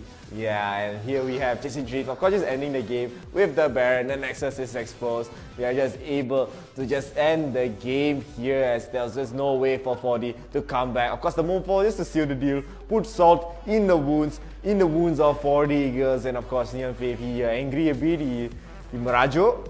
He will just be off in a silence for a while, you know, waiting for him to come back, as we are still going to go into a game 2, man. It's still a best of 3. Come back. Me again. Drama King 101 right here, guys. And of course, we are going to get into the game 2, as I said. So don't go anywhere, man. The set's not over. Yeah, but we have a comment coming in from Penela Jason Pamaneswaran saying, NeonFaith can say hello to Farah. Hello Farah, how are you doing today? I hope you're doing the okay, not the bads. Wait, I still want to be NeonFaith. No, man. Having a little bit too much fun with this. So now I'm Chef. Yeah, so no, we don't move chairs, but with this, we are gonna get into the game 2. Let's see what happenings over here, as now 40 they will be getting. I don't like the name Chef, very smelly. He's done, eh? Drama. He's done. Copy. So we have Chong Jia Ian saying, Hello Chong Yan. Very familiar name, you know. And we also have Penny on Jason Pamashwara. Can say hello to Shark or not? Hello Shark. And 40 Eagles will be banning out the Chameleon and Chasing Dreams. They will be banning out the Timo. I think 40 Eagles serious a bit. They see come in. Guess who's back? And then gone already. So Chasing Dreams, they still making the fudge in the day. But 40 Eagles, I'm being serious, man. I'm gonna ban the Chameleon, man. I'm just 40 years seriously, you know. 40 years serious, Chasing Dream fooling around. They damn nonsense with this. Why are they doing this, man? They really big hate on the mix, man. And I think 40 Eagles, they want to bring it to a small hit right here. And I mean, they have the first pick. They might go for releasing themselves. They might go maybe take away. But I mean, there's still a lot of picks up in the pool, especially banning out the Timo, banning out the Master Yi. No Soraka ban. No Trinamir ban lah. It's going to be a very strong pick. So I think first pick Trinamir lah. A lot of strong picks left in the pool here for 40 Eagles. They have the Trinamir, they have the Soroka. So a lot of options. You can't even keep it going. And of course, 40 Eagles, they need to win this game lah. If they don't win, they lose. But they don't have to. No, they have to. It's not the end of the world. No, they have to win this game to move Just on. kidding, the Summoners Odyssey is my world, ladies and gentlemen. We're going to go into big phase. Immediately, Dinah is picked up for the side of Gabo. Yeah, so Chasing Dreams, maybe there are no Ziggs for them. So they might go for Ari. We've seen Ari picked a lot. They might even go for 𝐸𝐿𝐴𝐻, Katarina here. But I mean, 𝐶𝐸𝐿 not in the pool as well. They can't actually just go for Lee Sin once again, yeah. And Gragas, so they're going to pick up the Gragas for themselves this time, as you know, they cannot pick the Timo lah for the top lane. And enough, man. No more demon jokes, man. I can't take it anymore. I think the joke is overrated. But you see, Brown picked up from the side of 40 Eagles. Also, hovering over the Yasuo, I don't think it's the worst pick in the world because you have Dinah for the Moonfall with the Bull Bag. You have Braum also with the knockouts with the ultimate. So can combo very well if used properly. But they say Akali open, I'm gonna pick Akali, man. I'm gonna go all out, baby, all out. Yeah, so a lot of damage coming from the side of 40 Eagles right here. And I mean, Chasing Dreams, if they actually pick Katarina, it's actually not that bad, but they are gonna go with the Gragas mid this game from the looks of it, as Garen will be in the top lane. So Shiri is going to playing the Janus. Janus, Diane, Janus. Oh no, he actually playing a Kai'Sa drama. Trick me again. Look at this TV there. Very nice, do touch there. And you'll see what 40 Eagles do pick up. They are hovering over the Vi and the Ezreal. Not as fake, Real. As fake. As fake? As real as they pick it up right now. So that's going to be the first pick coming in. So Chasing Dreams, what can they pick, man? They are looking up what can they pick here. Janna is being hovered here. Janna we picked up from CC, so we have our team of CC. Garen top, Gragas mid, Kai'Sa, Janna bottom, and Lee Sin jungle. For the side of 40 Eagles, we have Dynamite, Braum, and to bottom, Kai'Sa, Vi in the jungle, and Akali in the top. So very, very even, strong matchups here. I think they're going to be favoring towards Chasing Dreams on the bottom side of the map since they have Kai'Sa and Janna there. Very strong. But Garen's going to be pretty much bullied all over the laning phase against the Akali.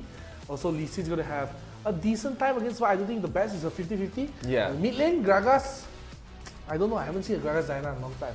Yeah, I mean, Gragas, usually we see him go to the top lane, but we have been seeing Gragas as going back to the mid lane. Your favorite build are the damage. You always say damage, man. Go damage. Maybe damage.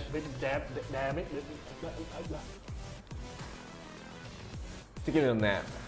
As we are going to get into the game 2, of course, it's a must-win game for 40 Eagles. Please show them your support lah. Show them your support. If you want them to win, put hashtag 40 Eagles win. If you want Chasing Dreams to win, hashtag Chasing Dreams win. Support your team, support us, support your regions as well. Of course, you guys have a lot of pride, and it's very good to show your pride as well, as it is your home country lah. Huh? It is indeed. I mean, what's your home country, Chef? Malaysia. Malaysia, I see. I thought it was Morocco. Why? No, I'm a not lot of chefs come from Morocco. But ladies and gentlemen, we're going to go in the game. The second game between Chasing Dreams on your red and on the blue team, we will have for the Eagles. Yeah, so they're going to see a very, very early engage in the mid lane. Brown taking a lot of damage right there. So it looks like they are just going to be having a standard lane so far. Nothing really unusual right there. Basically, the same thing as the last game lah. Nothing really different here. Not gonna see any action. Not gonna see any early engages right here. 𝐸𝐿𝐿 probably, I mean, if he does have, if he can keep the tempo again, he can keep the momentum for his team like he did the last game, they will be looking very good for the Chasing Dreams side. But on the side of 4D, I mean, look at the top side. 𝐿𝐿𝐿 taking a lot of damage on there, on the Akali as well. Since they're actually going to do a duel in top, we actually saw this the last time as well. They really want to secure the farm onto Avery, as this is a very peculiar matchup. They really don't want Akali to get all that farm. So I actually respect this decision.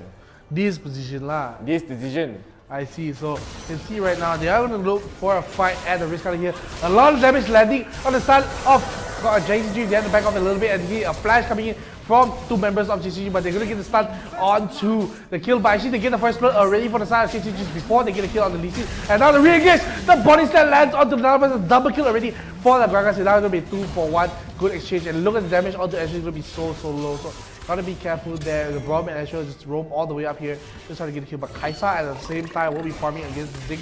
She'll be very happy with the farm right now. And the rest of the team, they'll be clearing out the middle. A lot of little just for the Gragas, but the 𝐸𝐴 will get it off. But now Lee Sin say, what is this, man? What are you doing at the same time? But he'll be able to escape. So 2-for-2 overall. But still, I would say a win for Chasing Dreams. Yeah, I mean, Cactus first. I say no fight happening, really got fight happening right after that. And Chasing Dreams, they did get the first blood, but the goal is very even so far. No lead for any team. They're gonna be happy with whatever they get right here. And for the Eagles, they have to be quite happy with that, as they need a good early game. They need to be able to get Akali to do a lot of damage here. But they're actually gonna make a rotation towards the top side. Looks like 𝐸𝐴 wants to go for something right there. 𝐸𝐿𝐿 waiting for the right time, and now they will pounce, but no, they're just not gonna go in, man. They just, I thought they were gonna go in. I too thought they were going in, but they don't go in for that fight. So it'll be very interesting to see. While 𝐿𝐿𝐿 still is farming up in the lane, I think they're leaving her to farm is not the best choice, because it's going to be very strong here for the side of Chasing Dreams. So, you know, I really think, honestly, in my personal opinion, the most personal opinions that I have, the opinion that is very personal, okay? Yeah. I think it's going to be very important, but like at the same time, you see, very important. What are you saying, man? As 𝐿𝐿𝐿 here is getting the nice move and the solo kill onto Yuan in the mid lane. Very nicely done for Diana right there. But it looks like 𝐸𝐿𝐿 again, he's going to come in. He gets the drain kick, but the nice block from 𝐸𝐴 blocks the Sonic Wave, and he will get the Trisha Brush as well, and the stun onto 𝐸𝐿𝐿. But it looks like Crystal wants to get a return kill. Instead, he will get a kill onto 𝐸𝐵 finally. So a very dicey gang coming from the side of Chasing Dreams, but they still get the kill at the end of the day.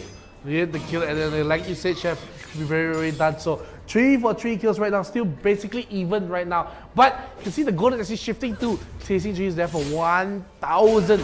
That's one more than 999. So there's gonna be a 1,000 goalie coming in from Chasing Dreams. You're gonna push it even more. And I think actually, like always, we saw even the first game, just slowly the macro plays coming from Chasing Dreams. And the fight only really changed in the first game during the dragon, which is gonna be spawning in about 5 seconds. So in front of the dragon, the most important dragon, I would say, other than the cloud, is spawning right now. So these teams will for sure fight for it. So let's see if the setup is a little bit late from both teams. Chasing Dreams, they're not even near the pit right now. 𝐿𝐿𝐿 just trying to push out the bottom wave, and already Vision dropped down for the side of 4D Eagles. Now that they get the Scar's Moon, they will see that 4D Eagles has just started in front of Dragon. So the monsoon, the Howling Gale will land onto the 𝐒𝐽, the Vi, and now you can see in the backline, the Lee Sin is the target here going in from the side, but now 𝐿𝐿𝐿 going to drive in for the fight. Still Lee Sin still alive. I don't know how he's alive, but finally he goes down. But now the tankiness from Rob is going to be so hard. But now the Howling Gale lands on the Diana, going to be so they'll get in front of the Dragon at the same time. But they have to back off here. 𝐿𝐿𝐿 is going to be a little bit too low for the fight. They'll get a little bit slow, and 𝐿𝐿𝐿 might get execute onto the Janna, but misses the hit. But I think it'll be fine. He will trade his life for the Janna, and they will get the return kill right now, and the rest of the team will be happy. But overall, a big win for 4D Eagles. Yeah, I mean, Shiri played that fight so well, but they're actually gonna keep going in. They will get the start onto Avery. Avery is in the backline right there, but Garen is just spinning to winnings. But in the back, 𝐿𝐿𝐿 does get the kill onto Avery. It's still a 1-for-1 so far for both teams, but now it's gonna be a 2-for-1 as they do take down Yuan right there. So 4D is actually winning these fights. 𝐸𝐿𝐿 wanted to get the Sonic Wave onto 𝐿𝐿𝐿. He will not get it. as now 4D. They are taking control of this game, even though the goal lead is very even so far. But both teams are actually playing so well in these fights, but a little bit more towards the 4D Eagles' favor. Yup, I definitely agree with that. So the thing about this place, and still the same, I can see, I don't think they were able to kill each other, they just tickle each other, 𝐼𝐴𝐼 and the Garen, but if you let the chance for 𝐼𝐴𝐼 to just deal all that damage on you, she will be pounced on the opportunity. But I think it's fine. I think he knows what he's doing on the side of the Garen, but now the top side of the match, still kind of dealing a lot of damage onto both of the members here. Of course, he has to back off, he has the ultimate just to escape if he wants to, but still, you can see a small, about 500 goal lead going to the side of 4D Eagles there, and still, it's not the worst case scenario for Chasing Dreams, but they were, like we said, they had a 1000 goal lead, they threw it all the way at that Dragon fight. So is this going to be the opposite, where 4D Eagles win at the Dragon, and then Chasing Dreams had to go? But now the buyer does look for the stun onto the 𝐿𝐴𝐼, but clicked under the tower, and now 𝐿𝐴𝐼 is going to deal a lot of damage to the side. The Monsoon does come out, but she will immediately disappear. At the same time, just going to get the kill onto the Robbie, will get a kill 1-for-1, but Lee Sin will go down, and 𝐿𝐴𝐼 will not be able to help the team, as it's going to be another kill coming to the turn. And now you can see Diana going to go onto the top lane. She will just clear off the minions here, and already Gragas goes so low, and 𝐿𝐴𝐼 will be starting here by the side of 4D Eagles. And the ulti will come down from Garen, going to get another kill, so a 2-for-2 in the long run here, and I don't think they can continue the reroll. Are they going to try to continue the reroll? They are actually, so surprisingly, now they'll give it, see the caster curse again. Caster curse every single time, and I mean, 4D, look, these fights are quite neck and neck, honestly, but I mean, 𝐿𝐴𝐼 is just quite tanky here. He's not really able to die, but 𝐿𝐴𝐼 is actually still going in. He knows there's no moonfalls, his 𝐿𝐴𝐼 just used it to try to chase down 𝐿𝐴𝐼, to chase down Yuan, actually, as Yuan was walking up to the top side. But I mean, Shiri is trying to make a lot of big plays. He saw the nice monsoon that he did, but it just didn't really work, since he was just taking a little bit too much damage. 𝐿𝐴𝐼 was able to take him down, but now, look at Chasing Dreams are going to be fighting for this Rift Herald here. The junglers are not really here yet, except for Vi. Vi is around the area. Now Talon will be stepping out. There's 4 people in the pit, just 2, and Akira is to the front line. He does get body slammed and taking a lot of damage, but the cascade away. CD will be able to get the Rift Herald here, but now the two-man moonfall will take down Shiri just to support right now, and Talon will try to run away, get the damage, and they will take down Sida as well. But now Akali is in the front line. They want to go for one. The knockout just come out from Kira onto 𝐿𝐴𝐼, but 𝐿𝐴𝐼 is so tanky. He's taking a lot of damage, just able to run away. And Chasing Dreams, they actually win this fight very well, as they take down a core for losing a support, and they might just try to keep their pressure around the top side, as 4D, they do not want to give up this top turret. They don't want to give it indeed, and still 4D Eagles, they are just pushing out the pressure. 18 seconds still, the Dragon, and now just stopping the back of the Bronze to be a little more crisp. You see, just being so tanky one more time, like we always say. But now, returning on to Akali, but she's in a shroud! Oh no, this is disaster coming in from Chasing Dreams. They don't even get the kill on the Akali, but now the Cross Dragon is going to spawn. At least, the one thing they can reconcile is that they stop the backs. Actually stopping the Ezreal back there. Oh, this guy very cheeky fella. But he will not be able to kill the Ezreal, and Ezreal won't be able to kill him. So he'll be just running straight down to the Dragon here, as the side of Chasing Dreams, they already started it. So the amount of time that Garen bought was insurmountable. I don't even know the word lah. A lot. I think precious lah. Imprecious. What's that? I don't know.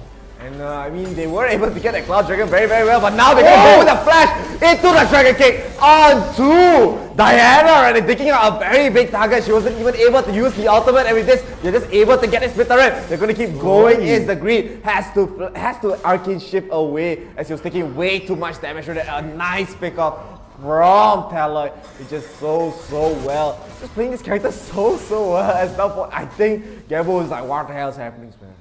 Is this the start of a comeback for Chasing Dreams against 4D Eagles? Whoa. Is it? Do you think it's going to be his comeback?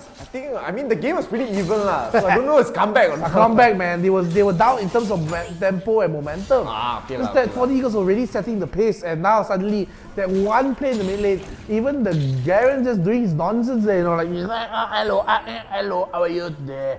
And he gets all that disruption here. So very well, they get the Cloud Dragon, the winningest dragon, and Still, they're going to try to push out the bottom wave, but there's going to be a lot of goal in the back pocket of Chris Dream. But he's so tanky, man. Going to kill him, man. The rest of the team are here. Look at Lee Sin in the back line. Going to get a kill. That's not like kicks the bomb into the Vi. A lot of damage. And Kaisa has the ultimate control in the back line. One kill already. The bomb say, hey, go for me. Don't go for my Ezreal. But so tanky on the turret's end. But look at Diana. She has the Moonfall. Got to be careful here. They take the turret away. So the Moonfall will land. Chris just tanks both ultimates like it's pen or paper. And they say, okay, they burn the flash. Oh, looks like there's going to be a kill for Akali. He gets one. Going to get for the right. Chris still tanking up. He's going to get the kill on the Akali. No, the J is popped by the Lee Sin. And now Kaisa has the flash away a little bit low. The W does come out from the Lee Sin. The flash in from the Diana will probably secure the kill on the Avery. But I still think it's going to be a big win. As you can see at the top side of the map, they do take the tier 1 away. And Chris, what is doing here, man? Relax, man. This Chris 2 guy, he cannot die lah, I think. He's just way too tanky. He was tanking every single ultimate right there. But now it looks like 40, they might be forcing the Baron here. This is a very, very risky play because they know there's no jungler for the side of Chasing Dreams, so they're taking a calculated risk. But Yuan is in the area. The 3-man cascade around the world, and now Chris 2 is going to spin to win. But in the back, Sobra is doing a lot of damage and it already takes down Yuan right there. But Chris 2 is still alive, he's still healthy. They will lose the Baron, however, but they might lose this fight. Chris 2 is still alive. It looks like he will finally get taken down. But now Zagreed wants to take down more. Shiri tries to run away, but not Talon is here. He wants a revenge kill. No G8, no Baron left for you. Talon does get a kill onto Sida. Zagreed will have to flash away. He will escape, so at least there will be one member on the team to have the Baron buff.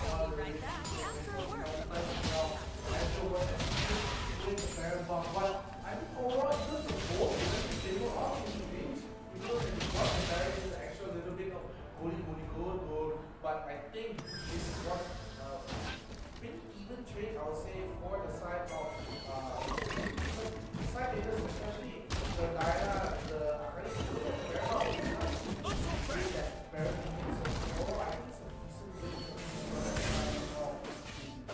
Yeah, I mean 40, they still need to be able to capitalize on this Baron thing as they haven't even gotten a single turret yet. Even the bottom turret is a little bit too tender for the taking as 4D. They can actually go for it if they want to, but they want to secure this mid turret. They're not even going for any pushes, they're just trying to farm out, trying to get back the gold that they have lost. But with this, they give Chasing Dreams a lot more time to actually just get back the lead. That they so hardworkingly gain, especially from these fights. But they are going to siege at the mid turret. They are going to get it. So the first turret will go to their side. They'll have one against Chasing Dreams 3 turrets. And just in time, the Mountain Dragon has just spawned. And Chris 2 just being a nuisance, almost taking down Sobra right there. Sobra has to run away with a sliver of HP, but instead they're going to go in the mid lane as they try to siege it. But in the flank, Chris 2 is coming. He's going for it as he's going to run in. And look at that. He's going to try to get engaged. He'll get a silence, but he will get knocked out by Kira. Very nicely done to disengage right there. So very, very nice coming from 40, making use of the Baron as much as they can before it expires. And they also get the Mountain Dragon. So it's actually looking very nice for 40. Yeah, they're basically just equalizing the goal right now. Still say about 1,000 goal lead for Chasing Dreams, but as the Baron is going to expire pretty soon for the Eagles, they'll be happy with this. They just closed about a 3,000 goal deficit back to 1,001. So very well done to them. But I still think Chasing Dreams, they're going to be fine with that. That's unlucky, but I still think we can fight for this still. Chasing Dreams, they are chasing some more kills right now. They are 1 kill behind for the Eagles. And you don't know anytime for the Eagles, they want to snatch and swoop in for a kill. It could happen anytime as they have so much potential. But can't forget Chris, so tanky on the Garen, and especially on the Lee Sin. You can see he just gets the insect, the cockroach kicks all around town. Just getting so much done. And still just chilling out in the bush here is the Janna. Just, what to do, man? And just reading out here. And now they probably set up the Death Rush here. They see there's no watch here. It's time to set this up as the rest of the team, they don't know this is happening. Yeah, so they are going to be grouping up here. It looks like Chasing Dreams, they want to be a little bit more proactive. They want to be a bit aggressive. They know there's no Baron buff, but they're actually doing a lot of damage. But the Nice Audience just dodges the cascade right there. The knockout does go on to the Janna with the Monsoon trying to heal everyone up. It looks like Avery does get the kill onto Sida. Now they're going to go for more. They'll get a double kill already. Avery is going to go in. He'll dodge the ball. He wants the kill. To Zagreed. He'll get a triple kill right there. Chris 2 is in the front line. It looks like Potosabra wants to get more. But he only get 1 or only get 2 actually. But now Avery is here. He wants to get 1. But the nice ultimate from Sobra will take down Kaisa. But it's only left is 𝐿𝐴. 𝐿𝐴 will use a Zhonya shredded Tala. Will try to get the kill. Tala will have to use his G, and the Crystal has to be a bit careful. But I think 𝐿𝐴 might be able to get the kill, so they have to back off. It will be a 4 for 3? 4-4. 4-3? Yeah, 4-3, man. For the start of 𝐿𝐴. Yeah. So only the Diana is here, and that was that was a big mistake coming in from the edge. Just Arcane shifting in front of the Kaisa. I think not the best of deals, but now Chris will be fighting the Diana. I know he doesn't have the damage. Why is the skin making the God skin like Yeah, he has a lot of swag. You know, that's what you pay extra money for, you know? Yeah, dude, Chris Two looking kind of swag right here. Sheesh, man. Sheesh, but right now Diana going back in trying to steal at least one Krug away, you know, like that's my Krug, man. But since now the gills will be even here as they trade one better for the side of 𝐿𝐴 Dreams, and we saw how strong the Kaisa is, just like a machine gun dealing all that damage here, and 𝐿𝐴. If you do that one more time, I'm pretty sure you're going to be punished even more heavily for Crystal that. is actually being chased by Akali right there. He's just...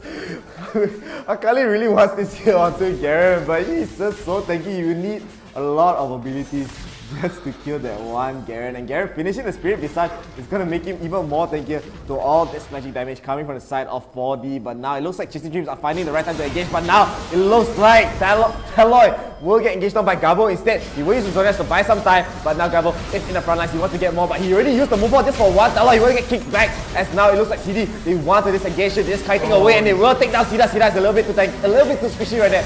No GA left in this fight, but now Zagree's in the front lines. It looks like Chris Two is here as well. They want to get more. They will get 2 already, and they're looking to get more right here. 4D are just melting right now to the damage 2 from 𝐿𝐴 Dreams, as they will clean up a 4 for 3 once again. Akali was able to deal a lot of damage here. It is quite close, and I don't think it's really the end for 4D yet, as they're winning these fights just by a small margin. They need to be able to fight 5 on 5 and get a clean ace to actually end the game here, as Chris Two and Shiri are just trying to clear out the wave, and this Akali being a bit too annoying here. Yeah, a little bit too annoying indeed, but now just going to try to get the kill on the Janna. Janna just basically avoiding her by every centimeter, and now it'll be a lot of damage here. Of course, Chris has the ultimate but doesn't have the mana. Sorry, not the mana. Why would he need mana? But you know, just very well done from Chris. He's just looking for what he can do at this point, so just dealing a lot of damage. Now the Baron is going to be the main priority here. They will get the Risk Color away, and I think they're looking for even more for the side of 𝐿𝐴 Dreams. Of course, the Dragon is going to come up. It's going to be the Elder Ocean here for the side of the Rift. So 3,000 gold is the difference here for both teams, and I think this is going to be the major point where we see which team's going to win, 𝐿𝐴 Dreams or for the Eagles, my friend. Yeah, I mean, this goal lead, it's not the biggest goal lead anymore, especially in this stage of the game. The Elder has spawned. It looks like Shiri wants to reward it. He wants to deny as much information as possible. As 𝐿𝐴 Dreams, they don't even need to start it up. They just need to wait, as they are just waiting in the brush where the Taloi wants to go in. It looks like they're going to engage on Chris Two first, but Chris Two is a little bit too tanky. The Cascade pushes everyone away, and now 4D, they want to go back, but a nice inside kick onto Zagree, but Zagree is going to be safe. They will take down Diana though. No ultimate, no move ball right there, and now 𝐿𝐴 Dreams, they are going to be a bit more confident to take this Baron right here. But 4D, they want to go for the Elder instead, and 𝐿𝐴 Dreams, they're changing their mind, and now they're chasing down 4D, and they're trying to go for the Elder right here. A nice flat body slam onto 2. It looks like Brown wants to take it out, but he's a little bit too squishy right here, and it's going to be a lot of damage. And in the back, Taloi trying to get a kill onto Sida. Sida just going to be able to run away, as right here we see Akali trying, and he will get the kill onto Akali. I mean, Kaisa just disappeared right there, but they will finally get the ace. It looks like 𝐿𝐴 Dreams will finally get to end the game here, as the death time was a little bit too long, but 𝐿𝐴 is actually coming up though. I'm not really sure 𝐿𝐴 Dreams, they might be able to end it here or not, because there's still backdoor protection for the Nexus. 𝐿𝐴 is going to be coming up. They need to end this fast. There's not going to be any way. The nice pushback, the nice cascade will come out, the move for as well. The monster tries to heal everyone up, but it looks like the Nexus is melting one more, and 𝐿𝐴 cannot defend the base, and it will be over. It's over. It's over. It's over, man. 𝐿𝐴 Dreams, they will smash for the Eagles into the dust as they get and they go closer to the Dreams. I thought you were going to punch me. Why? We in IRL ASIA don't condone violence, man. Don't condone violence, but I think we condone condone The stats lah. The stats, you know, yeah, that's what we condone, baby. Segues once again, and of course Chris too. If he wasn't the MVP, I don't know who will be lah, honestly, because he's just so annoying. He's just running, he doesn't care, he can't even die. He'll just get getting the early kills onto 𝐒𝐲𝐈𝐒 in the start of the fight is just so big, as one of the big team fight abilities for the 4D Eagle side is already gone at the start of the fight, and they don't really have any more. I mean, the only damage dealer besides that is 𝐒𝐿, but 𝐒𝐿 needs a lot of peel, and 𝐒𝐻ERA was not able to give that to his team. So 𝐒𝐿 will be the SVP right there. He played really well, especially towards the end, but just not enough. He did deal the most damage though, 41,000 damage coming from the Ezreal right there, and of course 𝐿𝐴𝐿 dealing 31,000, but the members of 4D Eagles actually did the most damage in this entire game. Yeah, and I gotta agree with that. That's very well done from these teams. Look at the graphic. We only up down, up down, up down two. Yeah, this is a weird graph lah. Weird graph? I think it's a cool graph, man. Cool graph. Got the hill and then the bukit. Yeah, no, it's the water, then the island, then the water again lah. But you shouldn't water be down and island be up. Enough, man, enough. Down up to island is the blue lah. Water bit, then a bit of the land in the island, then the ocean lah. Ocean, man. Come here lah, this guy. No, what's this lah? What is this? The gold breakdown, man. They break the gold. They break. You know what we're gonna break? My butt. Okay lah. Do this the same bit again. Replay. Let's go.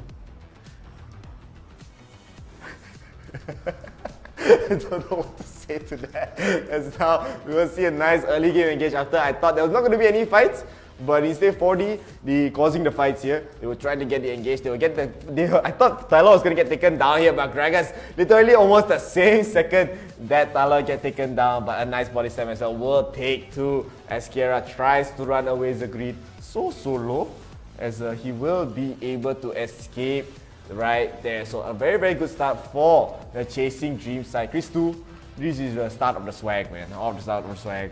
Swaggies, baggies is the side.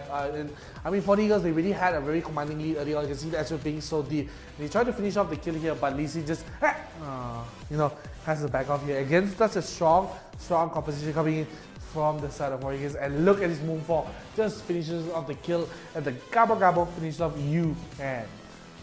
Yeah, and even here, Chris 2 is a little bit too tanky, just being so confident here. But Talon really wants this kill. He gets the dragon kick, but 𝐒𝐻ERA, very nicely done, does use the stand behind me. He does dash in and block the Sonic Wave, but it doesn't matter. Chris 2 is just going to go in and get the kill onto 𝐒𝐿𝐴𝐿. So it was very dicey, as I said. But here, 4D, they were actually starting up the Inferno Dragon very early on. They will try to get the moonfall onto Talon, but Talon a little bit too slippery right there. He's just going in and out. I don't know what's happening right now, as they will start getting the kills here. The tornado does come out. They will almost get the execute onto 𝐿𝐴𝐿, but the shields coming from the members of 4D, coming from the barrier itself, just saves his life. And it looks like Akali really wants this kill onto the Janna. He will go in so deep, but immediately gets traded out. So a very even game, but here 4D were still able to get the Inferno Drake. Yeah, and very well done for them. And at the same time, I can see how well the 4D Eagles played the early portions of the fight. You can see just Diana going in the back line. They do try to chase her down, but the Ezreal once again really doing so well. 𝐒𝐿𝐴 on the Ezreal playing so well. 𝐿𝐴𝐿 just doing just what 𝐿𝐴𝐿 does. And this is kind of like a mini trap set up by Chasing Dreams. They try to say, hey man, come for us, we're a bit low, and the Vi does oblige to say, okay. But they didn't expect the Vi to come in here, so a lot of damage. They kick the Vi back, and the 𝐿𝐴𝐿 does go back a little bit. The Monsoon has come back, but the Vi uses her as a point to escape. And once again, even though you can see they get the trade, Tabby gets a Taloy lah. I thought Tabby, once again. Tabby, now Chris 2 Spicy. just gonna go in and just run in, man. This guy is just spinning. He spins very nice at this skin. Looks very cool.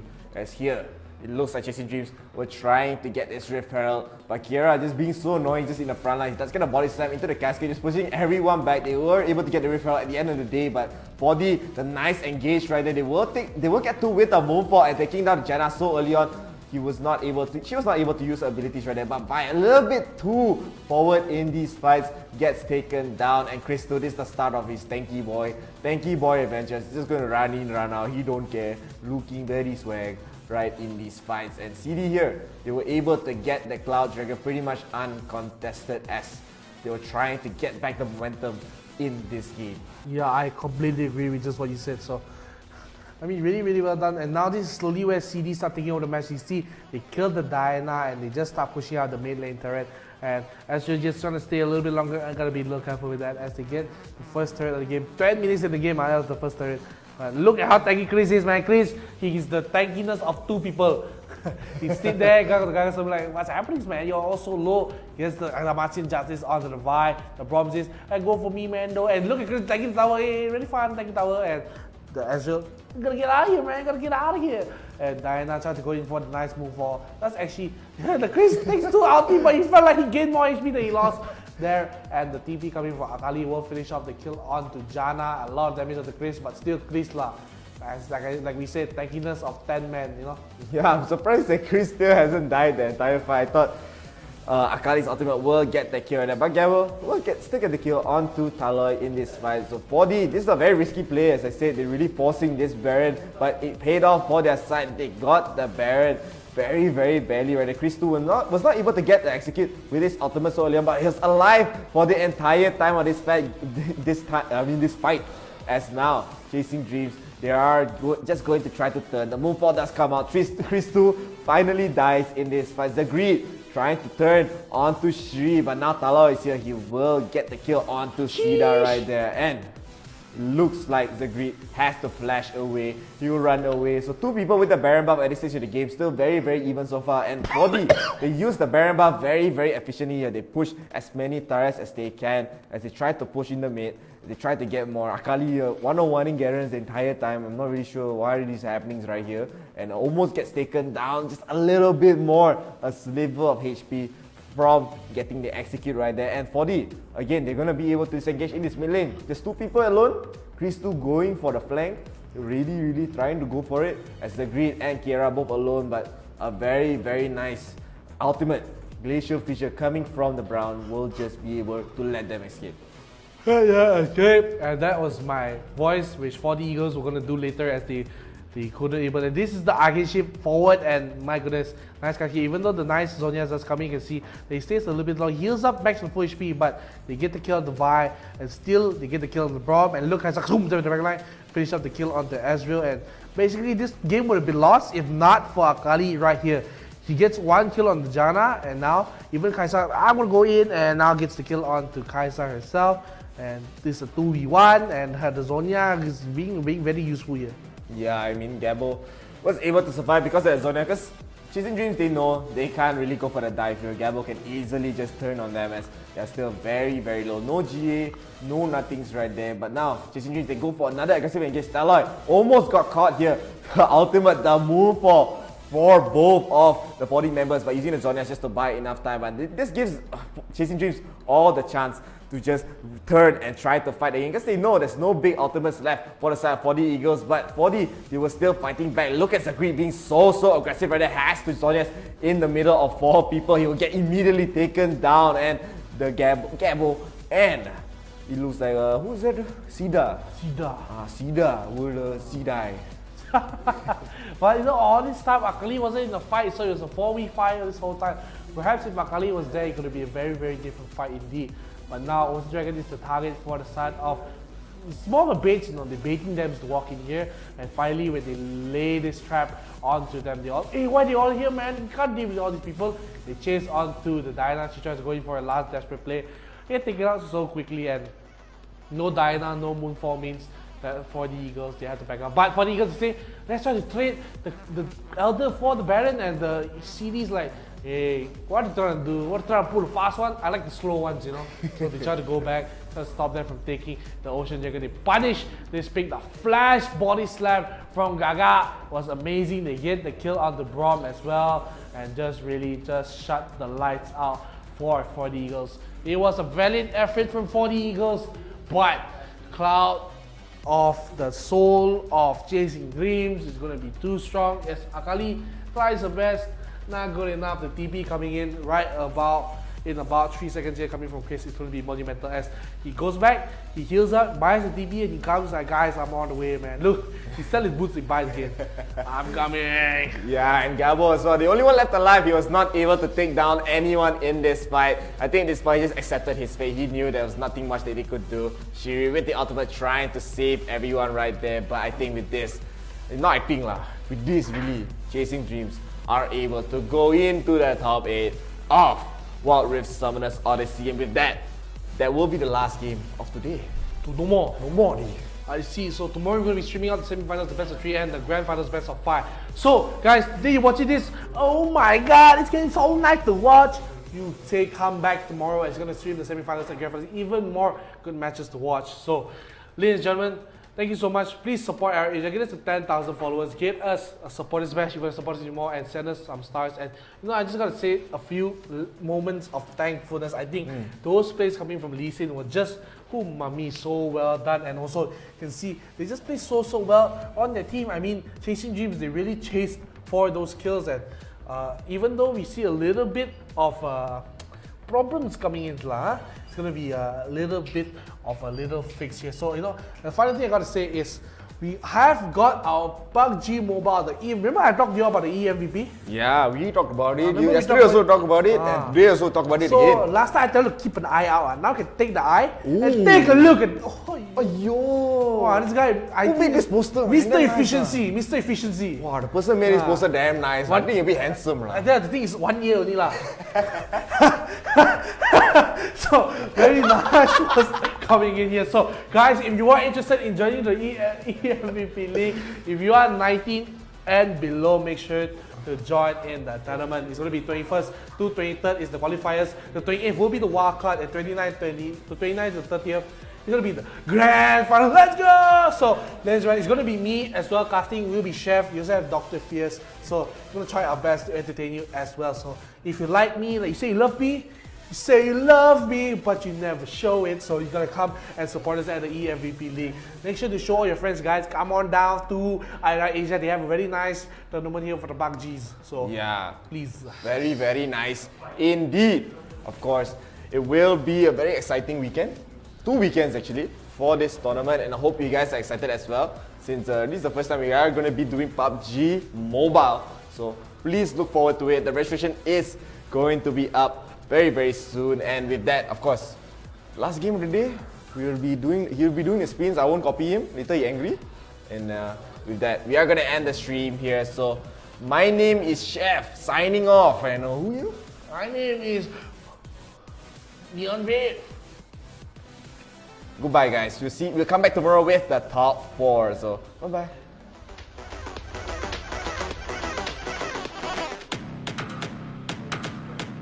Welcome to Wild Rift.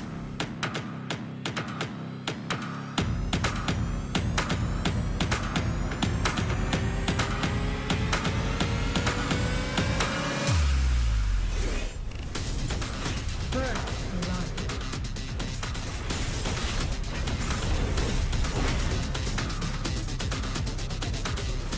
The enemy team has slain the dragon.